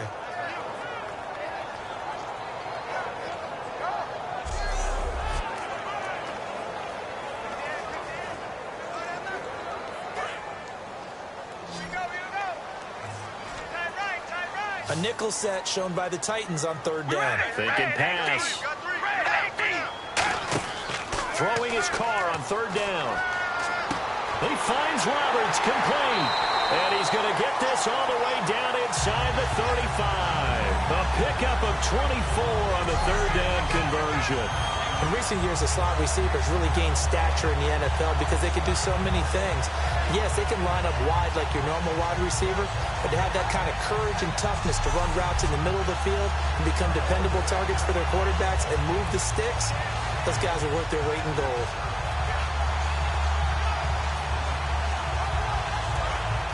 And on the outside, they're playing press coverage. All right, here we go. On 1st down, Carr.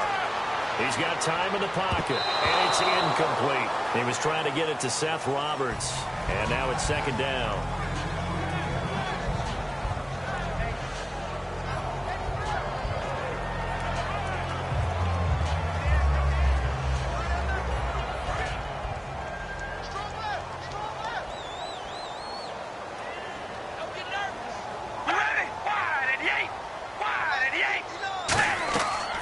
Try it again on 2nd down. Now they go screen. It's complete. And he is out of bounds inside the 30. Give him 5 on the screen play, and that'll set up a 3rd down. For a second there, I thought that might break big. Screen pass. Looked like it was coming together. Looked like there was an opening. Still, ended up with a solid game.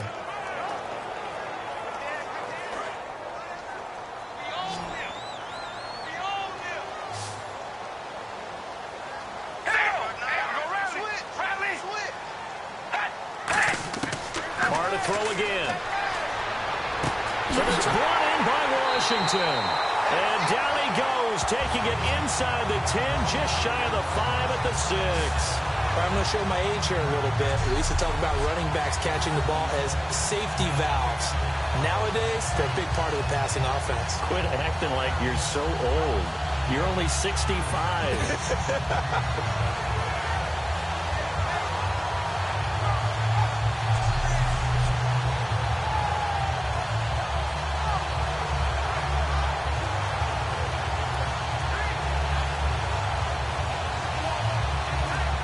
And now a 1st down following that long gain.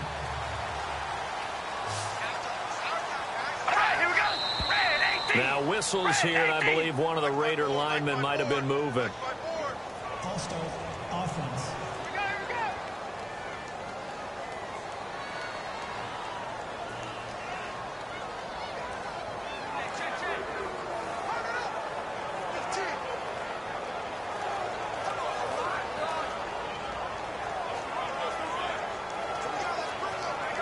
And let's see what the defensive coordinator may have up his sleeve here to try to get this final last stand and win this football game.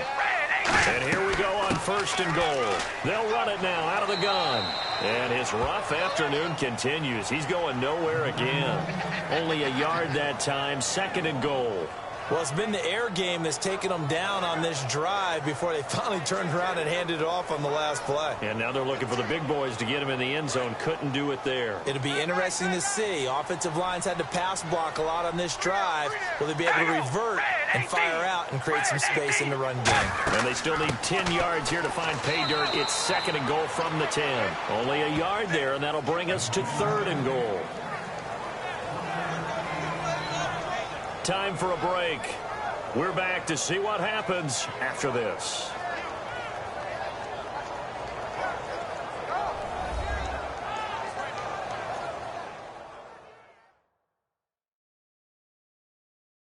So it's Raider football as we get you reset. They face a critical 3rd down now, needing a score here in the late going.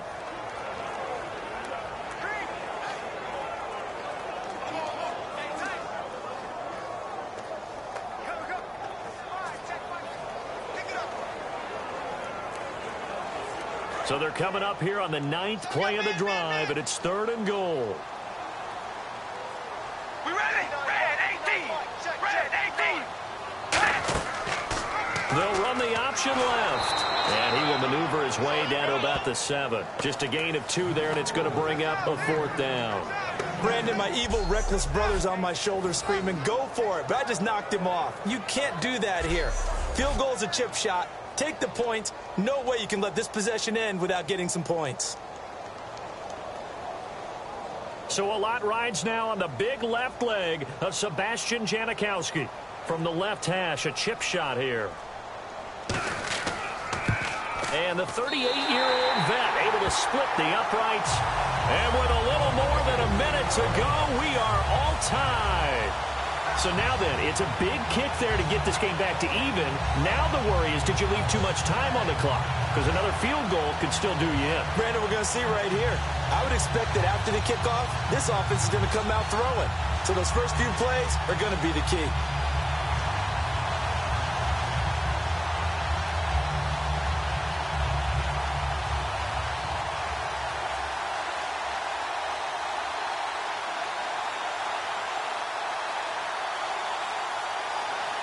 Set to go now with the kickoff. These two teams all even again as we continue in this wild 4th quarter. This is fielded a couple yards deep.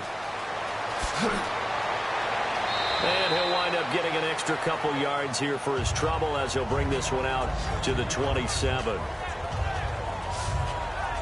The Titan offense now working their way back onto the field. They've got work to do, but they do still have a bit of time here. And they've got to feel comfortable with that, but they have all their play sequences called.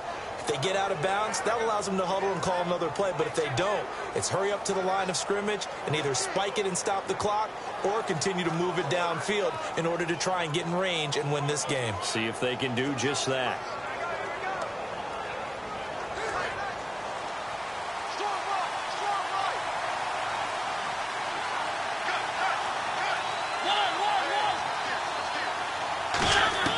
Here's Mariota. Going right side here, and that's complete. And he'll be taken down, but not before he gets into enemy territory. And they're going to speed things up here. Mariota. And complete to the tight end Walker, right side. Now whistles come in. We're going to get a timeout here by the offense. It's just their first. They've got 2 more to use here in the final stages.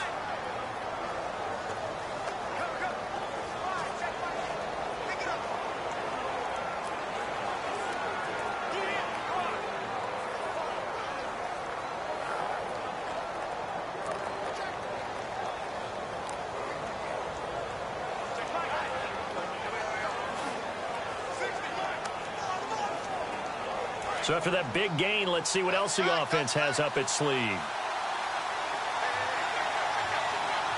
They come out here in the eye. On first down, Murray. And he's going to push his way down to about the 12. Now hold everything here. We're going to get a timeout by the offense. That'll leave them with just 1 remaining in this 4th quarter of play.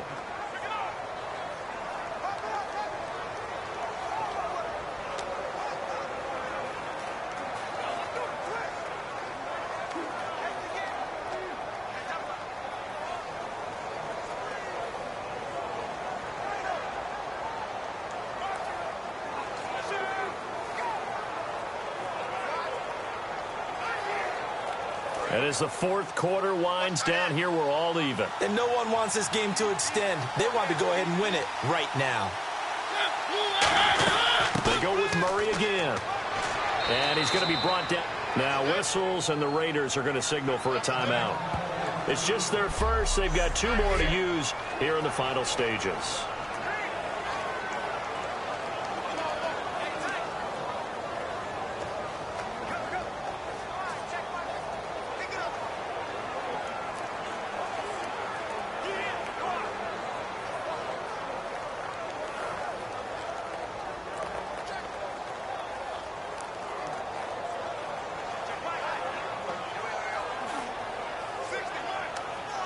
So they pick up the first down after the run, and now they approach for the fresh set.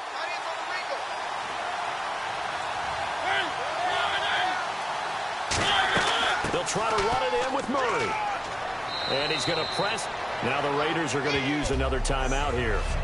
So a defensive timeout, chance to regather, regroup, and get set as we resume action.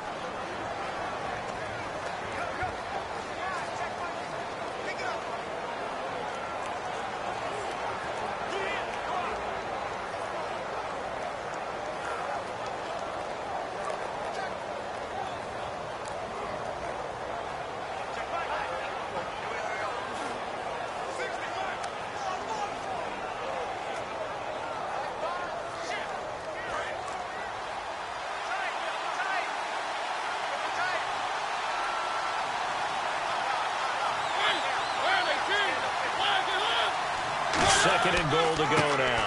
Now they'll run. Murray. And he'll go backwards, losing yardage to the 5.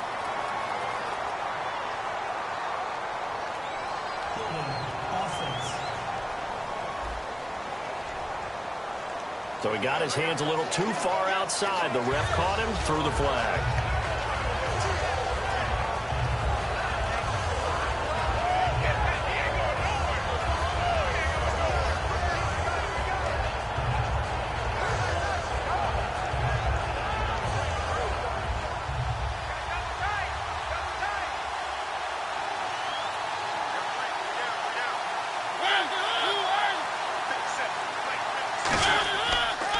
Carry of the game now, Murray.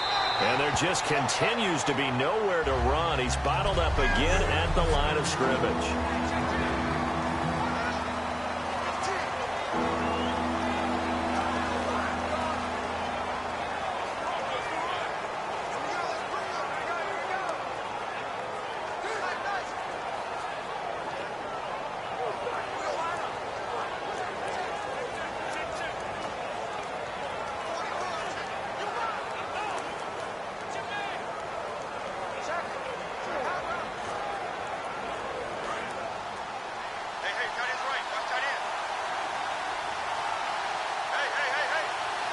An extra defensive back in the game here on 3rd and goal. He'll run for it. This is Murray. And he is going to lose yardage here.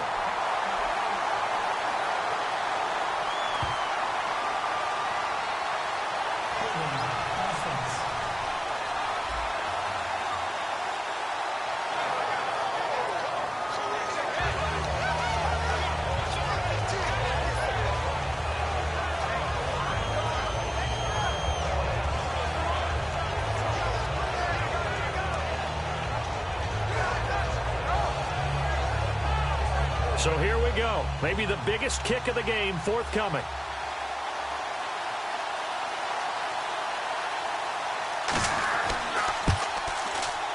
And this one is right through. And the sideline celebrates as they have taken the lead in the final minute.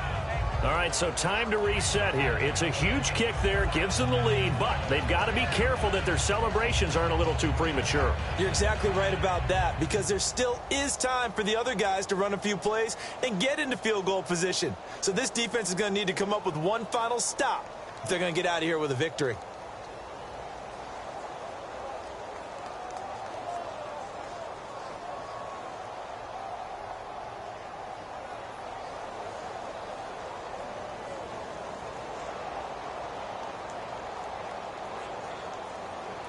Suckup now, set to kick it off following the made field goal.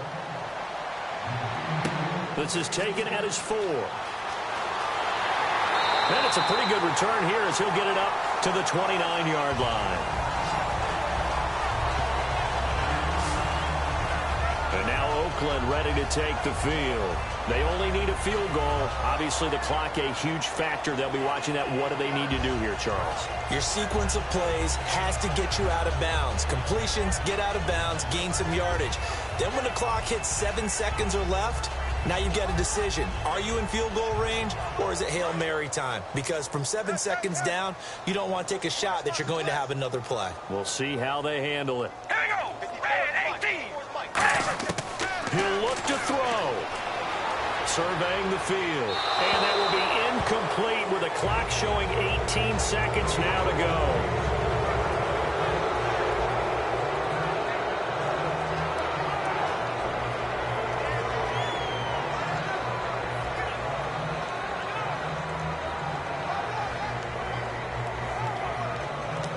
So 2nd and 10 here. Come on, let's go.